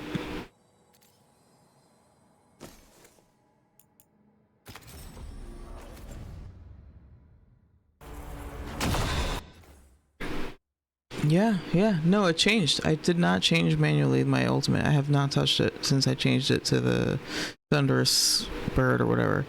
And because I just did the move. I did it, and I was like, wait a minute. I thought I changed it, and I did. Like, meaning, like, that didn't seem right. I was like, seems familiar, but it's not what I was expecting, and it's because it did change on its own. I guess I got the glitch. Fire was a good choice. Fire is always the best choice. Okay? Anytime a game allows me to pick between elements, okay? Fire. Every time. I love fire as an element, as an elemental move. And actually, you were complaining about the double daggers not being as much of a thing anymore with rogues. I don't like that as an arcane warrior type build, right? Like a melee mage. I'm basically forced to focus on a thunder or like electricity damage path because a lot of the moves that are in that path are electrical. I don't like that shit at all. Don't fucking limit my elemental magic, the element itself, based on whatever specialization I pick. Why do I gotta do electrical?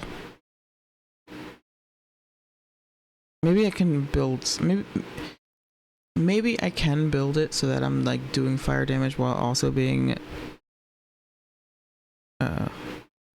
Spellblade, but yeah.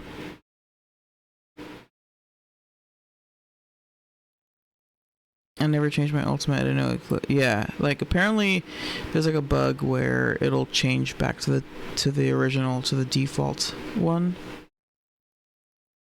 just kind of randomly, unexpectedly.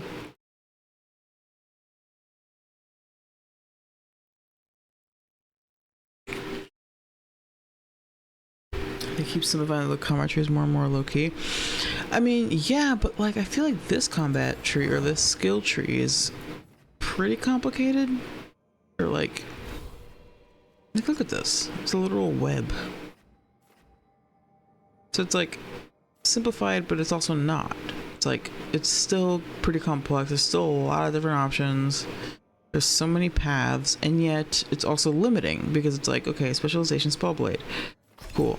But like the skills that lead you to Spellblade are like the electricity damage.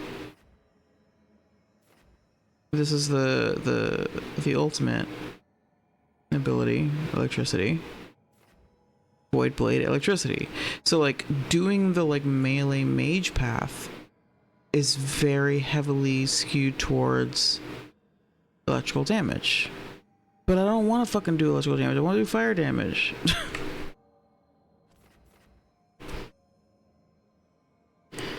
It has more options in Inquisition, but it railroads in certain roles. Yeah, like this is lame. Why is the element like included in this? Like, why does it even matter what elemental damage I'm doing? Why not have it be like I can choose a specialization and that's separate from the actual elemental damage that I'm doing?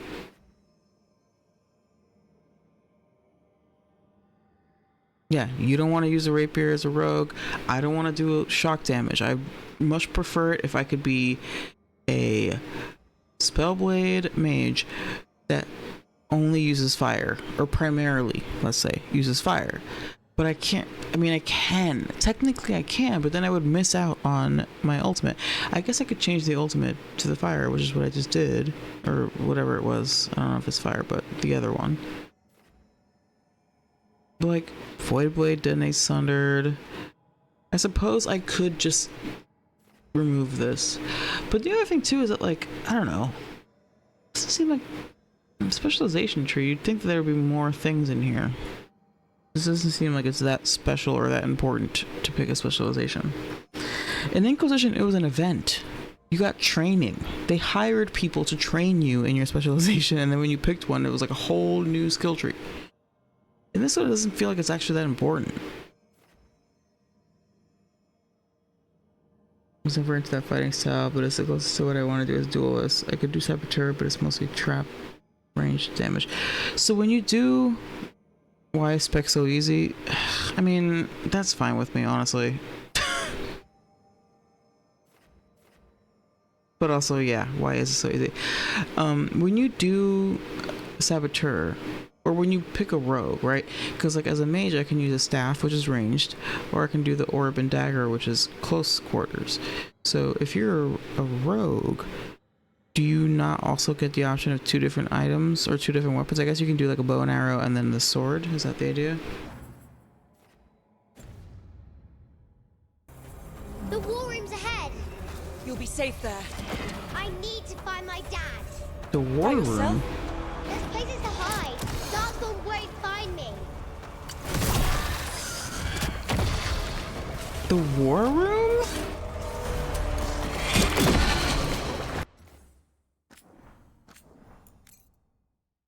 Interesting.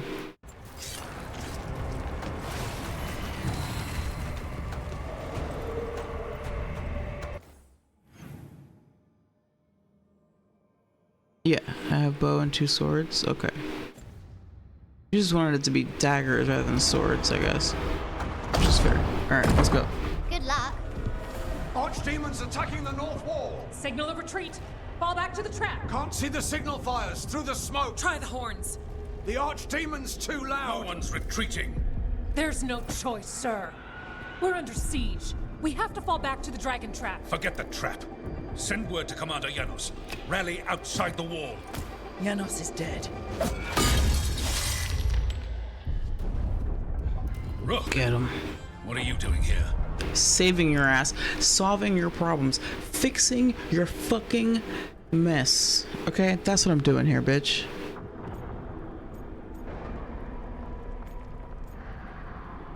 Yeah, you didn't listen to me. I'm here because you didn't listen. Now it's too late. Tell him. For you it is. Better than what Janos got? What about all the other wardens? Yeah. Arrest them. What? No, you need to listen to them. We are under attack by a god. Do you hear yourself? There's no such thing. Stop finding excuses to be a coward. Can somebody please shoot him? The enemy is outside the window. Yeah. We wardens don't hide in our castle. I won't ask good soldiers to turn tail and run. We're an army of steel, holding back the blight. Order every blade out of Weishaupt. We'll all die, sir. That's an order, Warden.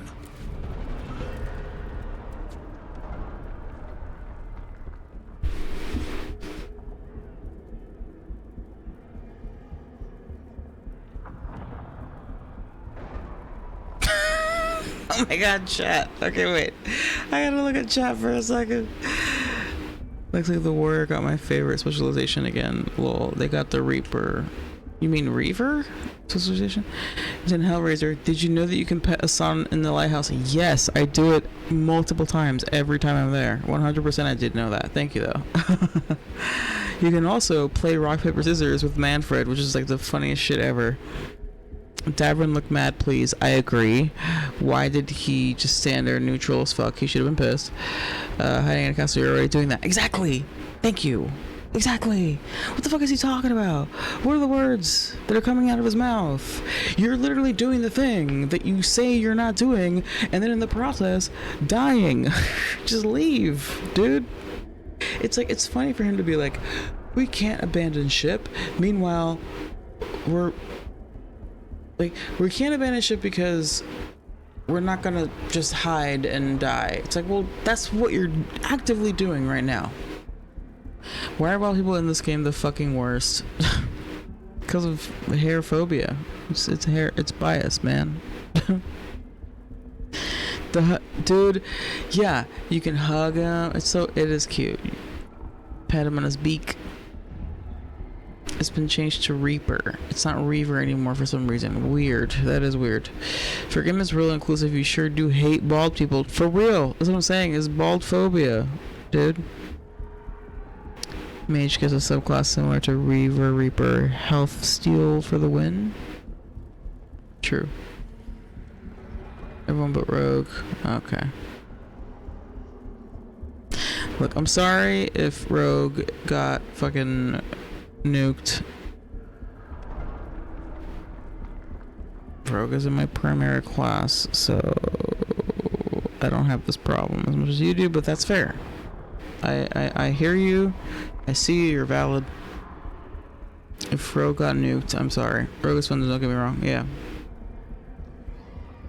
It may have been a thing where they were like, we need to make Rogue less OP. Like, maybe they were like specifically trying to make Rogue less of like a you're gonna do all the damage in the universe, period, type of deal. To be fair. Because typically that is what happens with Rogue, is like you just do all the damage. I watched a streamer playing a Rogue completely nuke a dragon. Rogue is still busted. Hey, you know what, Red Jack? You gotta figure that out, man.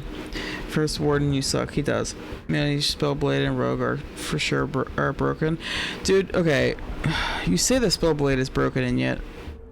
I mean, maybe it is. I don't know. I hear Spellblade is insane. It probably is, but I'm dumb and don't know how to build characters properly. As much as I love RPGs, I'm bad at them. So, I don't know how to build it properly. I'm sure there's a way where I could, like, really go crazy. I have been doing a ton of damage lately because I finally got an upgrade that made it so that I use less mana for each of my spells.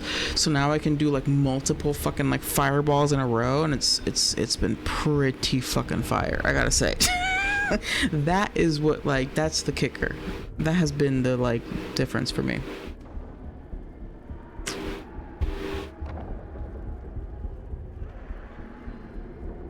I know, I bitch and moan, but I'm doing fine.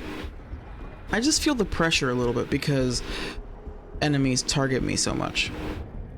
And so I'm like panicking all the time during combat, but at the same time we fuck shit up, so it's fine. We clean house. Reaper for Warriors, best move, not a fan of the two specializations that you build for straight necrotic damage, and go Reaper, you smash. Nice. Okay. Knock the first warden out and take charge. Bruh. Okay, wait. Oh, shit. Which one? Oh, no. Oh, no. Which one am I gonna pick? So I can knock him out and take charge, or I can talk sense into him.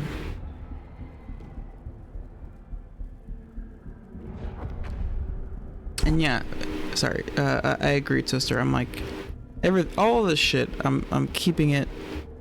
I'm storing it away because I plan on doing a warrior and a rogue run in the future. So just pro tips for later, you know. Also, I read a story where Enki spent the last 10 years hunting down all bald people and they become endangered. That's so psychotic. Also, you are the person that has to write the story now.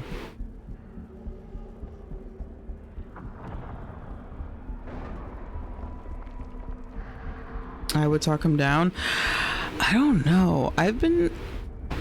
Typically, when I play games like this, typically when I do like RPGs, I tend to take the passive, like, you know, talk them down, whatever, like, we win our battles with words rather than with weapons kind of deal. I tend to be very pacifist, like, yeah,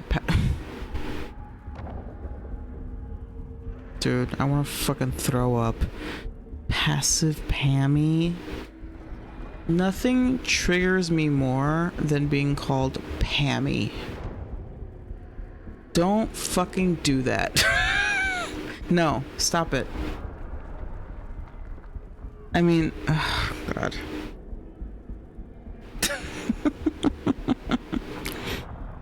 I despise being called Pammy. It's not a thing, and if you do it, I don't like you. If you do it unironically, you're making a joke, you're making a play on words, it's fine. But it still makes me cringe, even when it's just in a joke format.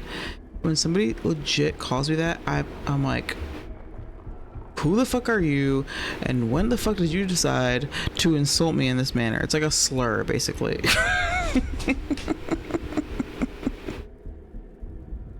No. No. I prefer Pam over Pamela, but call me Pamela before you call me Pammy, because if you call me Pamela, I'm not gonna, you know. Pammy, you know. Pammy might be throwing some hands. That's all I'm saying. That tracks our friend named Victoria that hated being called. Yeah, yeah. Like, if I were named Victoria, I would rather be Vic than Vicky. There's just something about it that just sounds like diminutive and weird. I don't like it. It doesn't fit for me.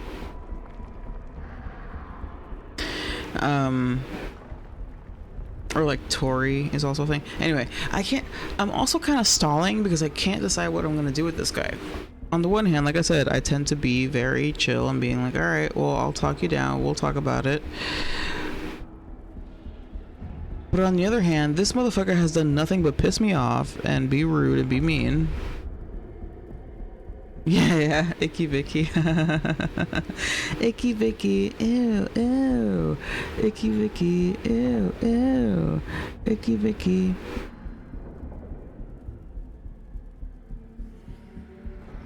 Alright. I think I'm gonna let him live. My impulse, my gut feeling, my initial like gut reaction was to be like, fuck you, I tried talking, you're an idiot. And to be fair, it says knock the first warden out. You're not killing him.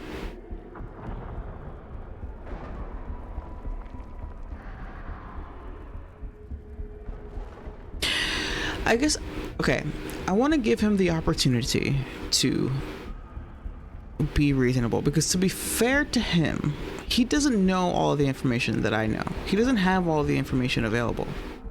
So I think if I just kind of like grab him by the shoulders and shake him a little bit and go, hey, here's what I know. Here's what's happening. You don't understand. Like, you think you know what's going on, but you don't. If you know what's going on and you still make a bad call, then that's on you. But I think part of the problem here, and this is what happens with like, this is what happened with like Dragon Age Origins, right? With like Logain and shit.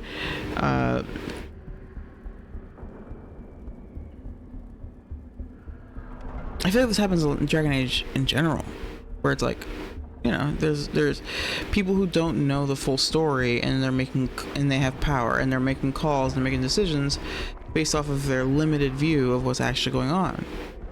Fucking Inquisition, right? Like the whole thing, like at the beginning of Inquisition, the whole thing is convincing people that you're not just like an invading force, but actually like a organization that's trying to help people, because everyone's just kind of like, oh, you people are just trying to take power, and you're like, no, we're trying to stop hell from blowing over.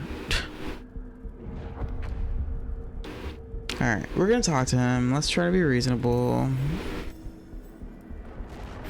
An unexpected ally of the first warden. You're confused. Nice. Notice the blood in your ear? It's the calling, isn't it? The Archdemon's messing with your mind while its master mocks you. No one mocks the wardens. Davrin! You're the only force in Thedas that can stop this.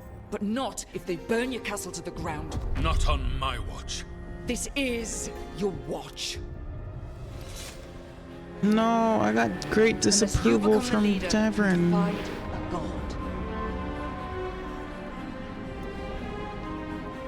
They'll know our steel. Yes. Get down! Fuck him up, Black Mr. Queen. Mr. Clean. What needs to be done? It's 100 years old, never been used. Look, get to the trap. Get it working. Me? You were right. I wasn't. Now go show this guard what mortals are made of. We'll have your back. I'll hold you to that. Come on! Yeah. Alright, I like this except for the fact that I lost approval from Davrin. Alright.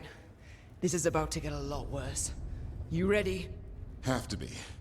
It's us, or nobody.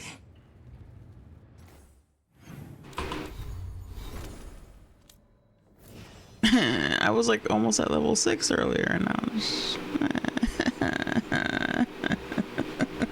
I'm legit so... Oh, come on.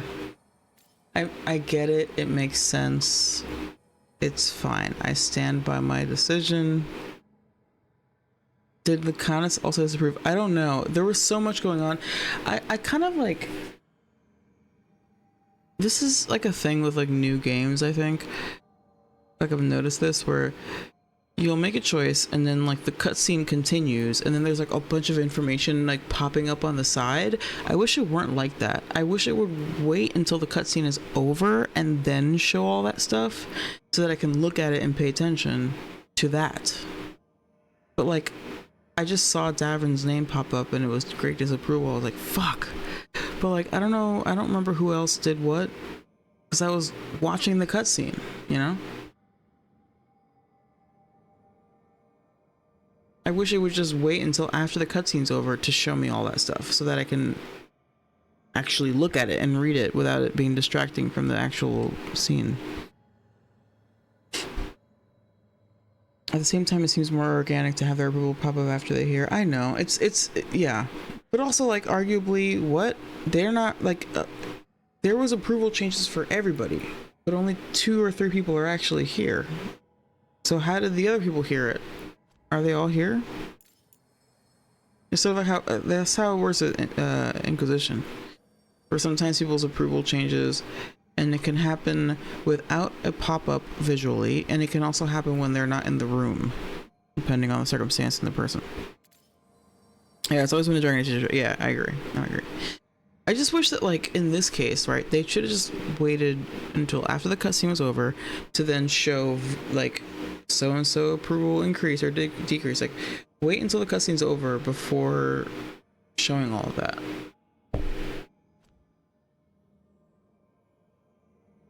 So that I can see who is changing in what way. Because, like, it's an exciting, action-packed scene. There's a lot going on right now. I don't want to fucking look at the stupid text on the screen. I want to watch the movie, essentially. Like, it feels like I'm watching a movie, and then there's, like, text on the screen that's showing up. It's like, nah, I'm not going to pay attention to that. It's not right now. I want to know that information, but I don't want to know it now. Because I'm watching a action-packed fucking whatever. Anyway. But I did see, because I think with Davrin, because I'm trying to romance him, that stood out to me. And also because he's a Grey Warden, so it stands out to me, like, what he thinks about the situation, right? So I just, like, saw his name and it said disapproval. I was like, what the fuck? But it also makes sense. It makes sense. Because for him, it's like, this is our guy, this is our leader, this is our boy, and, like, how dare you defy him in front of everybody else, and in so doing potentially compromise the integrity or like the stability of the organization from within by like encouraging people to turn against our, in Davrin's perspective, our leader. I get that. I get why you'd be like, don't do that, please. Holy shit. Outnumbered, trapped, you will not hold.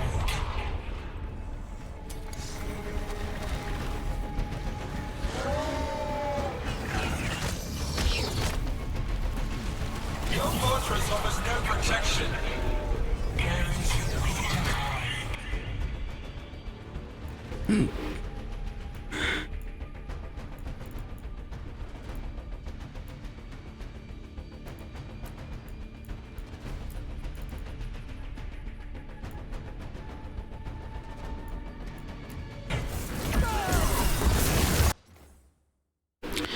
I guess the way of your companions you didn't use not fall behind. No, but like in that instance, I don't know. It showed like 8 different people. Like it kept. I'm pretty sure that affected approval for everyone. It wasn't just the people in the party. For sure it wasn't, because it was like it showed multiple people. That's what I was saying. Is like that's my point. Is like when it's more than 1 or 2, then it becomes like I want to look at this to see what all the changes are. Meanwhile, the cutscene's happening, so I want to watch the cutscene, so I can't pay attention to what's happening. But it was definitely everybody. It kept going. It was everybody. Everybody had an approval change.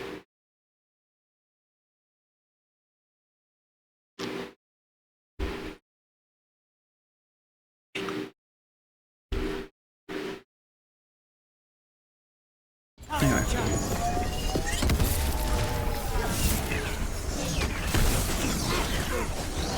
Surrender to your fate. Defeat, death, reconstruction. You know what okay. I finally got it. You know what this is reminding me of? Like the way that Gillinan keeps like talking to us from the sky in this weird like distorted voice. It's reminding me of BioShock Infinite.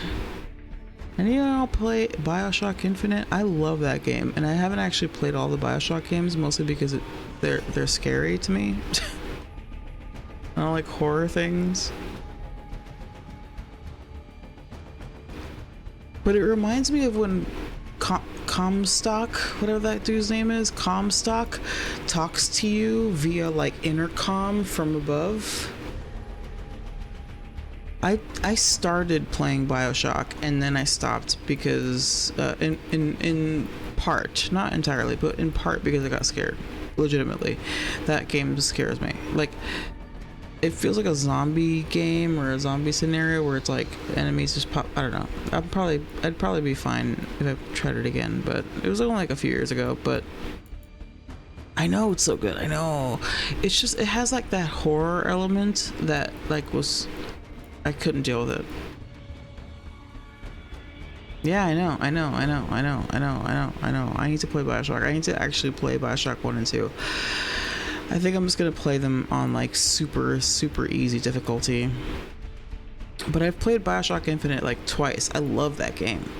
The whole thing, the environment, the aesthetic, it's incredible. I fucking love BioShock Infinite.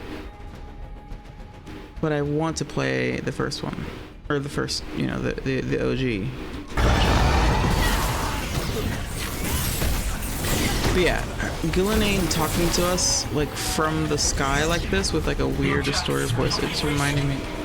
There is potential for new forms in your flesh.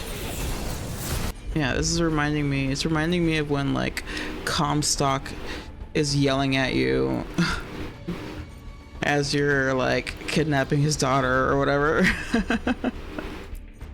It reminds me of that.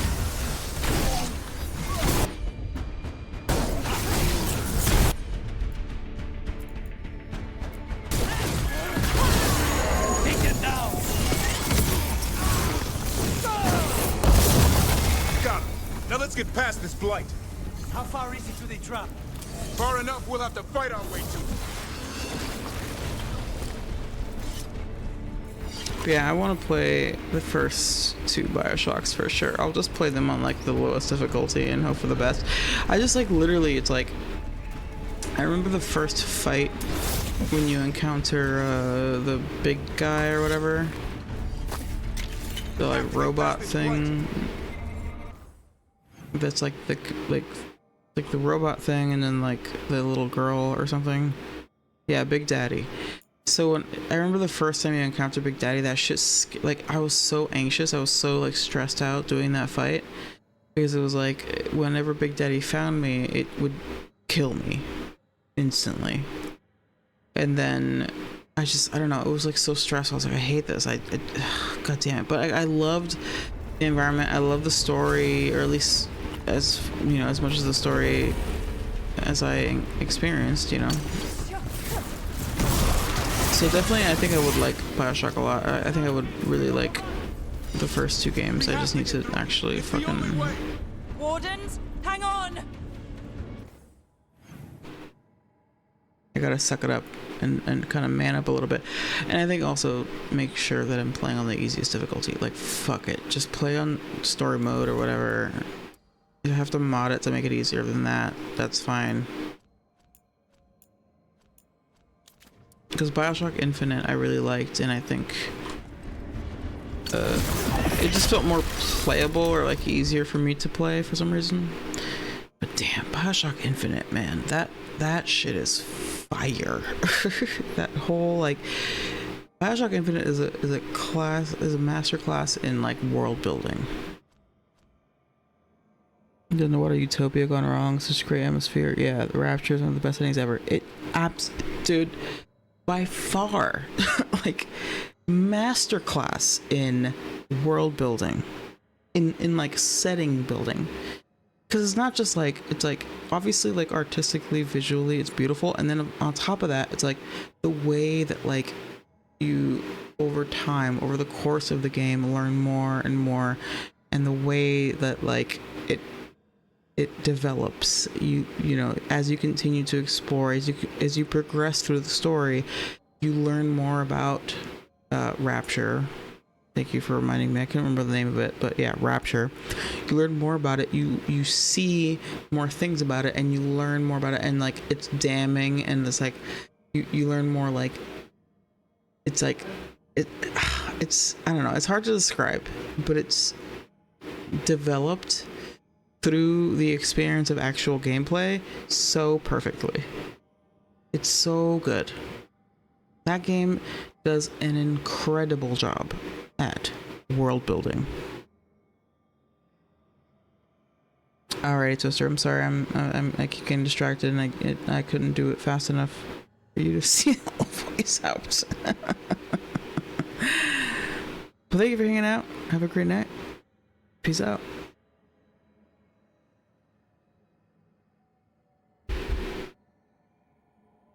But yeah, no, Bioshock Infinite is a great... I remember there being like this thing, it's vague memory. This is like before I was playing video games really at all.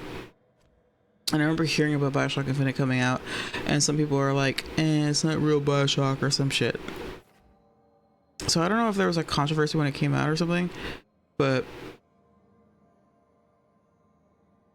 I guess there was controversy because maybe like the way that this story concluded pissed people off or something. I don't know.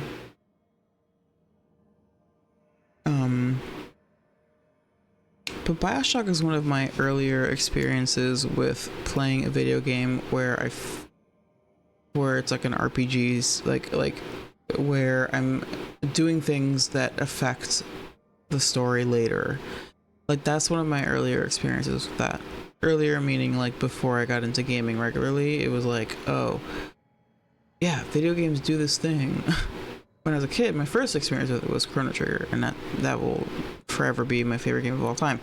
But yeah, I remember playing Bioshock and being like, oh, this is cool, because it's like this thing that I did has a direct consequence in this game that feels like super complex, and so it doesn't feel like I can change the outcome, but I can. That's fucking cool, you know?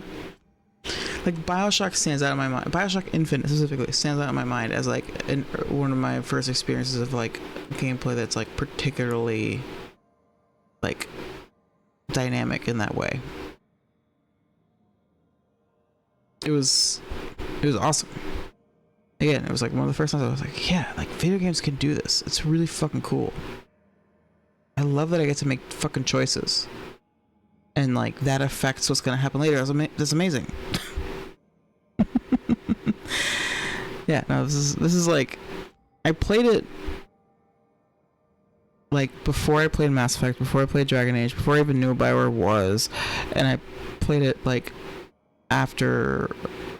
It was like one of the first, like I said, it was like early game, like early like Pam is a gamer now phase.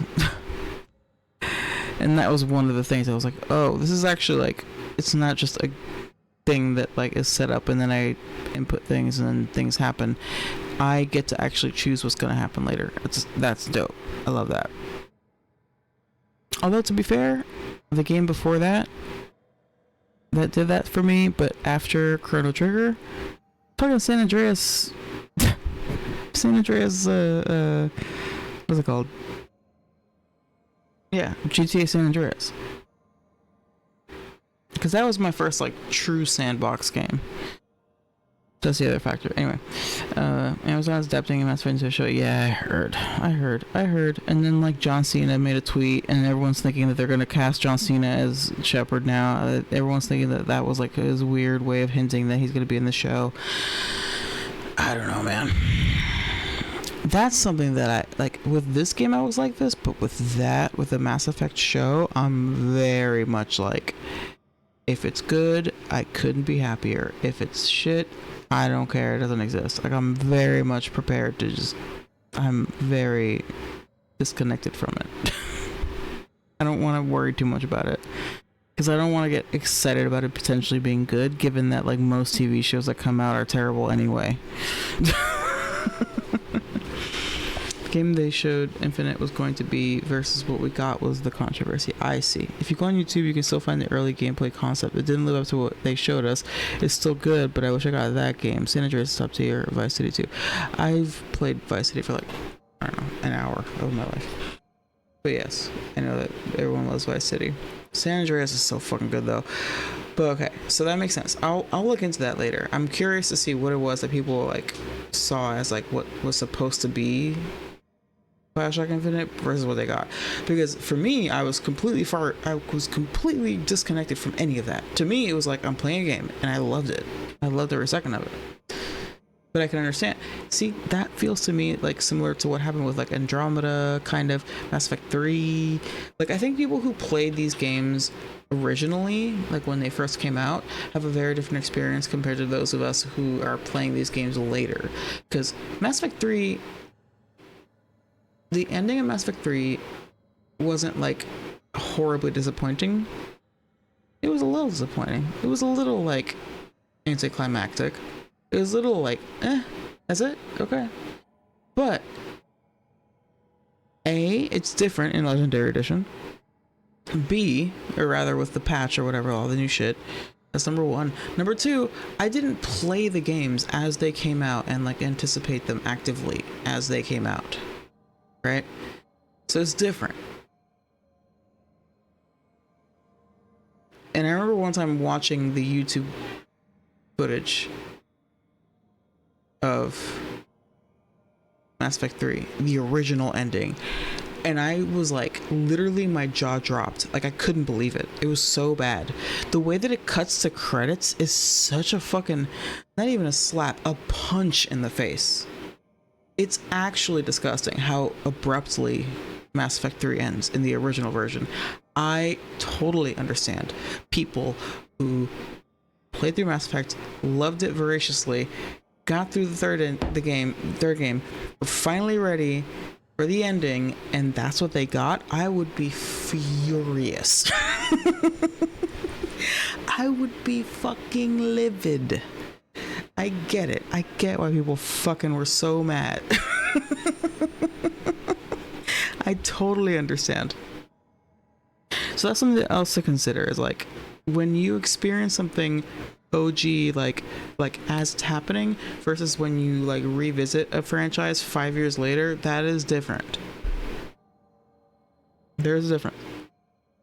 If the Castro in the ship, will we even be able to see him? Oh god. Dun dun dun dun dun dun dun.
Okay. Sorry.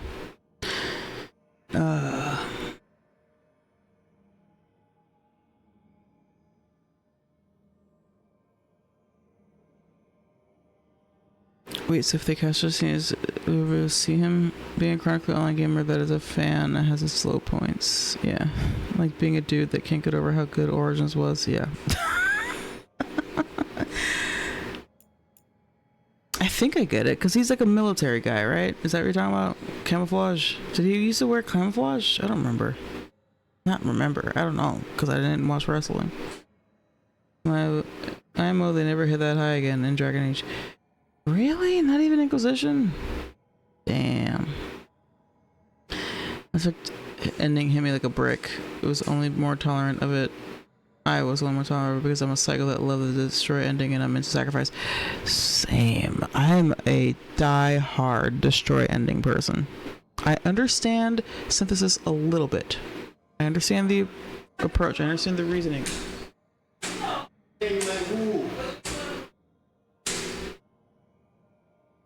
But ultimately, it's destroy all day, every day. 'Cause I don't fucking trust.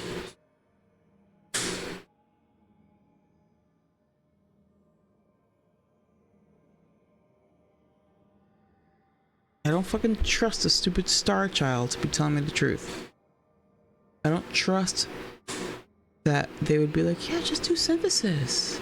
It's all good. It's gonna be fine. We'll all get along. Kumbaya. Everything's gonna be great. No, you're just gonna take control over everybody. If we do synthesis, then you can take control over everybody. You don't gotta indoctrinate people anymore. I have just indoctrinated the entire galaxy. I'm not doing that. I'm not doing that shit. Fuck no. I also don't believe that Destroy actually destroys all of them, but that's not the story.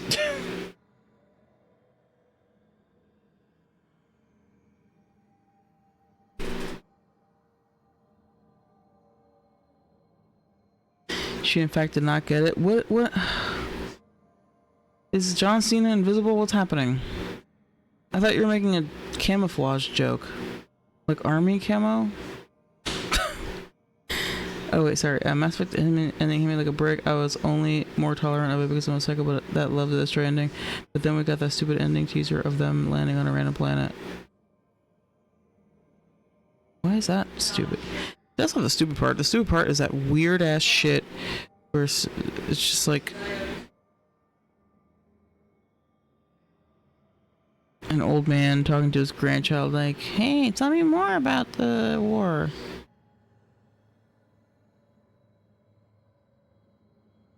Okay, yeah, I don't fucking know John Cena, Lord Jesus Christ. Okay, guys. Give me a break. I know that I'm forgetful in general, but for fuck's sake, I don't know John Cena lore.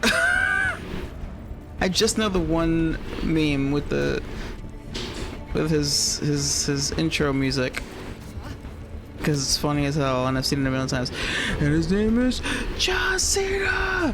Da, da, da, da. Dun, dun, dun, dun.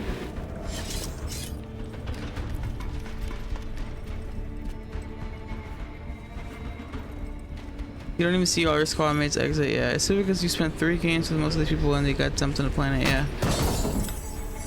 Yeah, there's no epilogue at all. It is shitty. It's shitty in general because there's no epilogue. This is fucking looks like Bull's hat.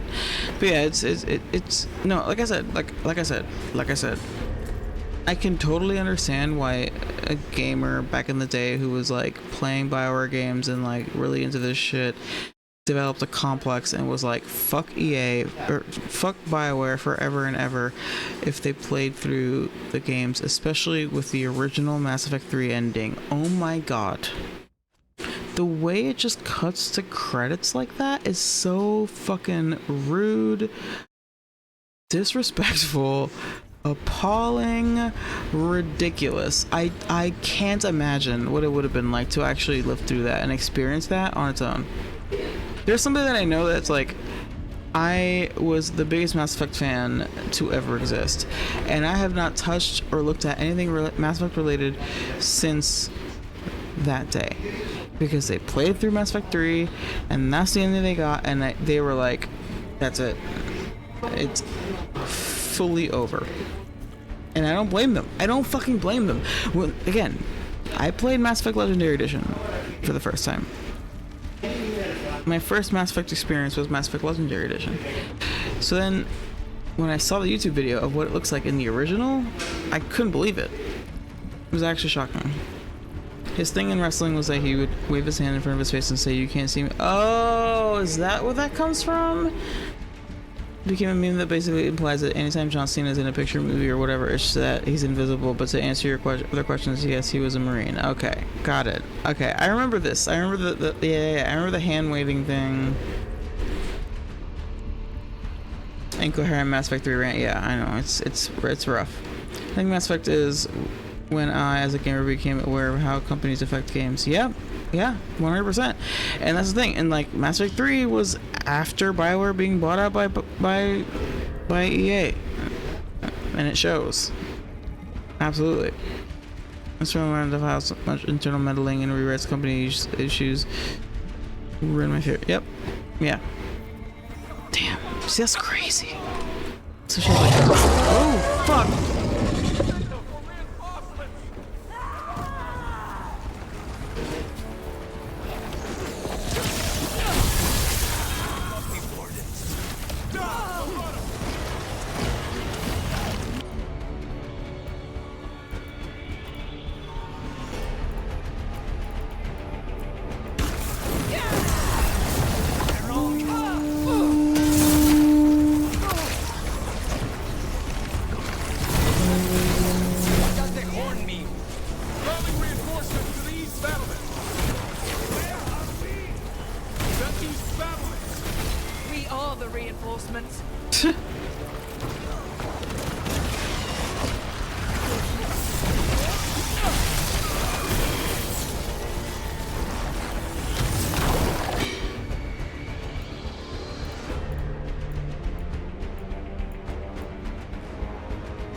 Trying to.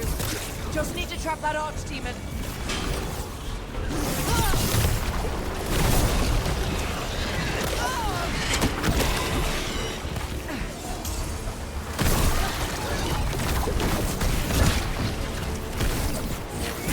Ew.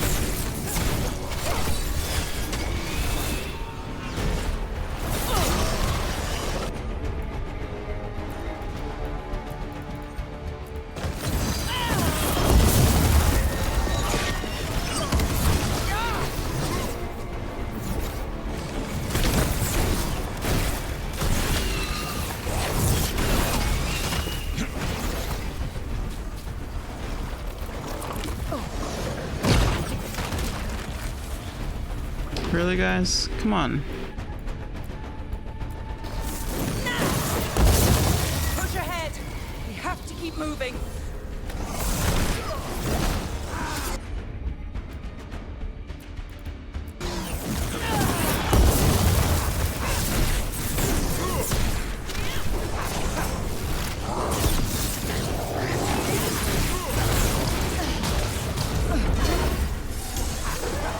We're clear.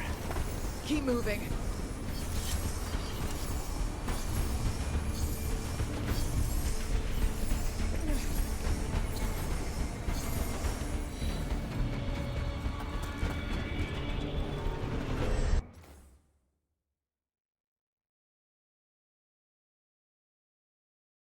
Maybe what was funny.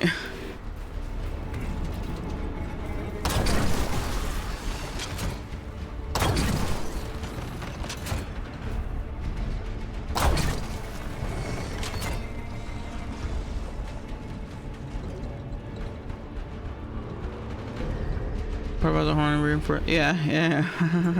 It was kind of funny.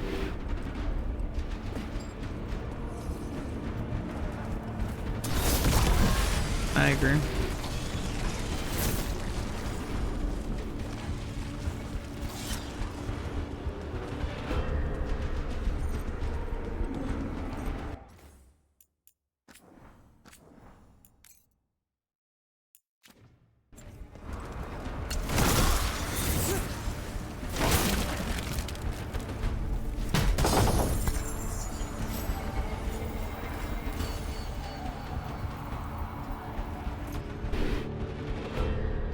Fuck yeah.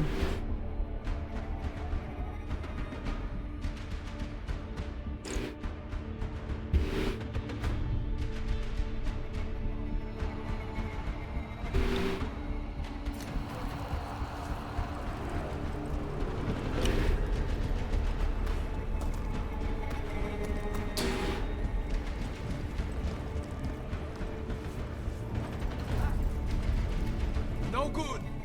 Time to improvise. Maybe that ballista can help. If it wasn't under a pile of blight, maybe.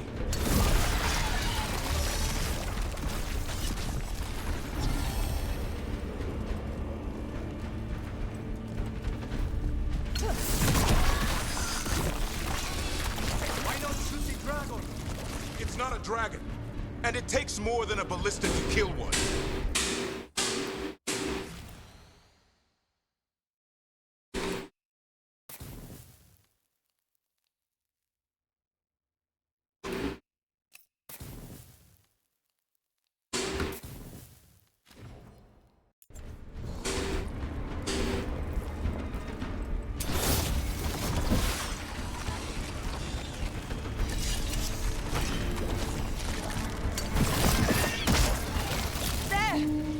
Oh my god.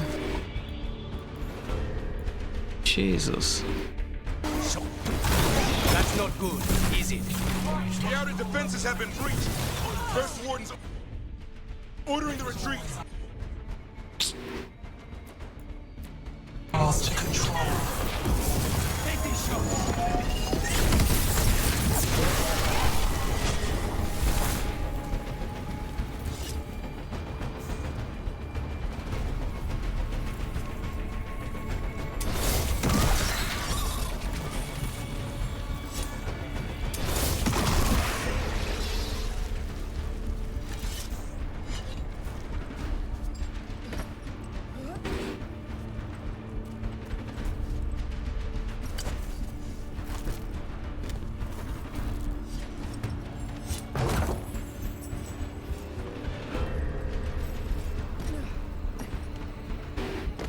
We're getting close.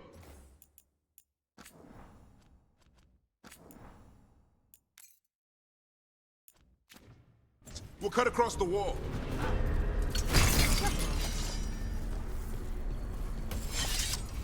This is the wall. It's gone. There's another way to the trap. Through the library. Takes longer, but it'll get us there. Let's do it. Oh, I like I it. was He's sure out you of. were going to punch the first warden back there. Thought about it? It's a miracle you talked him down. He better earn it.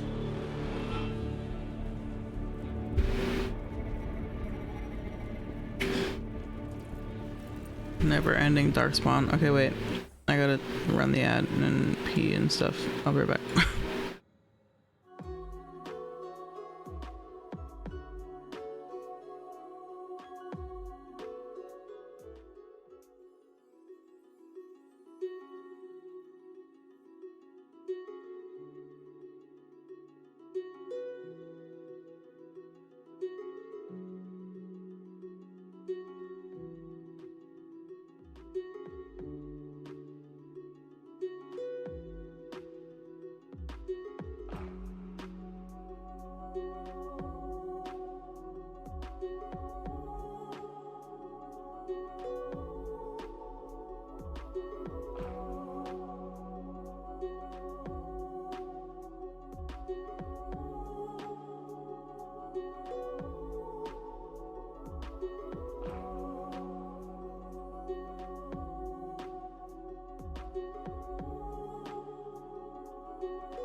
Alright, I'm back. Sorry. Got a little distracted.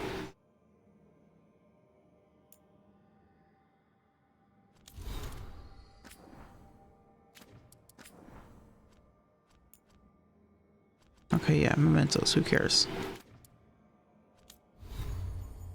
Again, this should just say Rook.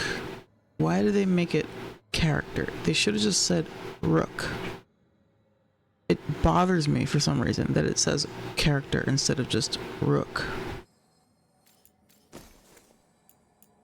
Dumb, but apparently to me significant point.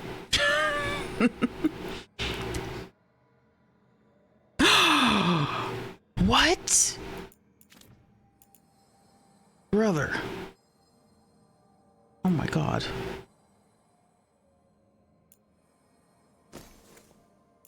Gimme. Gimme. Yeah. It's a minor point. It doesn't matter. But it's like, why not? Like, they establish, right? They do this whole thing where, like, with each faction and with each race or whatever, with each faction, I think it's based on faction, there's like 5 or 6 different surnames, right? So it's like, it's, you know, you're not Hawk, and like even in the first game you're the Warden, and then eventually the hero for Elden. In the third game you are the Inquisitor. In this game you are Rook. So why not have this tab be called Rook? It's stupid. It doesn't matter, but like it bothers me at the same time that it's not just Rook. Anyway, alright, we gotta go. I am pushing my luck with how much time has passed as far as ooh.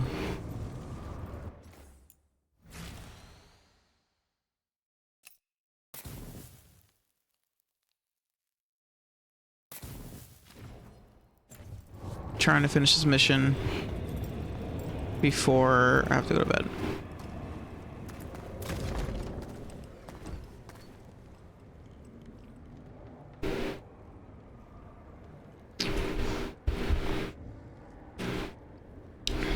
Yeah, that was the last fresca crack of the evening.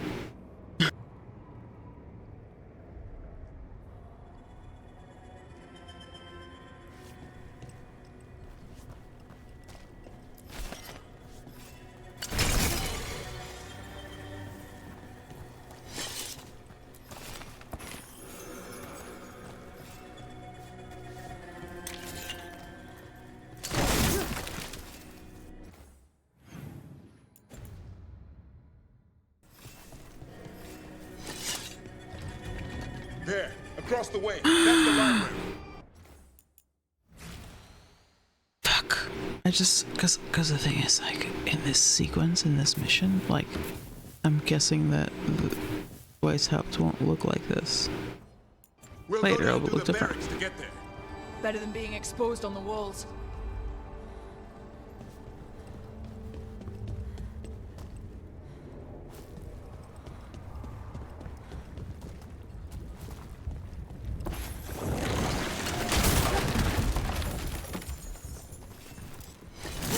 Ew.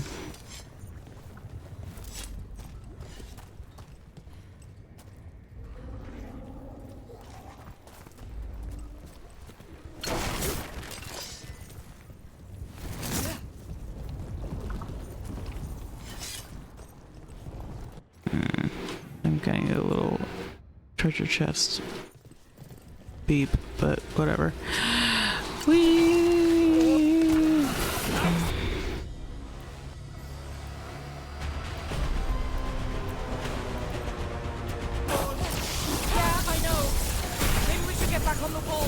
This is the only way.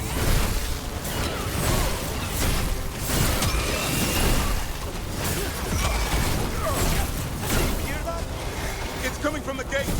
Sounds like 10,000 darkspawn knocking on the door.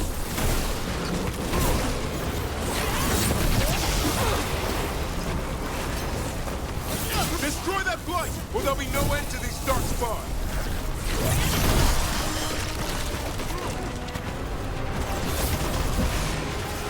That gate's about to fall!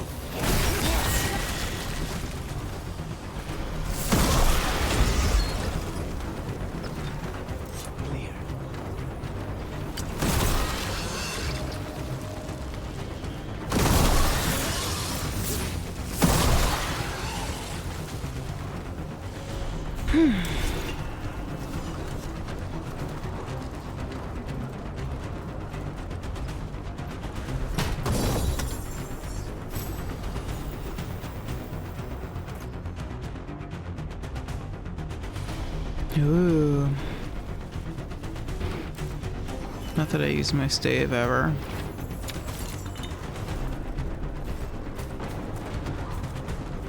Stave is the long range, like the staff. This shit.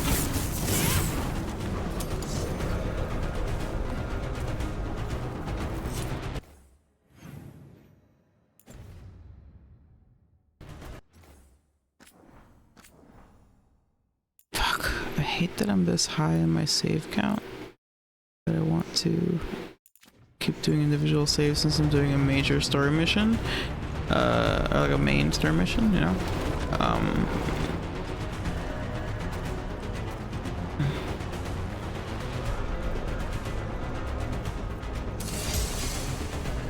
Oops, I didn't mean to do that.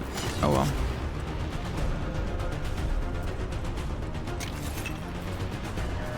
Township. There's a township? There's a goddamn township. Is that Mel girl alive? Up here! Antoine! We're looking for a way out of this! Hey girl! Yes! Follow the torch! There's a bell tower that will get you out! Alright. I called him girl. I didn't mean to do that, but like, whatever.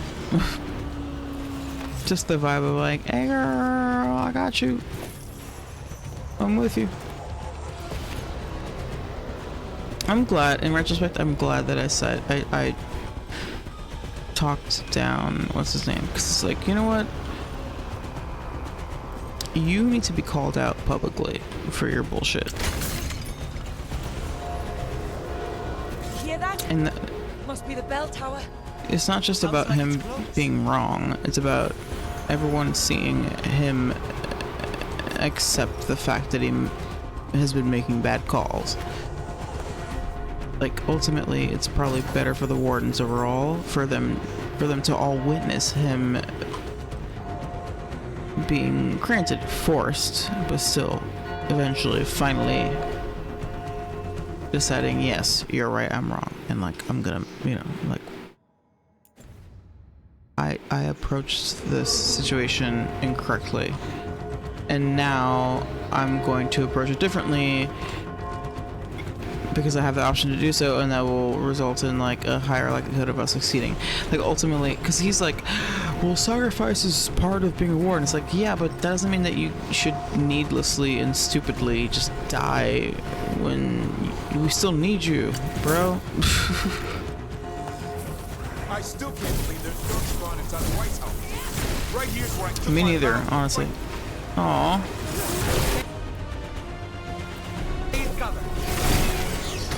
Connors is like, bro, do your trauma dump later.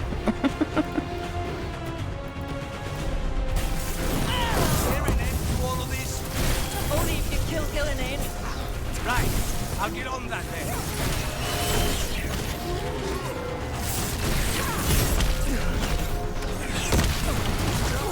Ow. Christ.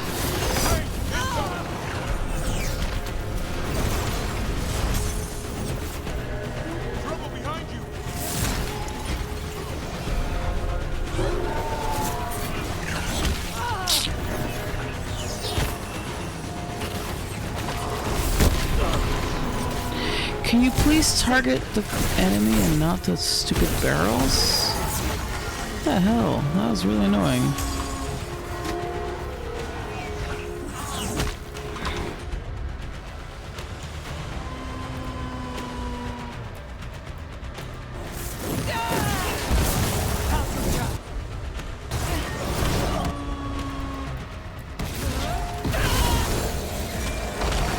Watch it! Got another one coming through the wall. Oh, fuck me.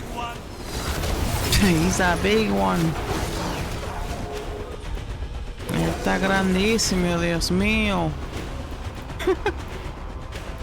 Es so magnífica.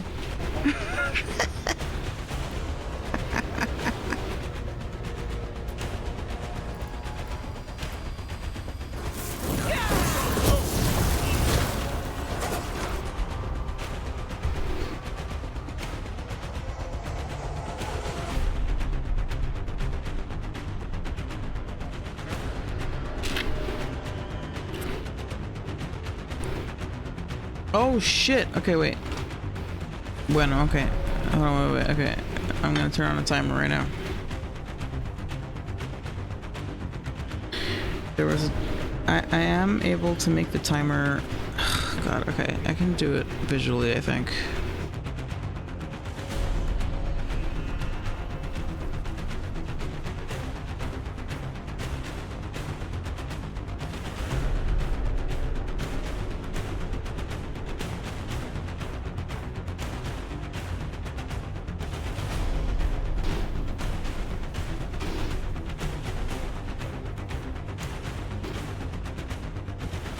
I'm gonna do this as quickly as possible.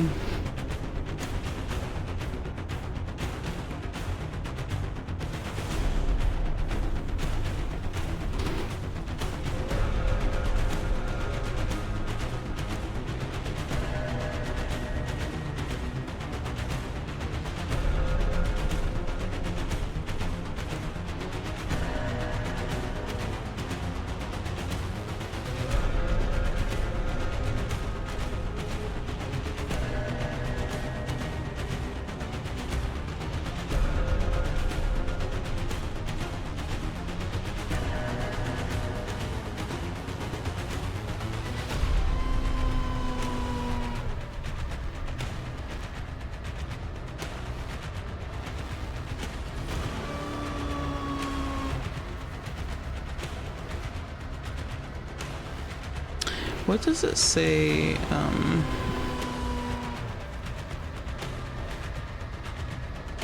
I can't remember. Is it 5 minutes or 15 minutes? I did start it. No, it's true. It's true. It's true. 5 minutes. Okay.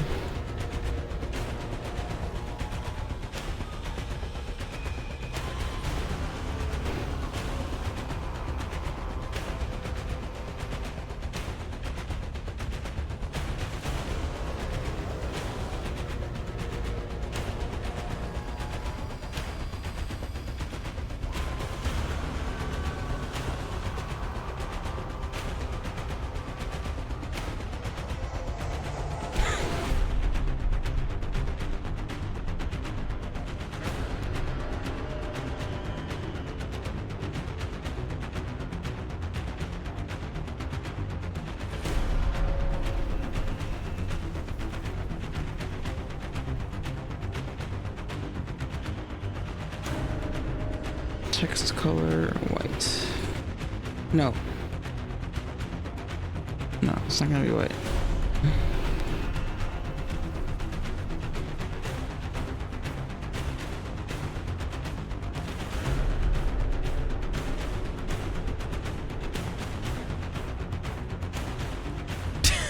It's gonna be purple. Your counter timer. Honestly, it's funnier if it has a generic title. Ok, bueno, me da mucha risa que esto está en morado y que dice tu reloj, así como quien dice, yo no sé. Dale ahí, ey, vete, ey, ay, Dios mío, oh my god, oh fuck. Jódete. Miércoles. Qué joder.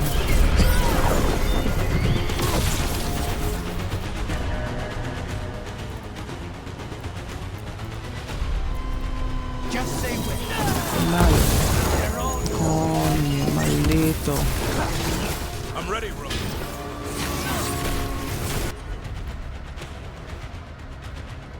¿Estás listo, Rock?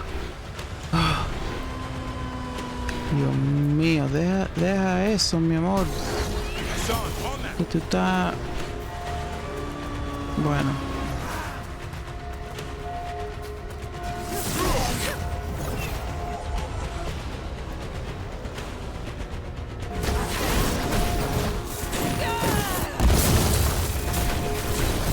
Tiene... Oh, crítica. Yo hice crítica. Bueno, tómalo. Coño. Come mierda.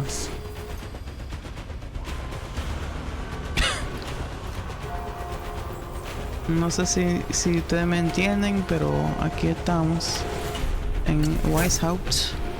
¿Ok? Aquí estamos acabando con todo.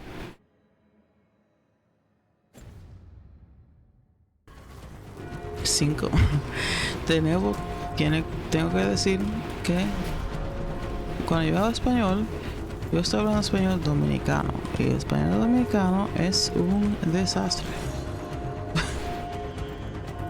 Ay, Dios mío. Todavía me quedan 3 minutos. Mira.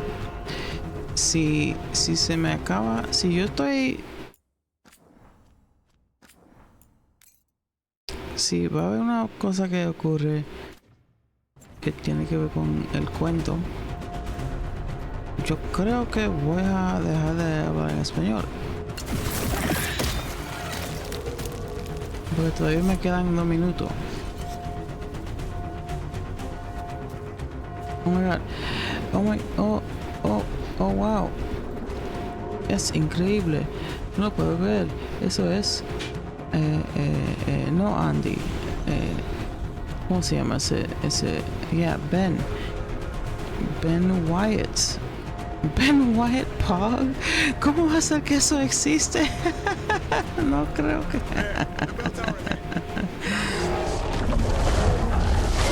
Es increíble que eso existe. Oh my god.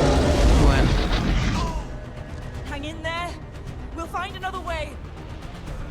Ay, Dios mío. What's the plan now? I don't know, but we don't quit. There's a way out of this mess somewhere. Así mismo. Library's not far. It'll put us right next to the dragon trap. There's still a chance. Vamos.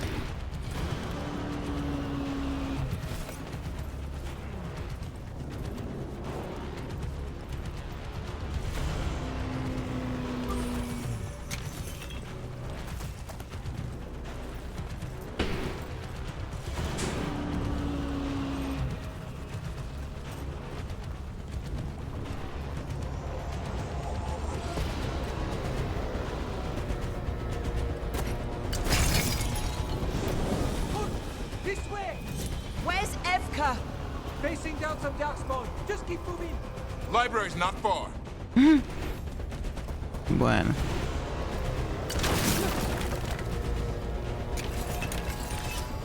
Dame esto. A mí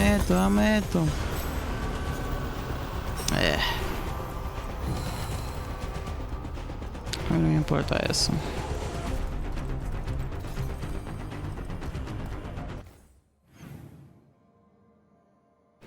Tres, dos, uno.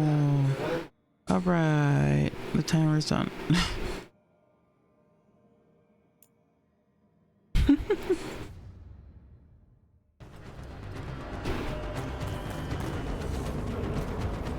I'm back. Oh boy.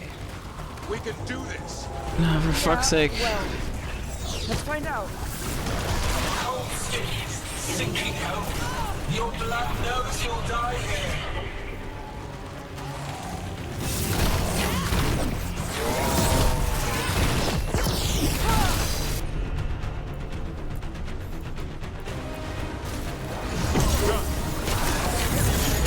Your tactics are primitive, old patterns, desperate doors, none save you. Snipers!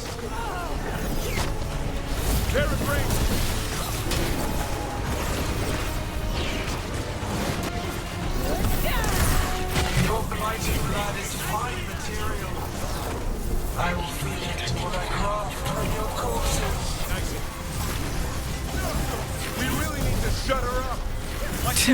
Agreed. We can't do anything about Gillinane until the Archdemon's dead. She's invulnerable. I gotta say, like, well, okay, Tosh wins in the snarky department, but like Lucanus and Davern are both very like no nonsense. It's just like, come on, bro, what are we doing? Let's get it done. Very like to the point. Say the words. So having them together, just in general.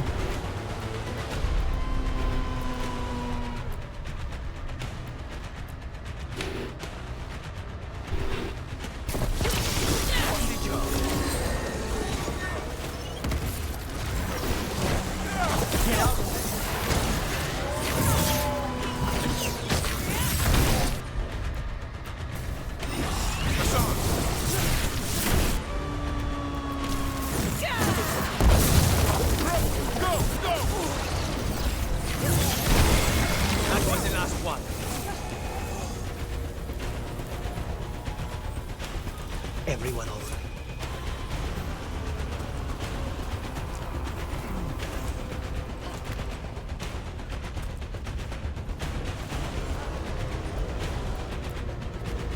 You got it.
All right.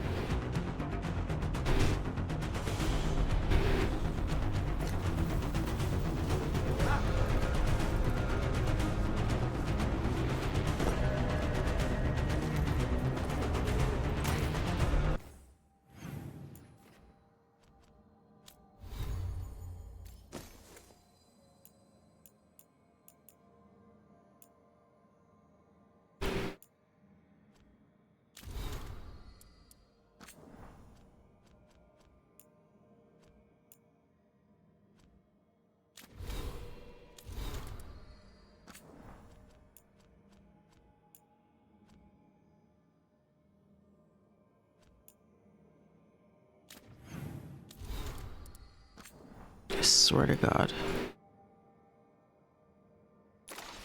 Just fucking, come on. Okay. Jesus.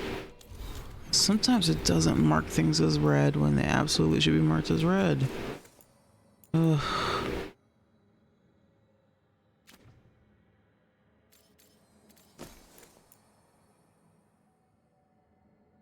Plus 20% damage from companions? Am I high? What does that mean? Why would... Oh, I see. Like, your companions do more damage. I'm about to say, I'm gonna take damage from my companions? What the fuck?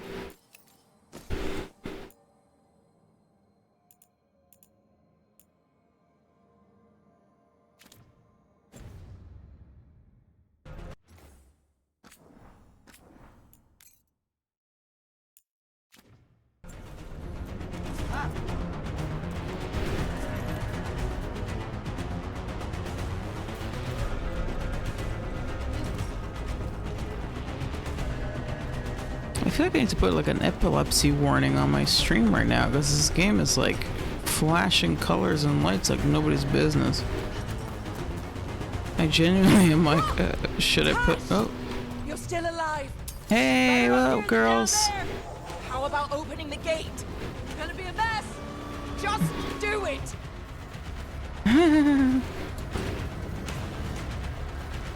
Oh shit.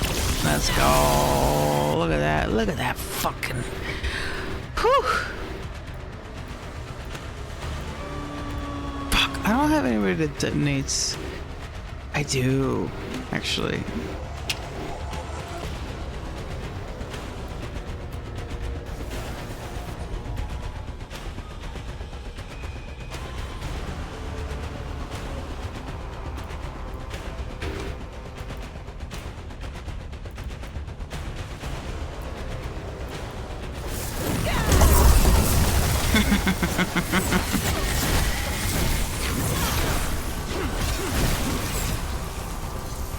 Eat absolute shit.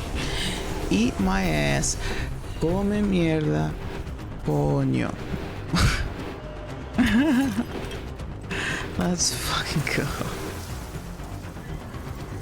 Fuck yeah, dude. Love it. Love a good AoE fucking swarm. Wait, what's this? We'll find out later.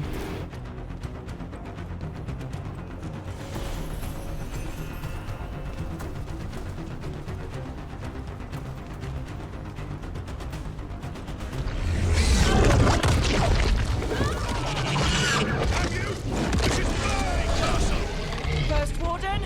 You bring the blight, and I'll bring the blade. Die! What? Where is he? He's gone. We have to get out of here. They keep adding more horns, and it keeps getting worse. Means we make our last stand.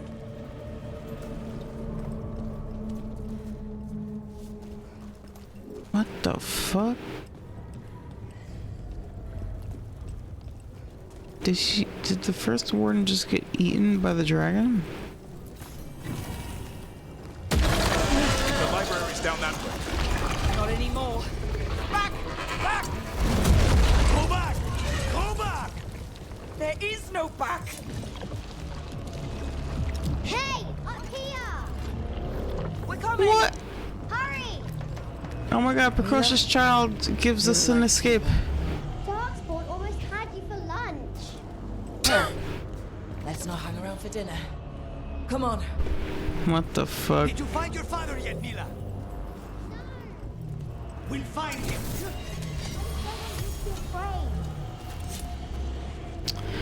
Girl, you need to be hoping that he's alive, but I'm not gonna say that because I'm not an asshole. Reorder flashbacks. How do I get up there?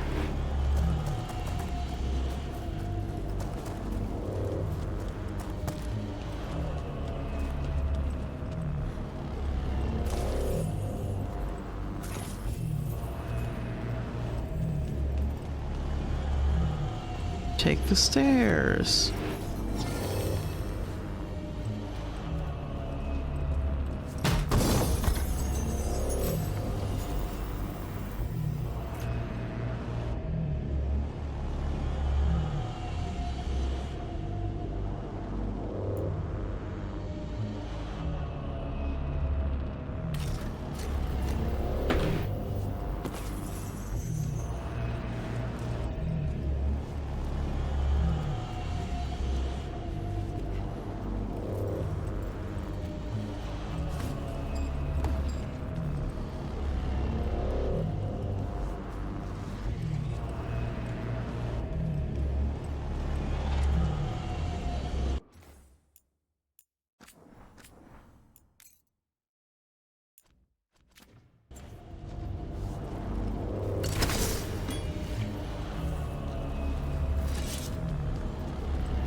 We're here.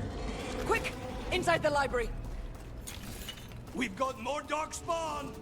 Cut him down. We can't get stuck out here. Airlocks coming our way. Jesus Christ. I'm good at killing fools. Yes. Forward. The Great War is high. Tear them from their tower.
Lucana said, Mierda! Same. You know we don't want to punch the first word in it? Yeah. Yeah. I love that about Lucanus. I don't know. I guess I'm doing the thing where I'm like, oh my god, representation. Because I love hearing a companion yell angrily in Spanish during combat. I love it. Mierda! Like that. Yeah. Exactly. Run it back. Watch the VOD later. I said mierda. When I was in Spanish mode. I definitely speak English by default, however. Sometimes I speak in Spanish. In general. And yeah, especially when I'm frustrated. Mierda, coño. Like, it's just like a thing.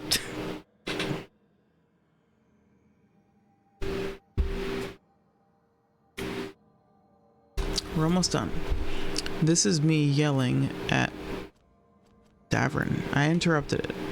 My bad. But Davern's like, I don't know if I can keep going. And then Lucana said, Mierda. And then I'm saying, you can do this. Just hang in there. We didn't come this far for nothing.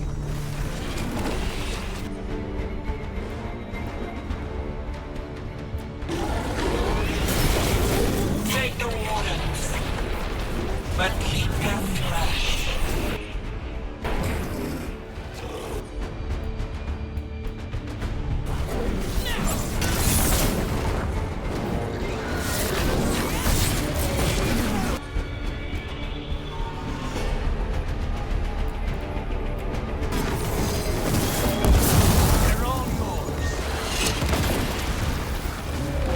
The ghouls are back!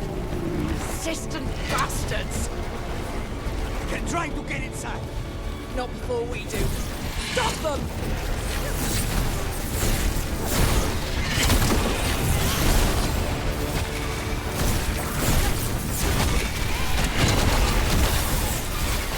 Yes. Fuck.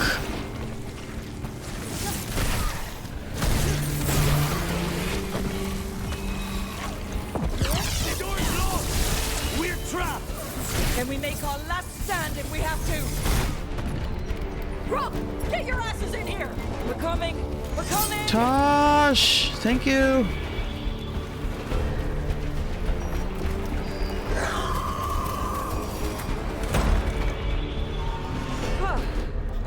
You're alive. Well, let's not get ahead of ourselves. If this door doesn't hold, all bets are off. What about the dragon trap? This is awesome. Whoa! Take it from a blacksmith. You set it off and get out of the way. Dad! Mila! I Aww. told you not to get lost. Okay, so it's not Hope Quaid. she wasn't too much trouble. This is cute.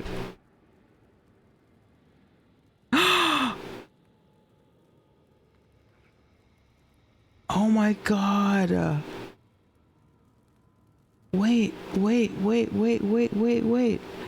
No.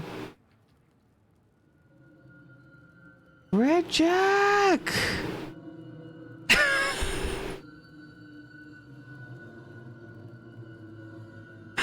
I'm fixing it right now. Oh my god. I did not. Why did I ban you?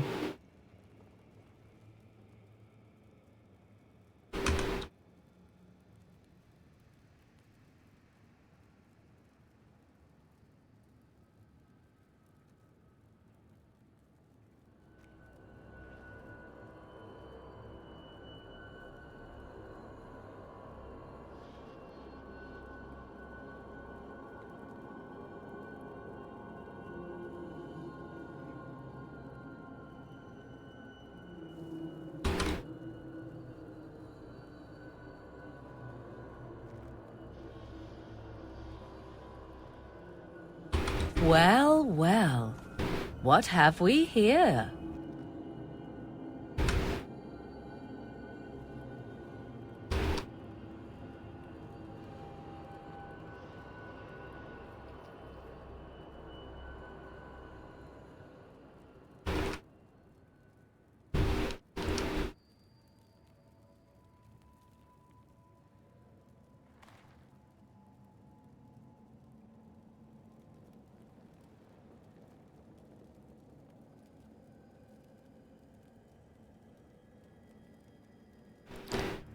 Red Jack.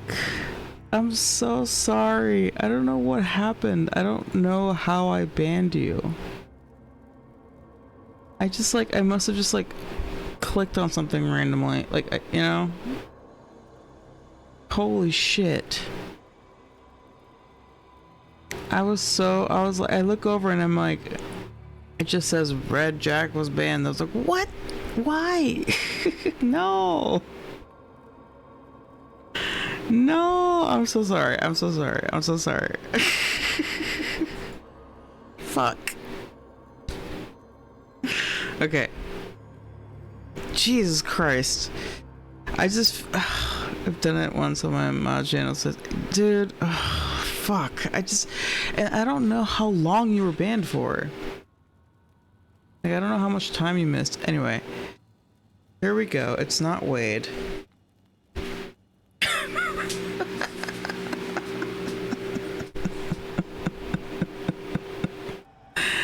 No, I didn't. Like seconds? Okay, I literally have no idea how that happened. I think I just like accidentally moved the mouse off the game and like hit something and it happened. Yeah, that was not intentional.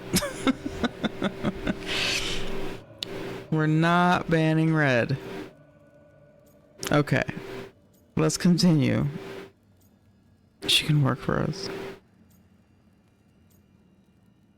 Yeah, fuck it. Can we hire her? You don't have enough gold. Nope. Okay, girl. Jesus.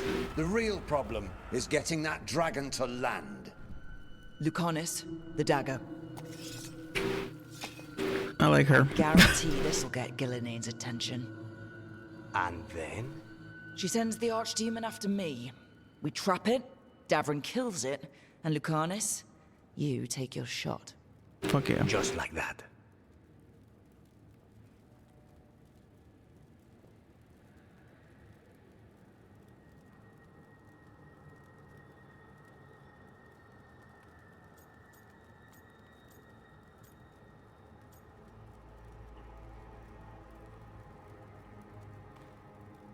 What?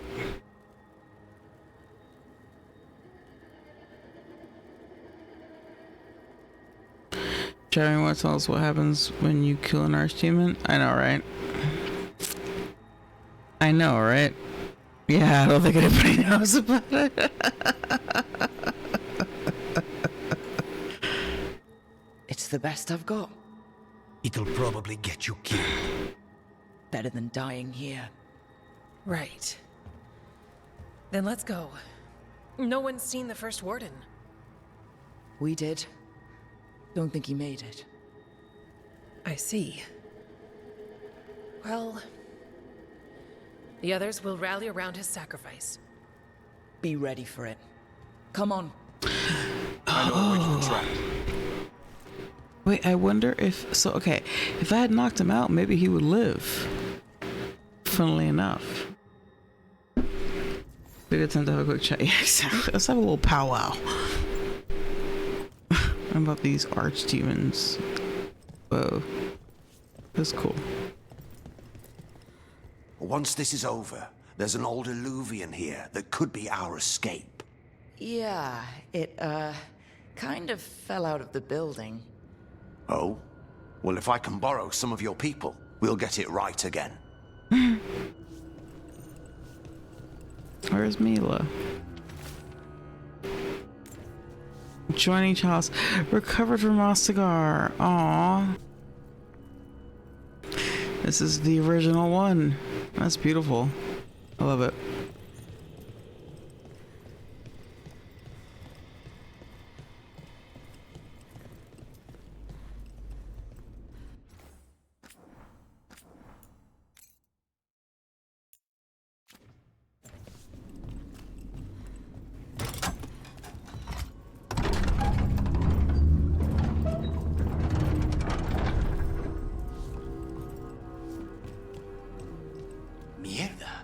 What is this? Gillinean. She's infecting everything. Let's just find our way through this mess. Should be a door on the other side. That'll put us near the trap. straight through the blight. By the way, just for those that don't know, I think I said it before, but mierda means shit. Literally. And it also works the same way where you might say like, oh shit, oh mierda. It's the same thing.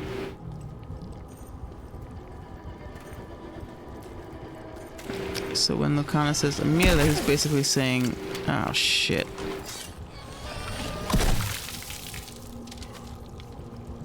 I mean, some people don't fucking know, dude. I'm just trying to clarify. We have X television. Okay, you know, again, I don't know who's watching. I know you know, but like lots of people in general in the world don't know what the fuck mierda means.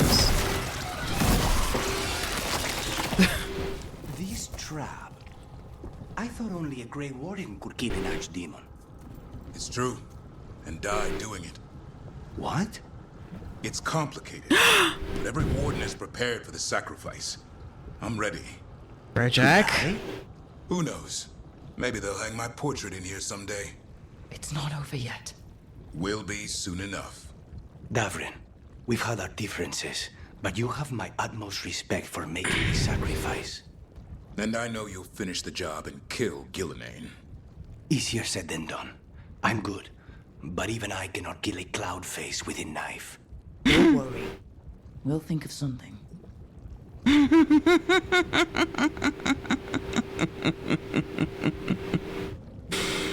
We usually learn all the bad words first. Sure, but like we, who's we, right? Like Americans, sure, but also like there's whatever, Canadians and fucking whatever. I'm not saying that I have like a massive international audience. I'm just putting it out there in case people don't know these things. I'm glad he brought it up. I'll back down. Yeah, no, he brought it up. It came up. He said it. He said it. He absolutely said it. He's like, listen, I'm gonna kill if we're gonna kill an archdemon, and the game, by the way, required me, like Davrin was a required companion for this mission, and that's why, right? Because it's like it has to be him to do it. Good shit, good shit, good shit. Love it. We would know if there was a Canadian in here. I know, I just, you know, whatever. I just wanted to say it anyway, just in case. Just in case. No.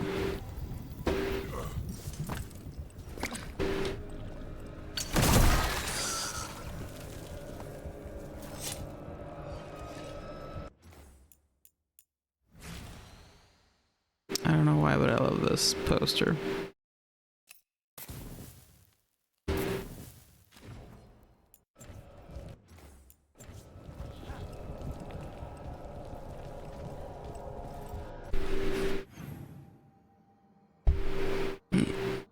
Fuck, this mission is longer than I thought it'd be. But pretty fucking fun.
I got the hiccups briefly.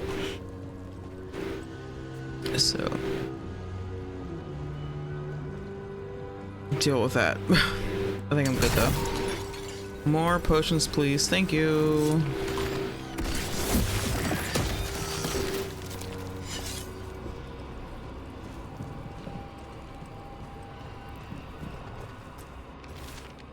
All sorts and sacrifice. Silverite Wings of Valor. Okay. All stars must send in sacrifice. For an act of selfless bravery and on the recommendation of Elise Fontaine, Commander of the Grey, we award Silverite Wings of Valor to Warden Gordon Blackwall. Where 7 of our own might have perished, all now live. It's not Tom Rainier, obviously, but still, it's a little tip up. Literally, like, that's all I want. If I get a little thingy like this that mentions Cullen in any way, or Alistair in any way, shape, or form, I would die a happy camper. That's all I want. An actual legit cameo would be great, but even this would be lovely.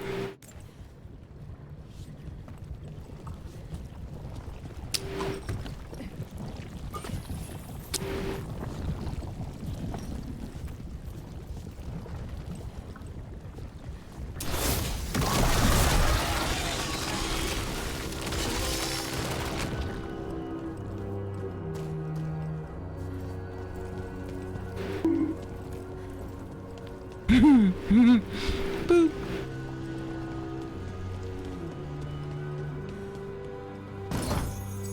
Oh god. More things to read. Ooh. Okay. Quite frankly, I love codex entries, I love lore, I love lore dumps, and I love the Grey Wardens. But fuck me, I want to finish this as quickly as possible. Also because I need to end stream very soon. And also I want to know what the end result of this mission is going to be. Oh shit. This chaos. Ooh. So like, the more codex entries I find, I'm more like, oh that's cool, but also please no. Journal, much of it purposely splattered with ink to become illegible. The serious occasions in Verelden suggests the author was keeping track of somebody. The final entry remains 917 Dragon, last location abandoned, Malcolm relocated. When? The keys to Darkspawn secrets cannot be lost. 917 Dragon feels familiar, so I'm gonna take a screenshot. I can Google that later.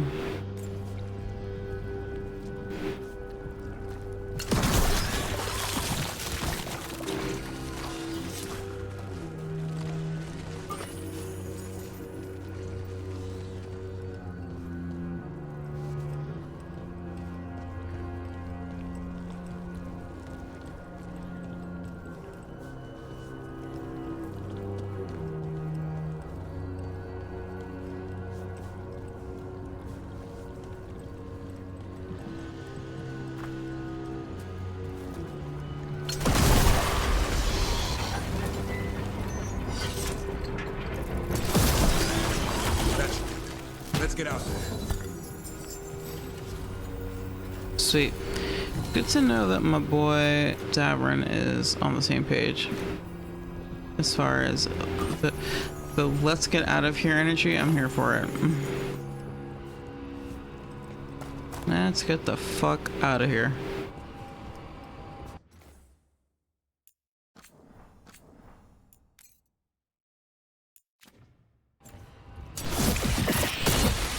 There's the way out.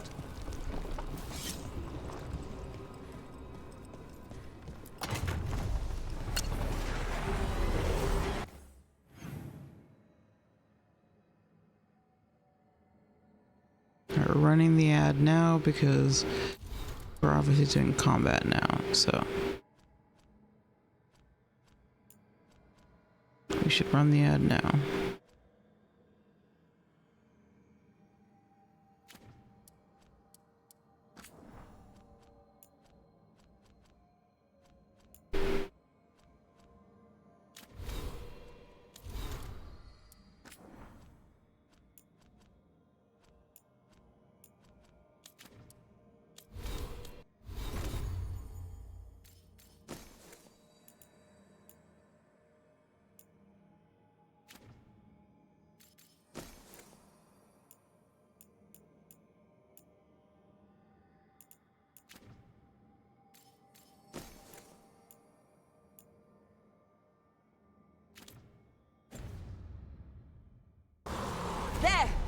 That griffin statue. I'll get Gillenaine's attention. We've got you apart.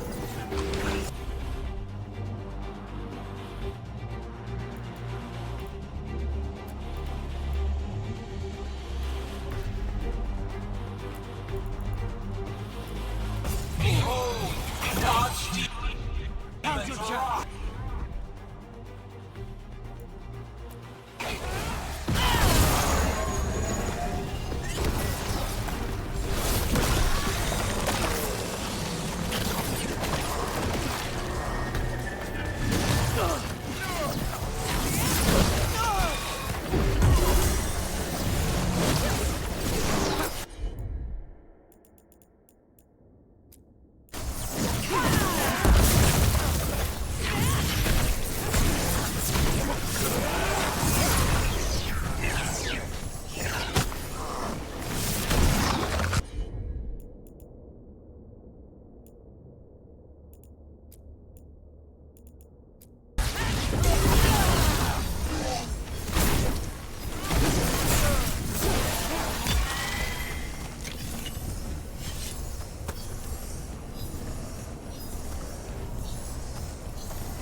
I die.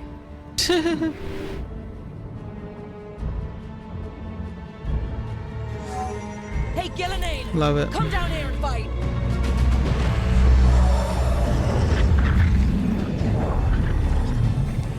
Oh, hell yeah.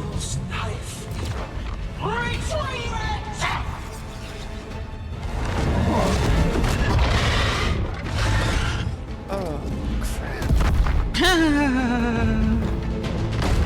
Oh, fuck, we gotta fight a dragon now.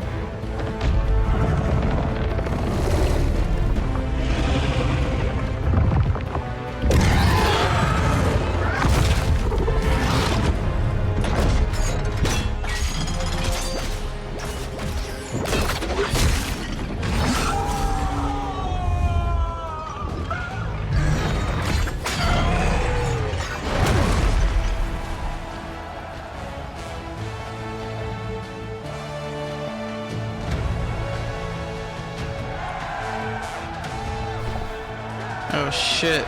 Yeah, that's right. This is a dragon trap after all. Tavrin. Give Hassan a hug for me. Hey, No! Orderly, Warden. Sir.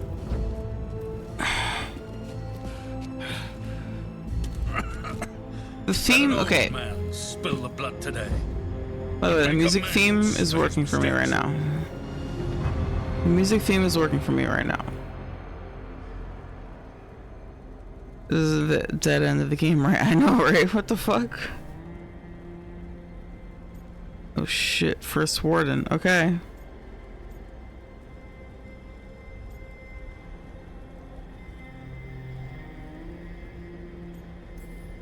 Just don't miss.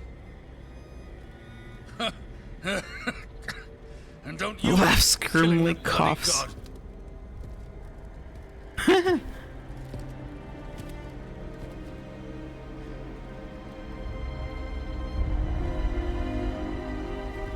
Davrin. Fuck. I didn't just don't answer, but I didn't just fuck up my romance with Davrin, did I? Oh my god.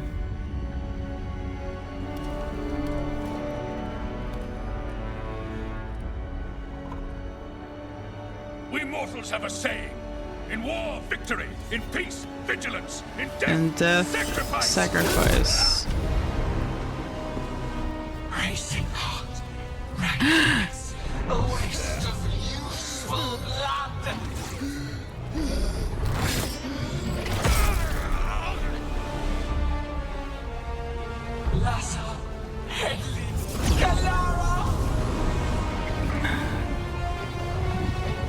What the fuck?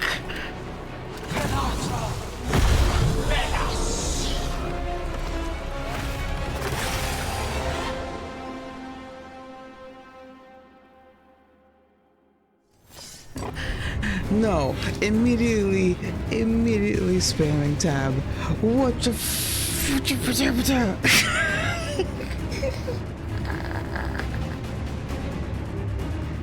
What the fuck just happened?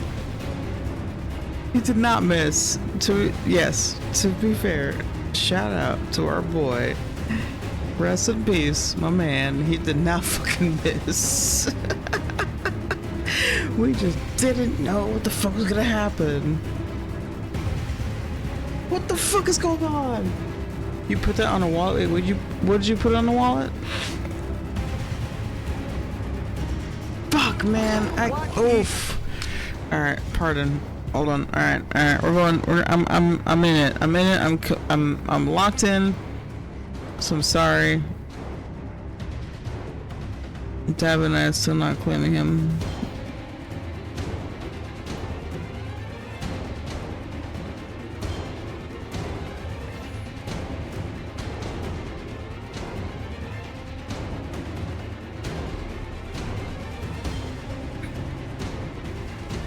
The Grey Warden Moto? What's a Moto? Ugh, I'm so fucking boomer. I'm such a fucking millennial. Okay,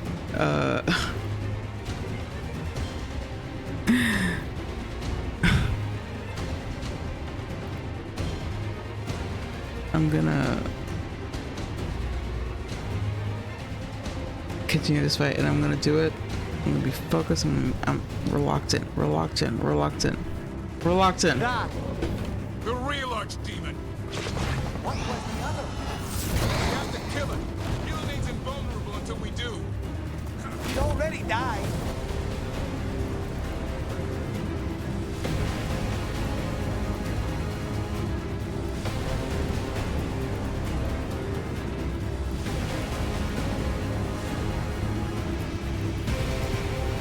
He just got back up. A warden's brought to birth your own destruction!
Hilariously, it seems that this battle is going to be way easier than everything else.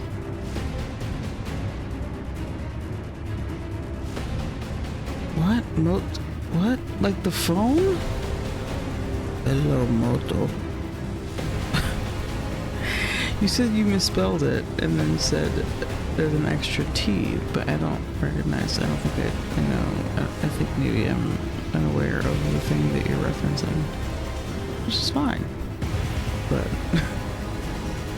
yeah. The Grey Warden Moto.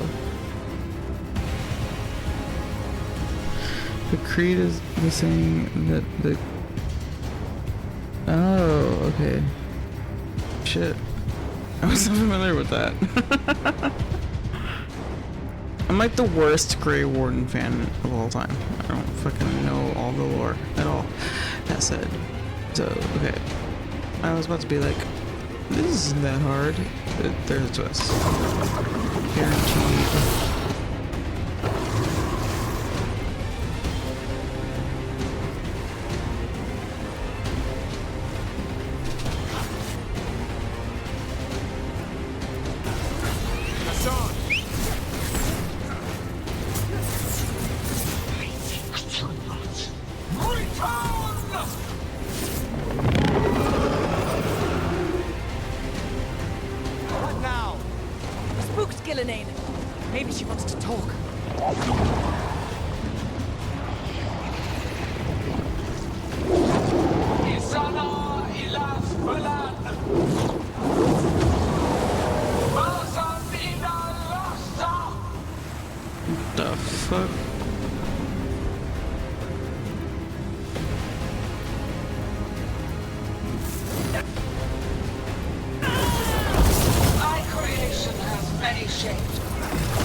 limitless. New forms to be perfected, new appetites to be sated.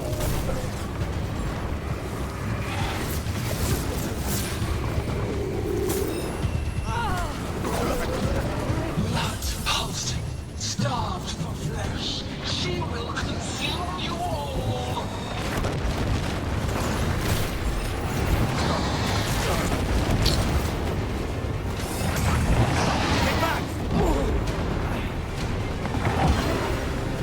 No.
go.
Over there. Kill us on these nuts. That's not the work at all, but I'm so happy about the fact that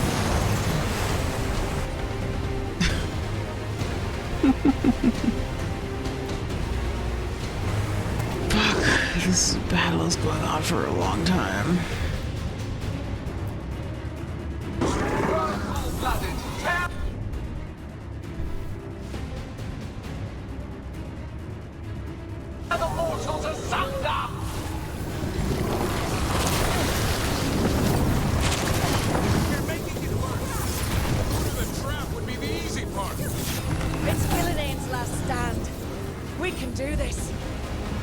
No, we can't.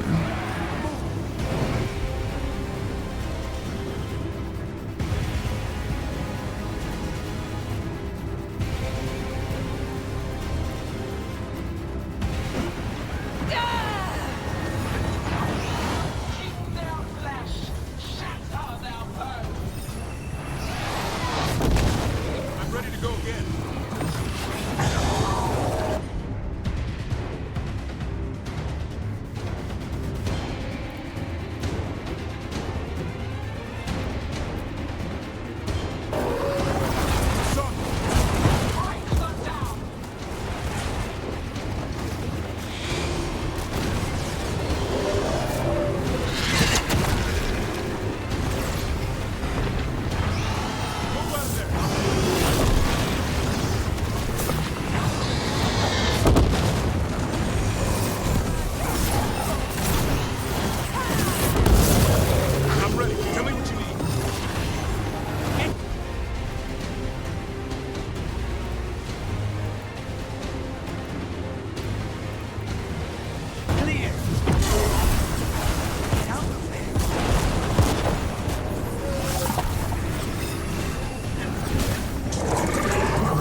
did it. Oh, fuck. Okay, I thought I was gonna die. Did it. I finally did it. Kill it!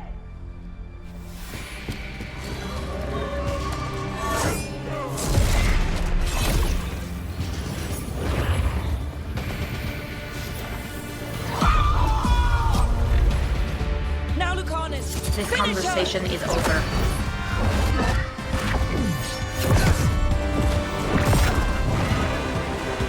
Oh, sweet Major.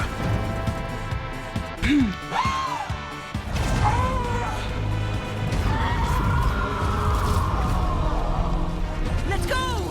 Give me another shot. Too late! Back to the Alluvion!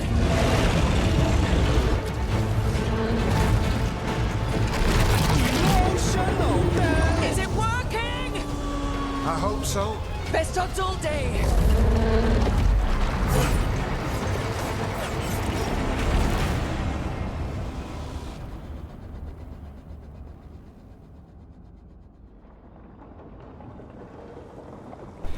We did it. Evans sent word. Right? Last of the civilians made it to Lavendale. Janos and his people held the line long enough for them to escape Weishaupt. And the Wardens are in Lavendale too. What's left of them, you mean? Over 1,000.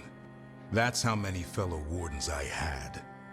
And now, one god, one archdemon. That's all it took to nearly wipe out our entire order. See, that's weird, because, like, I basically wiped out the entire order as the Inquisitor. This Inquisitor specifically did a bad job. But whatever. Now the Grey Wardens are wiped out yet again.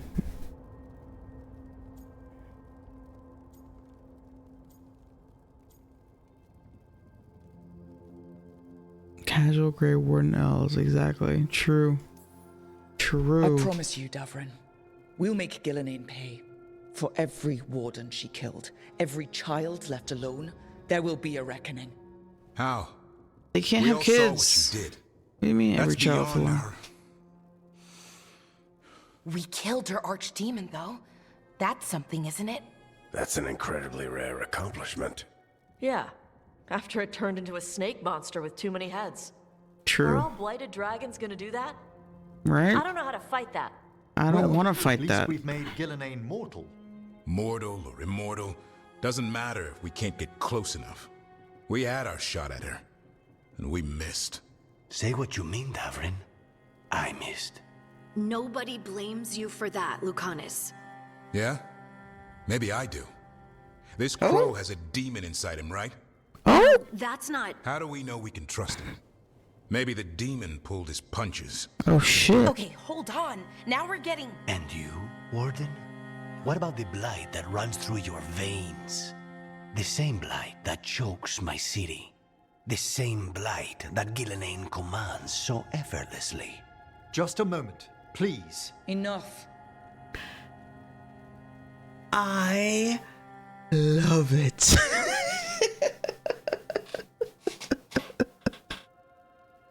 The drama. The absolute unmitigated drama and conflict. Oh my god. Yo, it's like extra fun and extra funny because I was Lucanus and Davrin were my two like love interests that I was like pursuing. So this is extra spicy and extra juicy for that reason.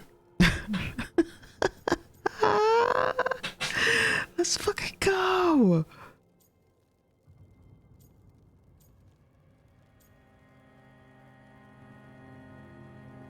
Okay, we're gonna do either pull yourselves together or we still have a job to do. I'm gonna go with we still have a job to do. Last I checked, there are 2 gods out there. They've got plans, and we're falling behind. And if it wasn't clear enough after Demeter's crossing, it's clear now. They'll rain disease and death across Thedas unless we stop them. We're all in agreement on that point, Roke. But the question remains, how? We barely survived against one of the gods. I nearly had her. Nearly. But spite is a creature of raw emotion.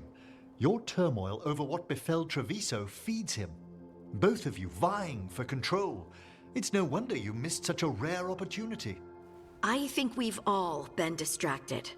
I've been preoccupied myself after discovering that hand of glory.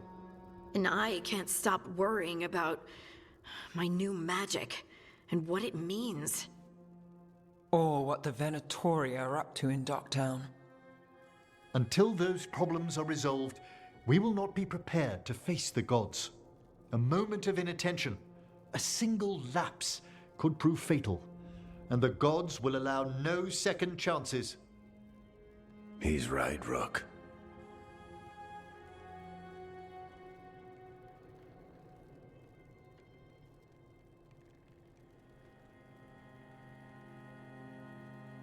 Oh yeah, no, this is absolutely the game telling you, okay, you gotta do some side quests now. It's time to do some other shit.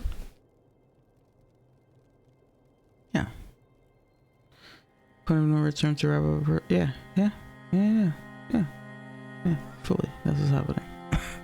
Fully. But you know, that's kind of part. I mean, that's to be expected, at least for me.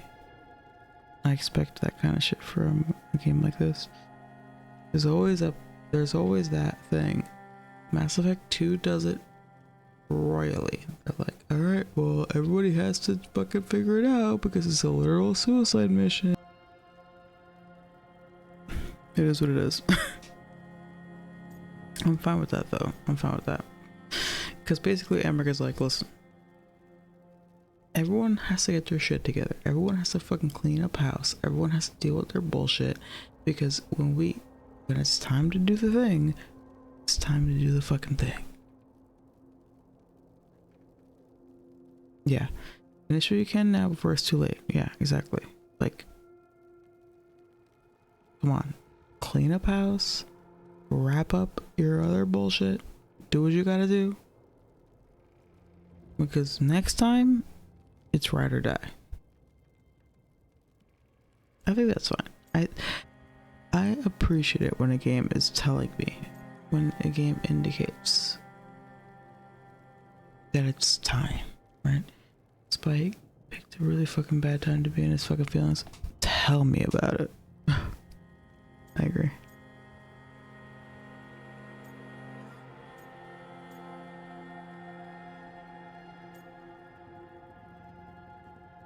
Wait, what does it mean to say there's more to it versus you're right, Emmerich?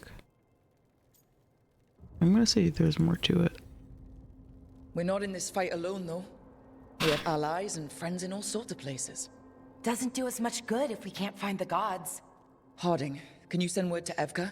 See if she has any rested scouts. Scouts? Why? The Darkspawn that attacked Weishaupt had to come from somewhere. I bet they'll be headed back there. Following them should at least put us on the gods' trail. Got it. As for the rest of... Look, nothing against Emmerich. He's right about needing focus. But what happened at Weishaupt? That was more than a distraction. So is what happened to Treviso. What the Blight has done to the city, to its people.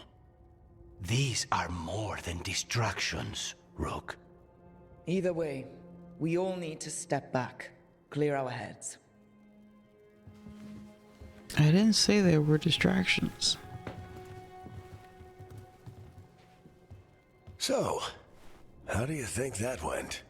Jesus Christ, Varric. Really? So what's up? Like, okay. Lucanus is still dealing with the consequence, or the consequences of his city being blighted to shit. Tavern is like, what even is a Grey Warden anymore? Obviously, Bellara is also dealing with that. Don't be snarky right now. I'm playing a character who's snarky, but it's annoying to me that he was like, so how'd that go? Like, alright, dude. Fine. No one's Whatever. at each other's throats, at least. Emmerich is right, though. Everyone on this team has some kind of unfinished business hanging over their heads. That's the danger in recruiting competent people. They bring more interesting and complicated problems along with them. So go help Rook. Support them. Solve those problems. And maybe start with Davrin and Lucanus. With Treviso and Weishaupt. They've got more in common than they did before. And the gods? You've asked the Wardens to track them through the Darkspawn. That'll take time. I should use that time to check in with the team. And then, I should go talk with Solus. Better you than me. He'll want to know all about Gillenane, the Archdemon, and why you only stopped one of them. You know, all this talking wears me out. I'm going to take a nap. Did they See do you this on later, purpose? Kid. Good luck. Is this gonna be like a story thing? To be like, Varric just sleeps all the time? Because he always says that. He always talks about how he has to sleep. Gillenane laid siege to Weishaupt, and our Archdemon destroyed much of the Grey Warden fortress. Still, Davrin managed to kill Archdemon, and Lucanus wounded Gillenane, reminding her she's now mortal.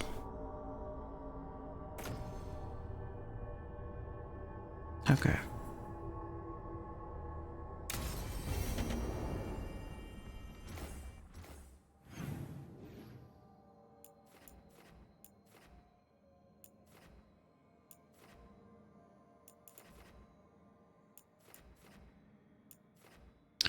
To be totally honest,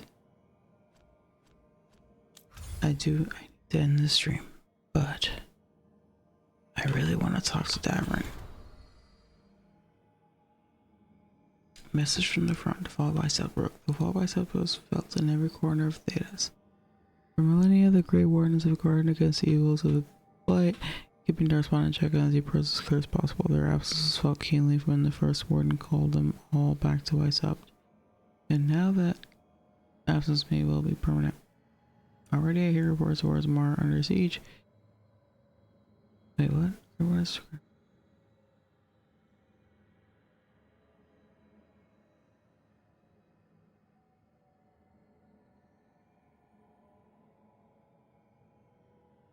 Already I hear reports of Orzammar under siege. Darkspawn advancing to its very gates, erasing all the gains that the Wardens and Doors had made together. Indeed, the spread of the Blight seems impossible to contain, and slowly we lose ground to the east and south. Wherever Darkspawn once had a presence, it is as though a seed had lain dormant until now. Much of Denerim has been consumed, and what remains is kept free of Darkspawn only through the most vigilant efforts of those who still brave the streets. No, Denerim. But not all is darkness and despair. When I returned south after speaking with you, I sent envoys to both the Chastened and the Avar. And the leaders of Relden have agreed to an alliance, at least until this present threat passes. Blight in the south has thus been largely kept at bay. Doubt this state of affairs can continue indefinitely, but for now we find ourselves in a stalemate. And when you fight gods, sometimes that's the most you can ask for. Yours, Inquisitor. Holy shit. That's kind of wild.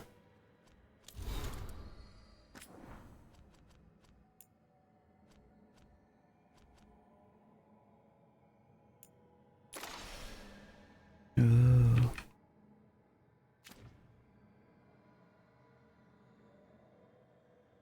From Davrin's journal. Except it's gone. Can't even write another word. Oh. Oh no. Fuck.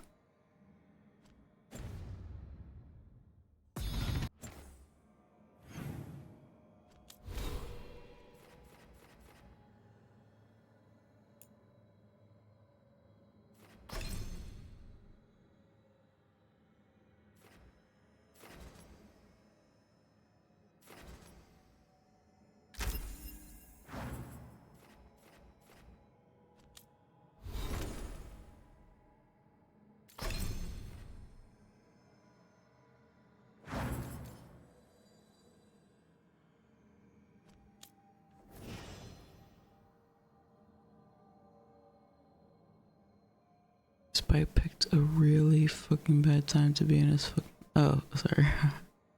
Alright, I'm gonna run the ad real quick. Just to be, you know, because we're about to talk to people. I'm gonna run the ad now so we can talk to people and then end stream.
So yeah, now it's time to talk to people. And that includes her. And yeah, so we're gonna do talking to Solus and Canis and Tavern. And then also talking to Nev and Polara, because they have new things. And also this, whatever this is. And also Tosh. There's a lot going on.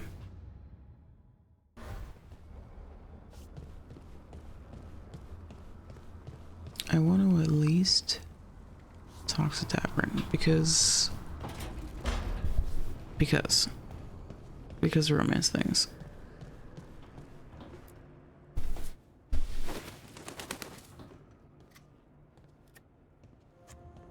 Davrin, about Weishaupt.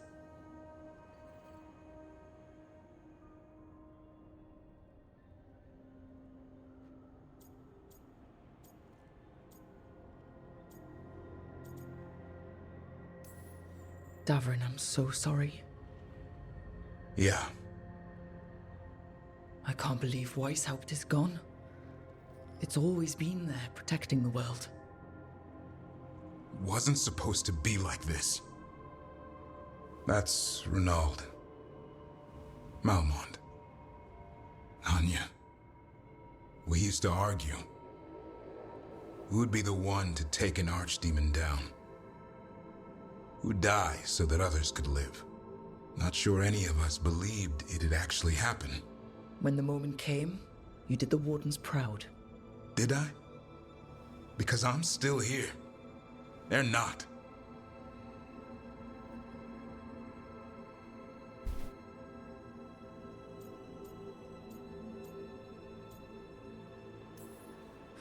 There's no getting them back, but at least they died heroes. And I should have joined them. A Grey Warden kills an archdemon, they're supposed to die. Who knows what happened? Maybe the gods changed things and the old rules don't apply. Why is being alive a problem? Because I didn't expect to be here. Grey Wardens have an expiration. It pushed me. There's more fight to go. And if we manage to pull that off? You'll do what you do best. Hunt monsters. Plenty of people can do that. I'm talking purpose. I feel like a blade sharpened all these years to confront the worst darkness in the world. And my blade struck true at Weishaupt. What now? Well, you'll raise a song to create a world where the light outshines the darkness. Yeah? Well, let me tell you. That... Will require a lot more gingerwort truffles.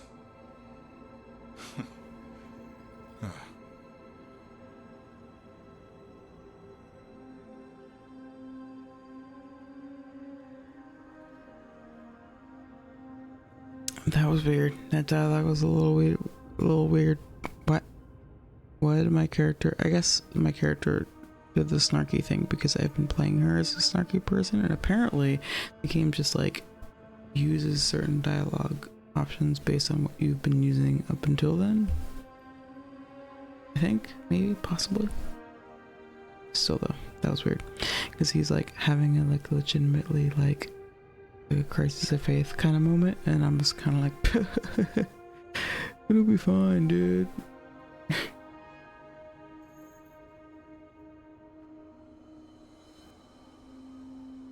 Obviously, I did have, I did choose dialogue options until here, but not.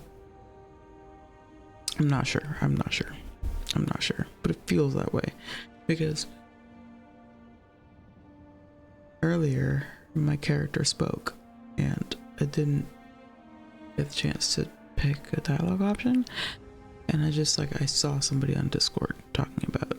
They posted some shit from Reddit that was like, oh, your character is like banter, like your casual banter is affected by the responses that you typically pick. I don't know if that's true. Yeah, DA2 does this. Pretty sure DA2 does this. I think, whatever, it's possible that this game also does that. Rook is wildly inappropriate. I agree. I feel like Rook should have been more sensitive to what the fuck he's going through right now. But still, alright. But I think what's happening also is that Davern is like having an outburst and then also being like, oh, fuck, alright, I gotta chill out. Alright, it's okay. I gotta take a breath. Which, hey, guess who can relate to that? Mi esta persona, yo misma. If you want company, I'll be there. I was kind of hoping you'd say that. Just kinda? Well, I'm not that easy to catch. Come Hey, on. I know Griffin. Come on. Oh, you're in on this too, boy? Yes. I don't think you're ever shaking him loose. I can live with that. Stop playing While hard you to get. sort that out, maybe you and Carnis can try to bury the hatchet? Yeah. He had a rough time of it too. I know. That was an incredible shot he took at Gillenane. Then tell him that. Because fighting each other won't help us defeat the gods. But we've got help. The Wardens, Shadow Dragons, Crows, Veil Jumpers, we're all in this together. We are. But they've all got their own problems. If we want their help, we have to help them first. Notice that he didn't mention Is that Fortune. a plan I hear forming? I think it could be. Thanks, Davrin.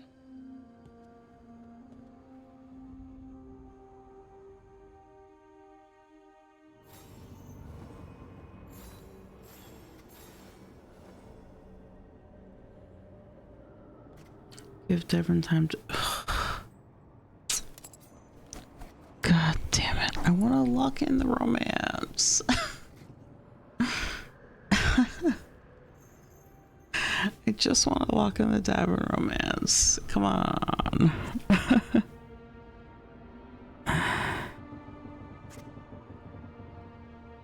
Harding having a crisis of faith. Irritable. Yeah. Yeah, I stand by it. I fucking fully stand by it.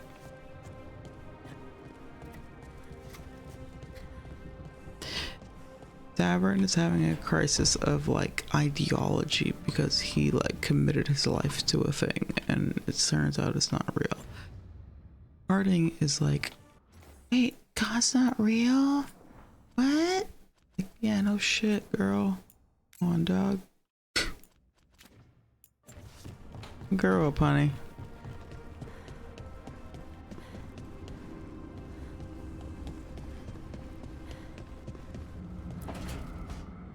Nev, that coffee in the kitchen, you made it? Keen eye. Did you boil it? If so, why? I'm not picky. I got a cup and it does the job. That's all I ask. I don't know where to go with this. I agree.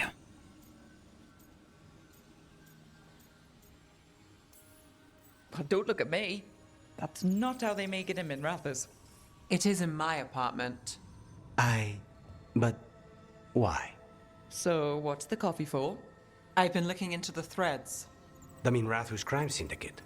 Yeah, smuggling, extortion, protection rackets. The threads have fingers in the lot. They stay out of slavery and they're decent about the rest, but something stirred them up. They've increased activity, changed their patterns. Docktown's in chaos. Remember Alec, the thread-selling charms? He wants to talk and he doesn't reach out for nothing. Oh, really?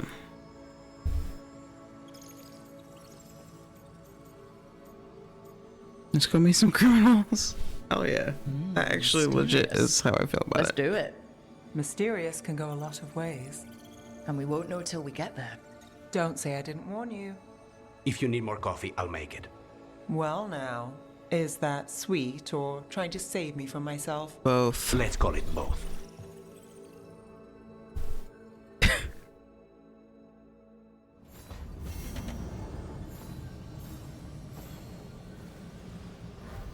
The cobbled swan case.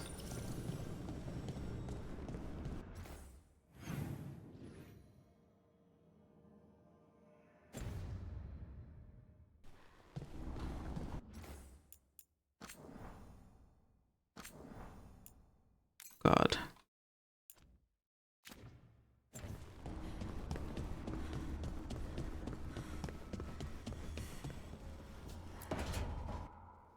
Oh, hi, Brooke. Can I ask you a question? Actually, never mind. Don't worry about it. Okay, you're several lines ahead of me here. Let's start with me saying, hi, Bellara. Right. Okay. It's just, you know, the elf thing. We're fighting our gods. Our gods. It feels a little surreal, and I know surreal. Yeah, it's an adjustment. Whole lot of elven customs are feeling kinda weird right now. I'm worried about our people. Or more like how other people see us. Maybe people don't trust us. Maybe they shouldn't.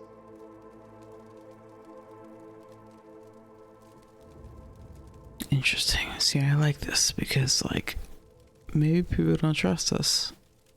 That's like, okay, yeah. Absolutely, people don't trust us. But maybe they shouldn't?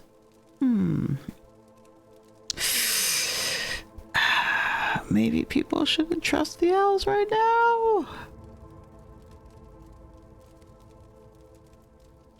But with her, the con is right there.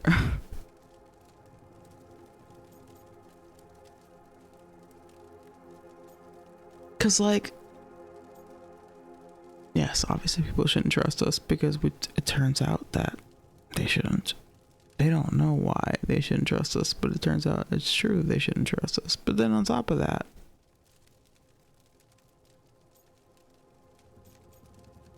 they shouldn't trust us even more.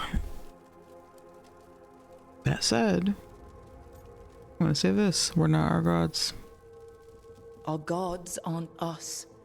We can't judge people by their rulers, especially if those rulers are tyrants. Elves haven't been like that for centuries. That feels too easy. Like we're not taking responsibility. Yeah, but like, how do you take responsibility I for feel that guilty shit? anytime I think about it, really. So who's that helping? Who's what helping? Feeling guilty. Well, no one, I guess, but then what should I do? That's a good question.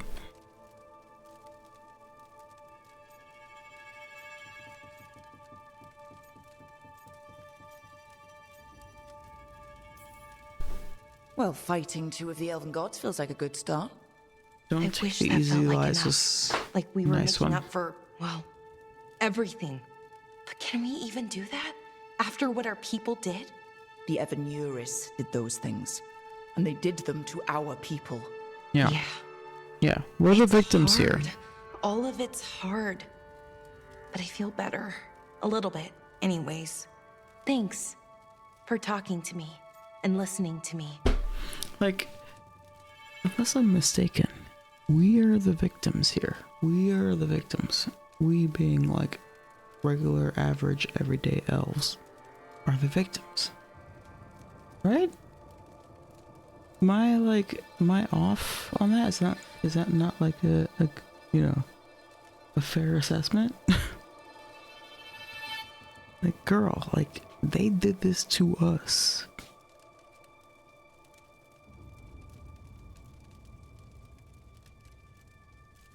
And how would the second reasonably become enough? Yeah, I don't know.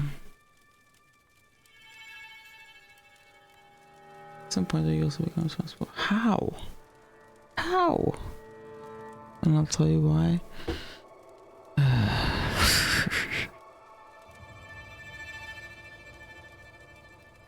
Yeah, okay. Come on, dude. Obviously now we know what's happening and are therefore responsible. That's why the game is happening, because we're trying to do the right thing. Stop the things that are happening. I'm talking in general, historically, like over the course of centuries. All the elves that have existed and have lived are not responsible for what the fuck fucking Mythal did or Gillenane did. They don't know. They're just existing. They're just alive and living life and trying to exist. That's it. How many generations does it take for you? I don't know. What I'm saying is, like, Belara and Rook are just people that exist, and they have nothing to do with that shit. They just don't. They absolutely have nothing to do with it.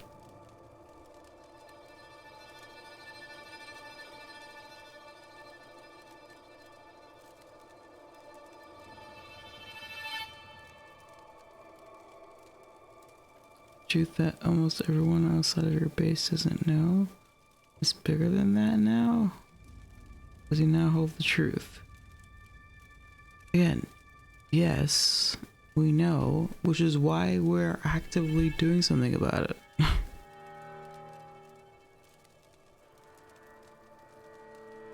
Okay, alright, well, the game's gonna give me a lot of and that's good. I love it. I appreciate it, and I'm gonna continue.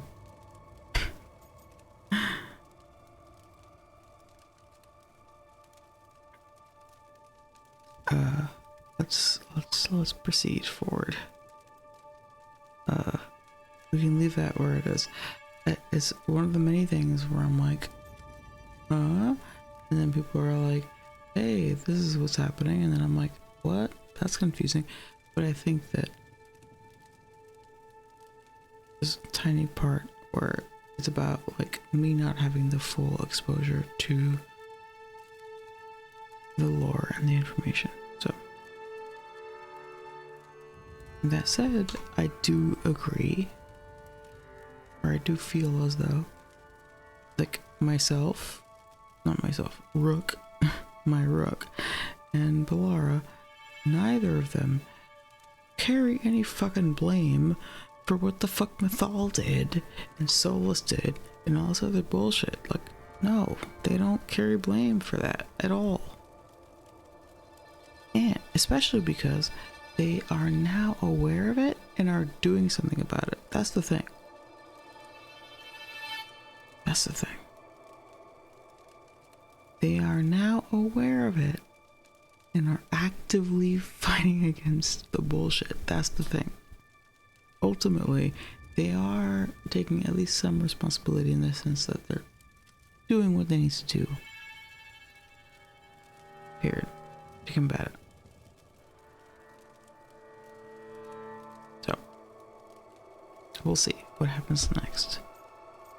Maybe, you know, I could change my mind about that, but we'll see. It's telling me, I'm no bard, but I can talk. Glad it helped. Well, you're good at it. See you later, Rook.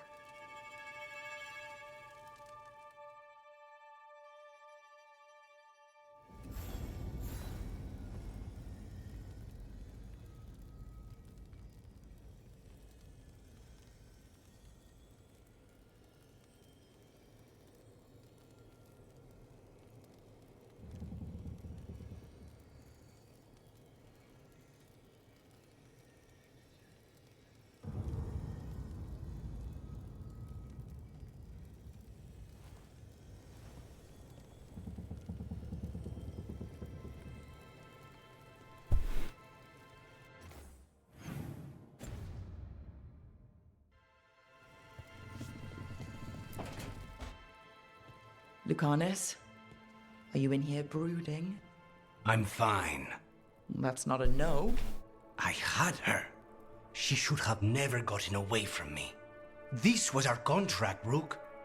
I don't fail my contracts.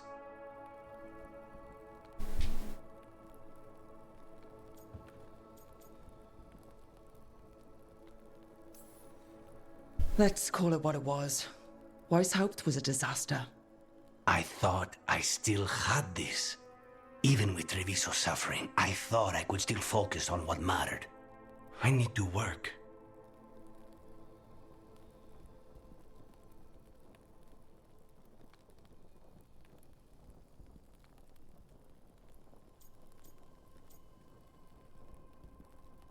we're up against gods. Gillenane was a giant face in the clouds, Lucanus. I asked you to stab a cloud. And I missed the damn cloud.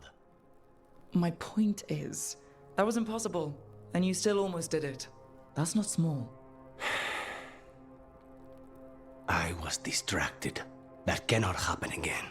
I need to get my head on straight. Whatever you need to do. Have you been to talk to the others? Davrin, especially. I think everyone might have things to deal with now.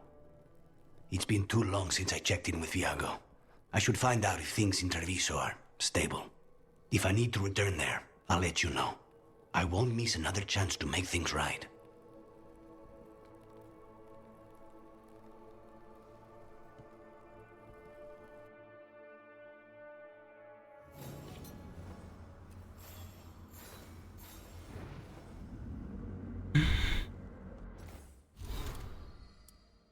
Okay, Lucanus approval. That's the line that always makes me laugh. Yeah, crows don't fail the contracts. Because if they do, they get other crows sent after them. Yeah, it's true. It's like crows are particularly persistent. They're Lazarus, so yeah. No, it's true. We never fail a contract. It's like, yeah, of course you don't. Because if you do, then you die.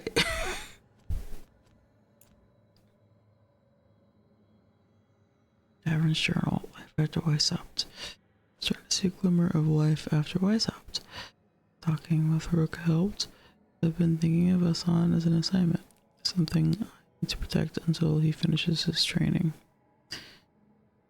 But we're in this together now, and it's time to lick our wounds and move on. I'm all he's got, and in some ways, he's all I've got. But our other great wardens were in the past changed after Weishaupt. Now we have a chance to create something better. I'd like a world where Zalan and his siblings can make a difference, where friends can flourish again. Imagine all the wardens who died would have wanted it that way. Maybe if Weishaupt represents an ending, these griffins are the new beginning. Nice.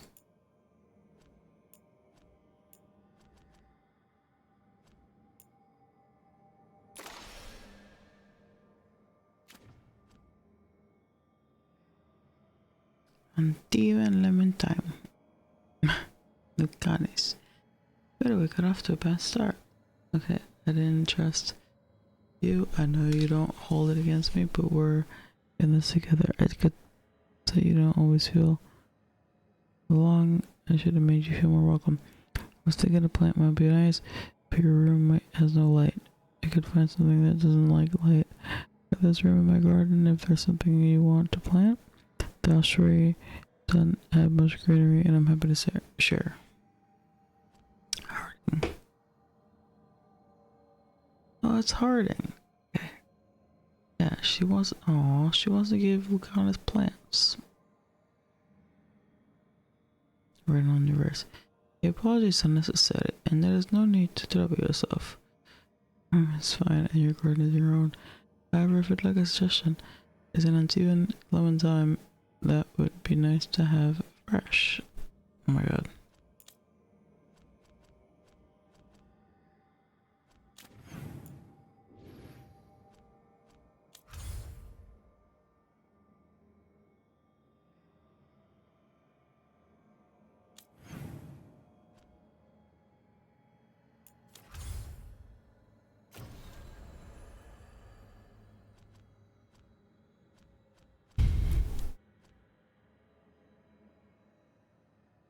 My trip to Dogtown leads to a new case for Nev and problems for the Thread Crime Syndicate.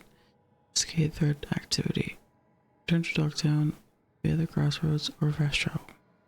The Crime Syndicate is tightly tied to Dogtown. Something has stirred them up. Nev's thread contact Alec has reached out to talk. Nev doesn't know what's going on, but it's worth investigating. Yes, agreed.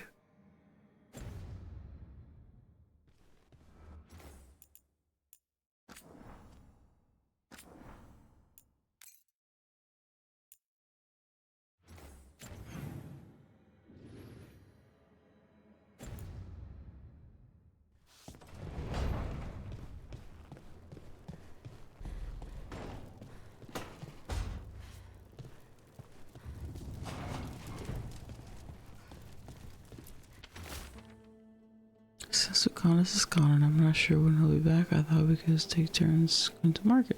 What's our list? P.S. It's Harding. That used to be last time apples where Lucanus get that really good ham.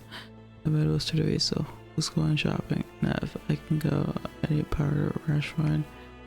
Not to eat.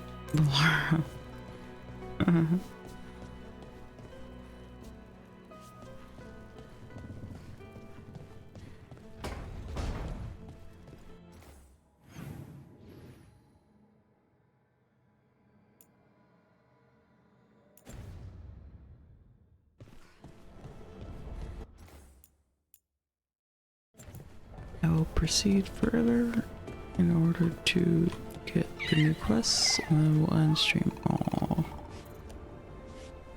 30.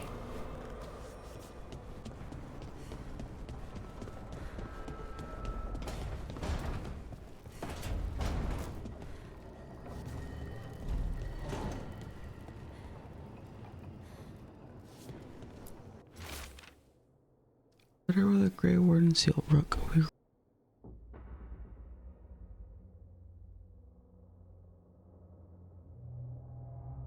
We're holding against the blight here much as we can manage. Having more wardens has helped. We're still recovering. I've been trying to check in on the local physician when I can. He's a good person trying to deal with a lot of damage. It hasn't stopped them from helping. They don't like being a bother, but if you see them on your way through, maybe see how they are. Evka. The cabin in the blight.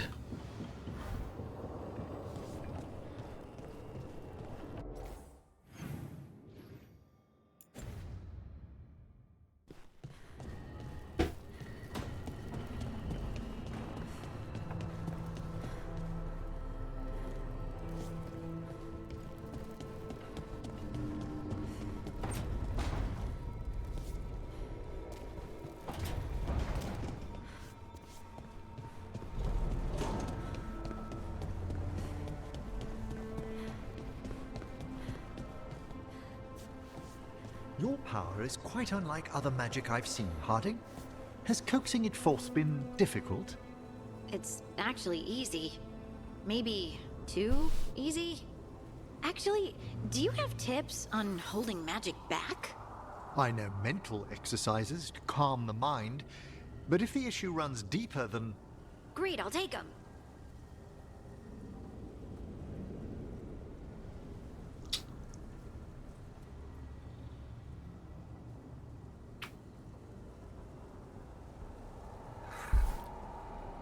Yeah, interesting.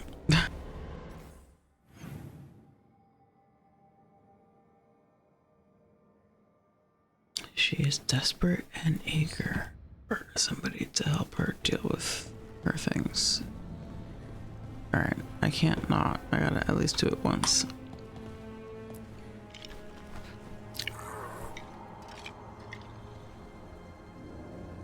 I gotta win once, by the way. Nice.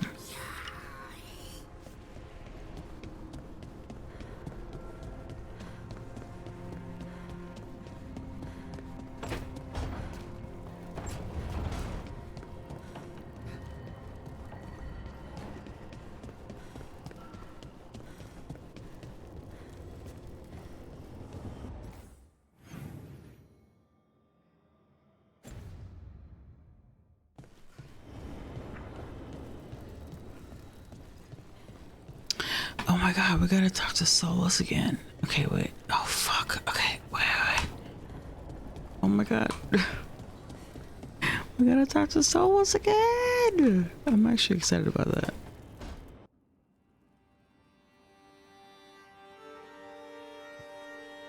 Oh, gosh. Hey, am I interrupting? Done in a sec. Morning ritual. The Darsam. Those are the ropes people who follow the Qun wear. We bind ourselves to remember who we are. Tie down the stuff that's too dangerous to leave loose. My mother made me do it every morning before breakfast.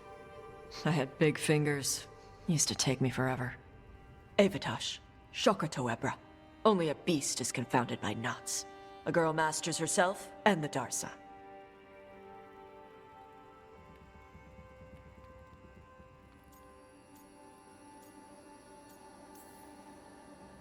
You do a pretty good impression of your mother.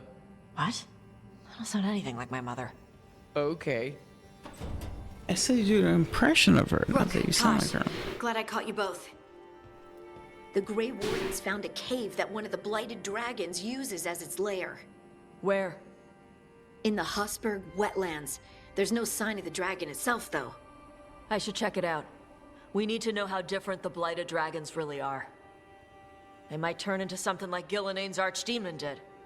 If there's a clue, I have to be ready.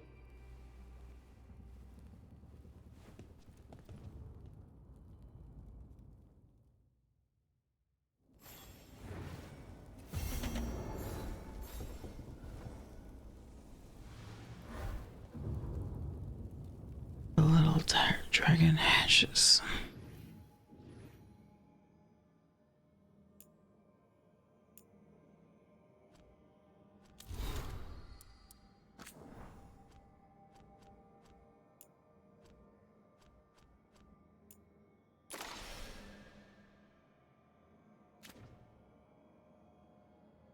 Darsam, these are the lessons to Srins. Talking about as a child. Darsam, bind us to the Qun. Do not be careless. The ropes should only hang loose enough to match the curve of a time of smile. Do not seek trouble. The rope should not cause pain or restrict your movements. Do not act in anger. The knot should not be too tight for you to undo yourself. Finish your work. The knot should not come undone as you run and climb. You're going to learn with training. You can tie one limb with each slow breath. Take the time that is needed. If you look silly, if the Darsam you look silly, it will look silly if the Darsam wiggle on your horns. Whether you tie the Darsam well or poorly today, you will tie them again tomorrow. A yellow note in Shaitan's handwriting.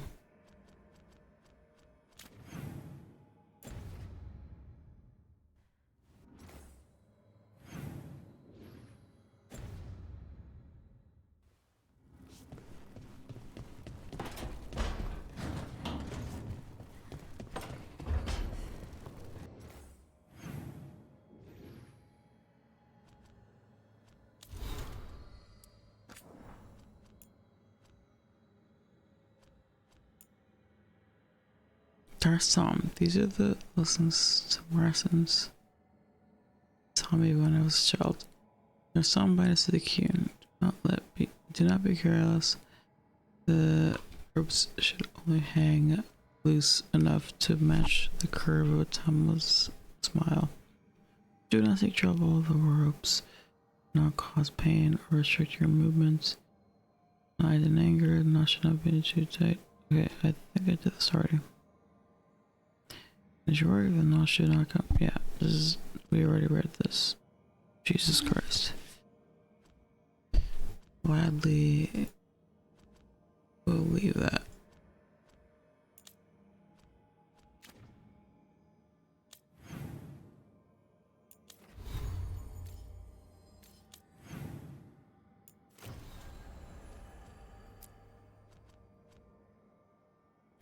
Exploring a dragon's cave yields some new information for Tosh. With her confidence shaken after the tragedy of Weishaupt, Tosh learns that a blighted dragon has made a lair in the Hotspur wetlands. Desperate to prove herself as a dragon hunter, Tosh decides to explore the lair. Awesome.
Oops.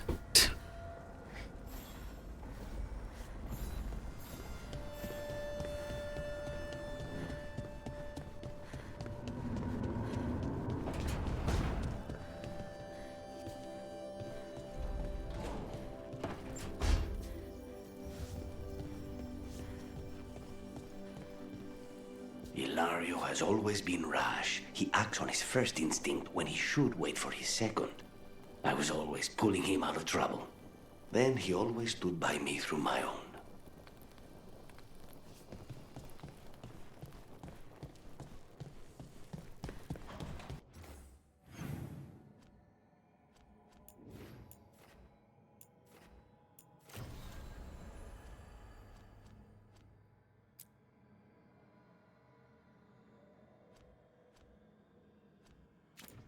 Oh, right, okay, yeah. So let's talk to Silvus. That's to me then.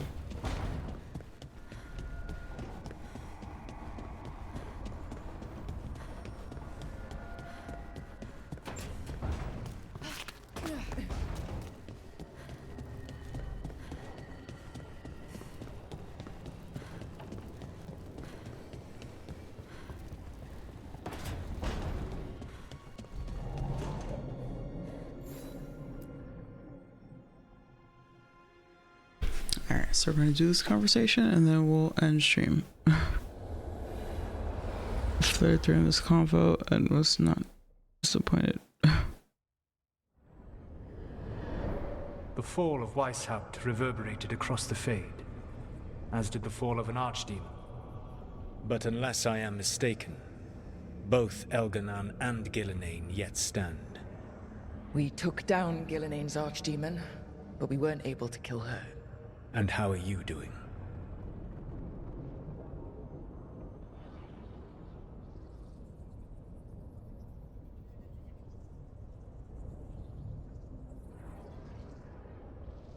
Oh shit, okay. Alright, I gotta play an ad. We're gonna play an ad. We're gonna play the ad. That people can watch this, and then we'll do this conversation and be done. BRB.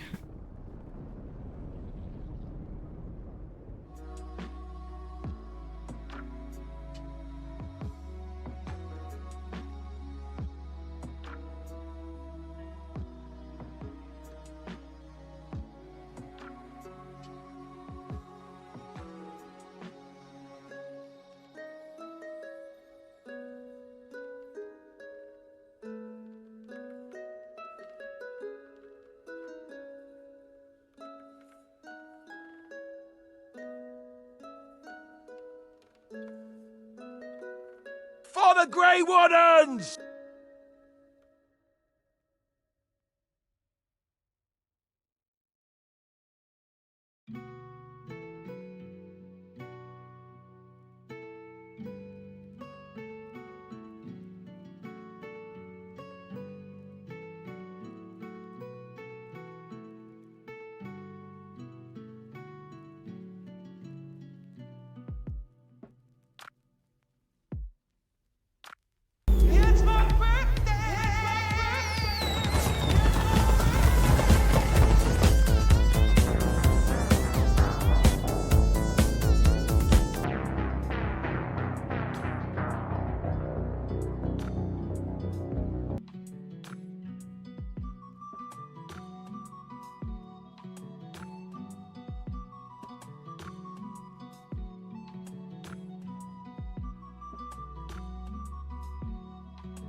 Okay, hello, hi. Hi.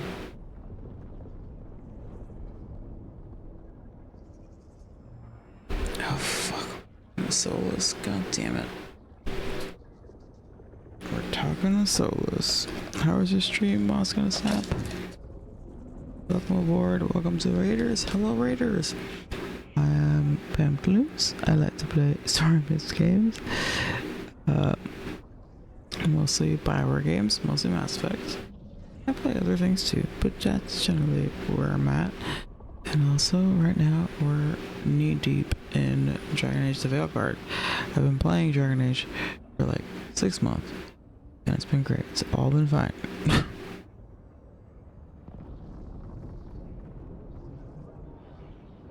I won't lie, I have moments where I'm like, man, I want to play something else. I want to play something different. But at the same time, for the most part, I'm fucking loving this game, so worth it. It was worth it. You're welcome to the shout out.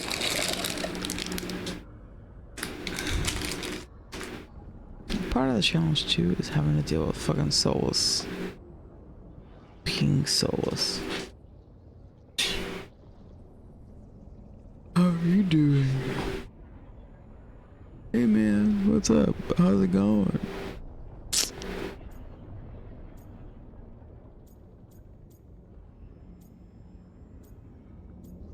I'm furious. I watched a lot of Wardens die while Gillenane didn't. How'd you think I'm doing? You saw Treviso blighted. What makes Weishaupt harder to bear? It's not harder to bear. They're both shitty, that's the point.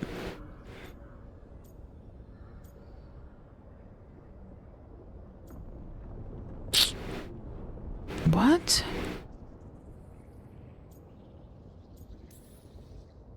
It adds up. Demeter's Crossing, the attacks on Minrathous and Treviso. Yeah. Every time it's been worse. More terrible magic, more good people killed. And it's only gonna get worse until I find a way to stop them. Rook, I led a rebellion against Elganan for 100 of your lifetimes. I have been where you now stand. Do you know how many times I had to order my rebels to retreat when we were outmatched in raw power? You rendered Gillenane mortal and escaped with your lives. The sting of wishing you had done more will push you to improve. But Weishaupt was a victory, and your team will see your passion, even if you must conceal the extent of your own pain. How are your companions, after what happened?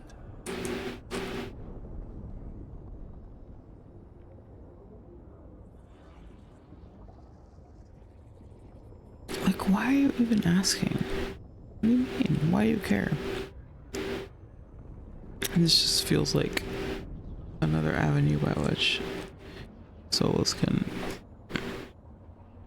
manipulate me.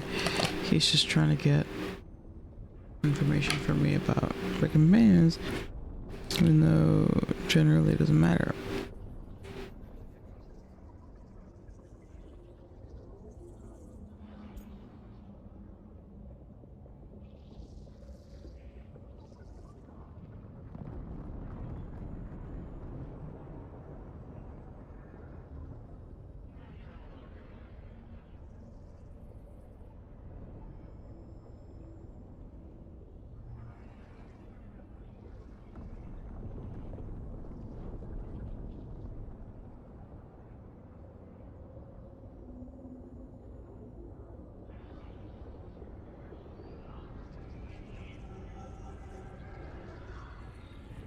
Solus only wants one thing, and it's disgusting.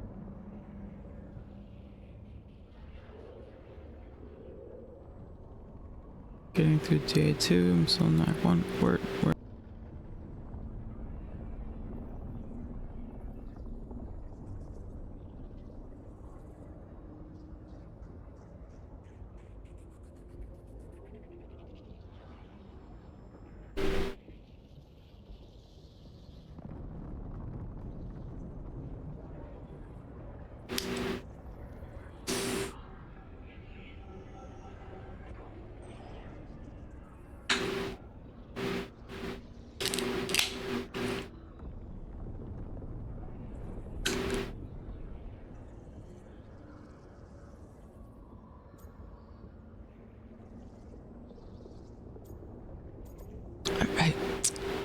I'm having a hard time with this question because I resent it.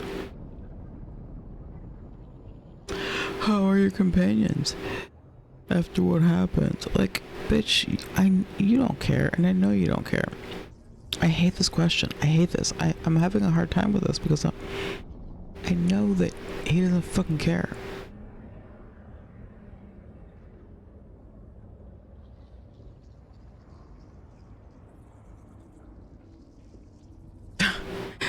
There ya!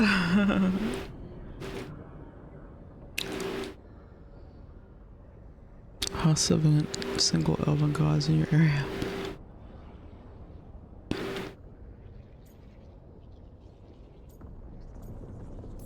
Fine. They have what it takes to stop the gods. I just need to get them to believe it.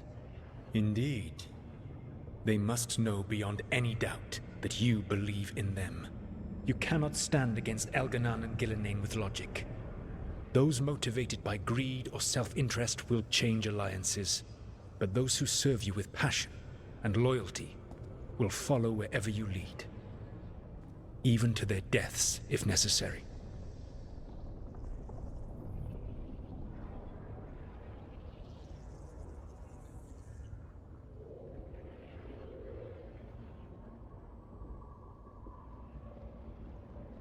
Are we quoting Blackpink?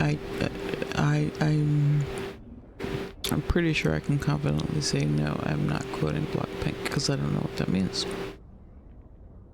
This game is so good. I've been really loving it, honestly. I've been really enjoying it so.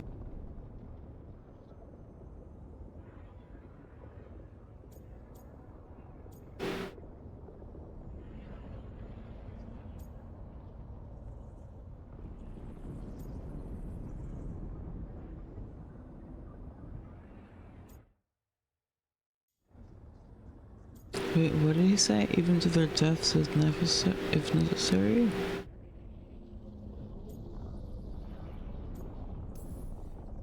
I'm not planning to order anyone to their deaths. If you gain their loyalty, they will need no orders. They will volunteer. I can't build these people up knowing I might have to send them to their deaths. There's always another option. Perhaps you are right. Building your team is the best way to minimize the chance of such an order becoming necessary. I'll keep that in mind. Do you have any suggestions on our next move against the gods? If you oppose Elganan and Gillenane's minions, you will get your opportunity. You think one of the Antam or Venatori commanders will help us find the gods? Possibly. But more importantly, you will aggravate them. You rendered Gillenane mortal at Weishaupt. It is an embarrassment, an insult, neither she nor Elganan can ignore. If you continue to disrupt their plans, you will not need to track them down. They will come to you.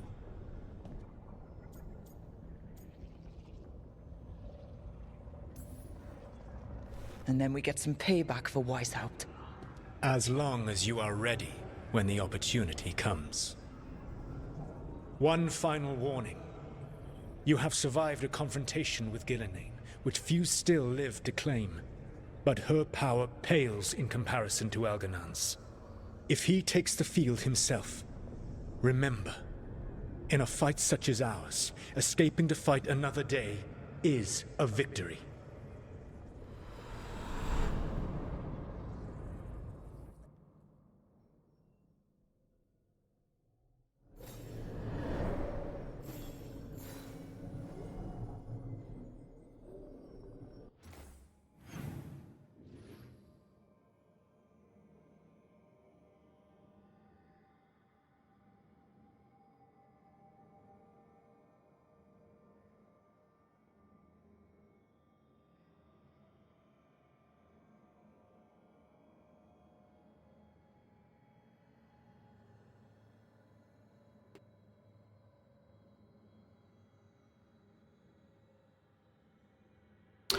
I'm finished tomorrow, probably nights. Blackpink is a cool name.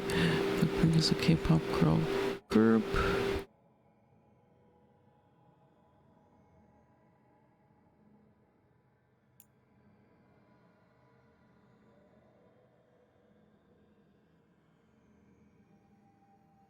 The music is pretty good if you like upbeat pop type stuff.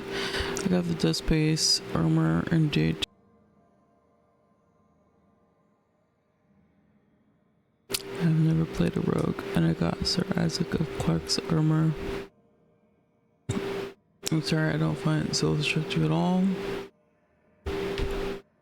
It's fine. I mean, I'm not a Souls mancer myself, but you know, whatever. Teach their own. I was considering romancing him.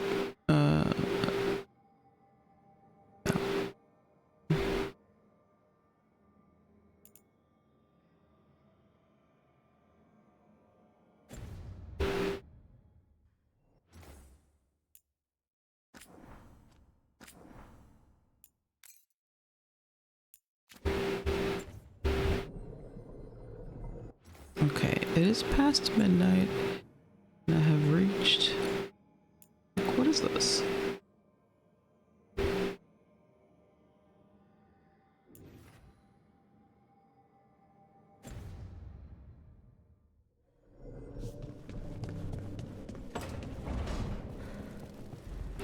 Let's be real, I'm probably gonna end up repeating this tomorrow, but also I just don't understand, like,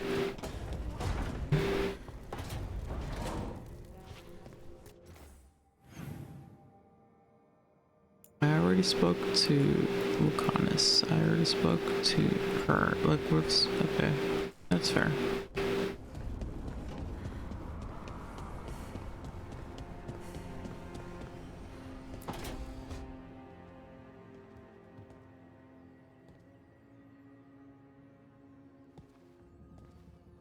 Oh, Rook. Sorry, I mean, hello. Everything okay? I don't know. I don't think so. Yanarl is missing.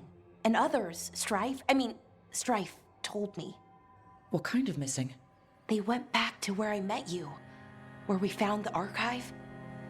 You know, just in case. It's been a week. No one's heard from them. And it's my fault. It's not your fault, Bellara. Please, I need to blame someone, even if it's me.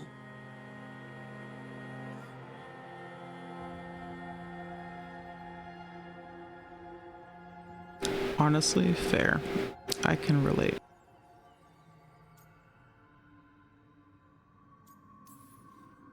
Doesn't make sense to me, but go for it. Right. Thank you.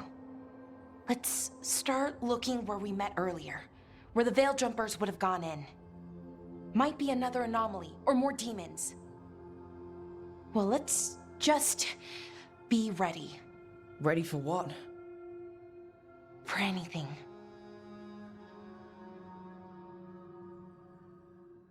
I mostly want to. God, I'm just so eager to potentially start the Davern romance.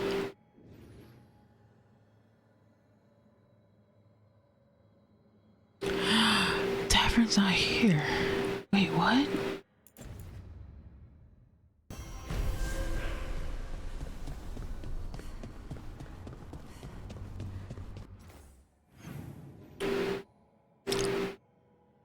Oh, he is.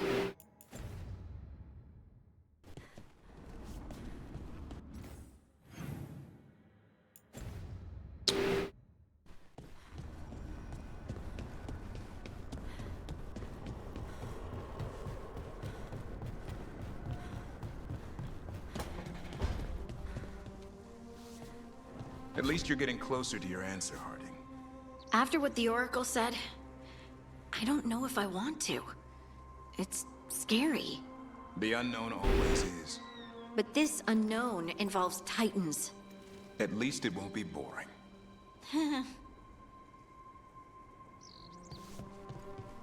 They did say give him some time. That's true. That's true. No, this is I'm just being greedy.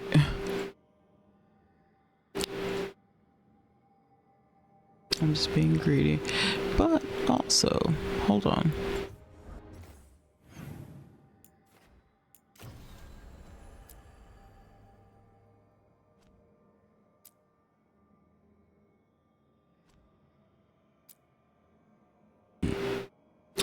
bunch of companion quests, great. Give Davern time to track down information. Check in with Lucanus. So I need to at least talk to Lucanus.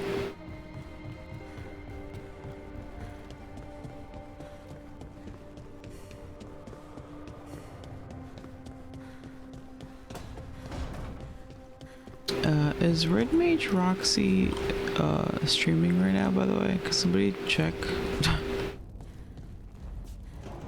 I'm pretty sure Crentis is not live either. I'm just asking because I want to figure. I want to see who I'm gonna raid later. This is ominous.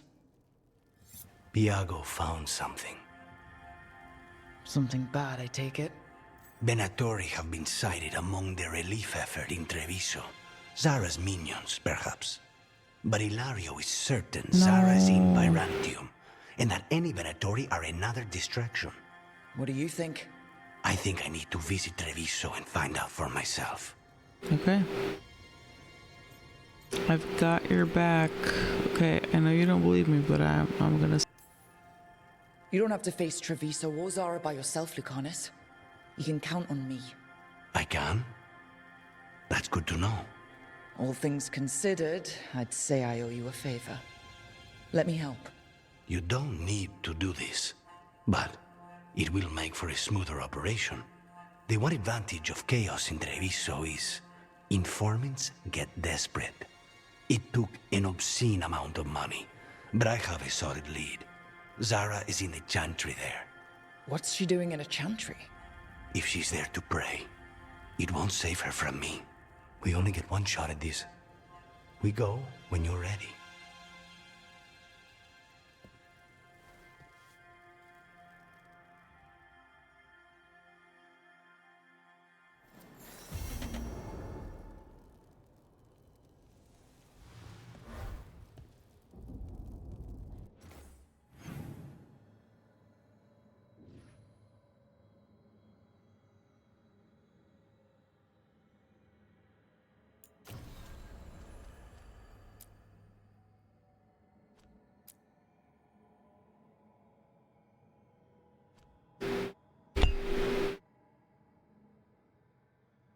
Give Davern...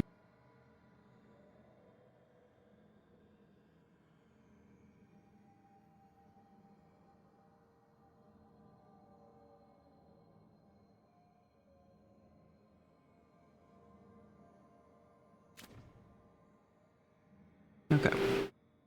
So I think this is where we leave it.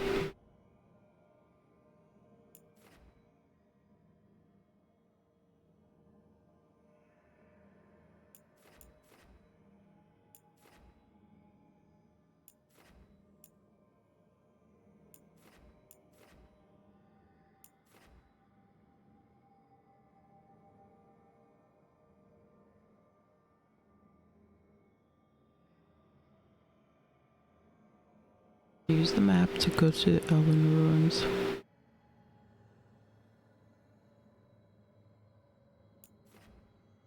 Fishermen, some field jumpers. Explore and the Timikins team is in danger and heralds the return. Oh, turn of a long ground threat. Okay.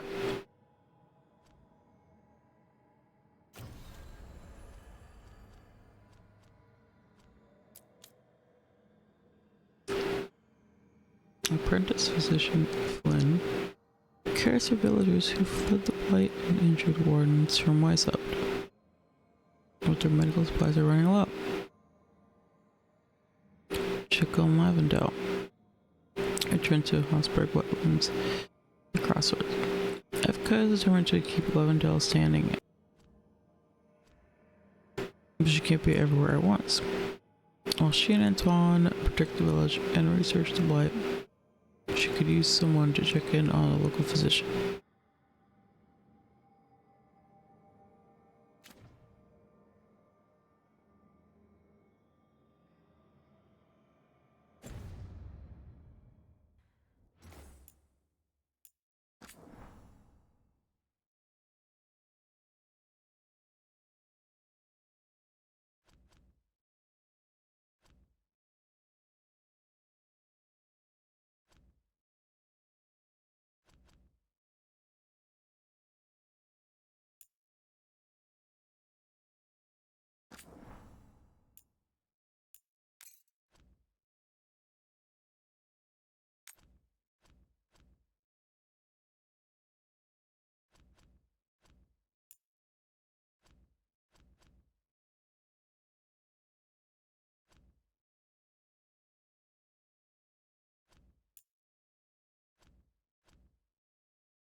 it is time to leave.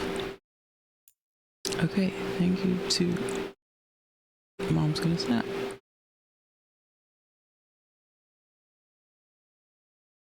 Mom's Gonna Snap and Hadoken for the raid. I think Hadoken was yesterday.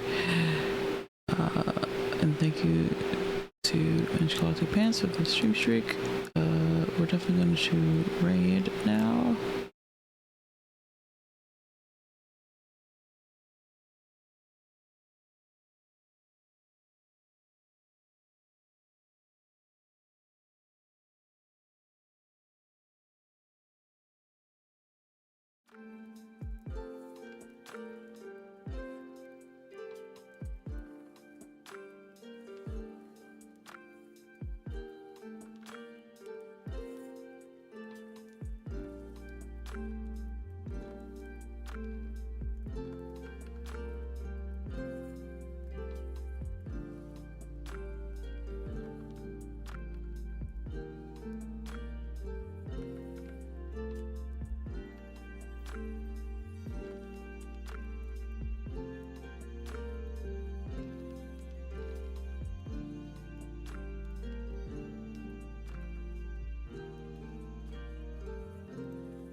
Oops, sorry, I should have been on the screen.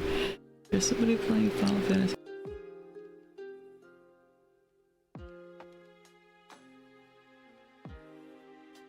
But they're, I guess, oh, okay, they're in, okay.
Okay, I think I know. Yeah, I kind of I think I want to raid this guy. Okay, so fun fact, we're gonna raid, or not fun fact, but we're gonna go ahead and raid somebody who is playing Final Fantasy VII, and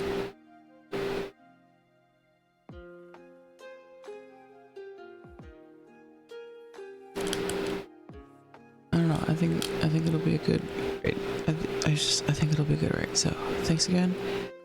I'm gonna post my Discord.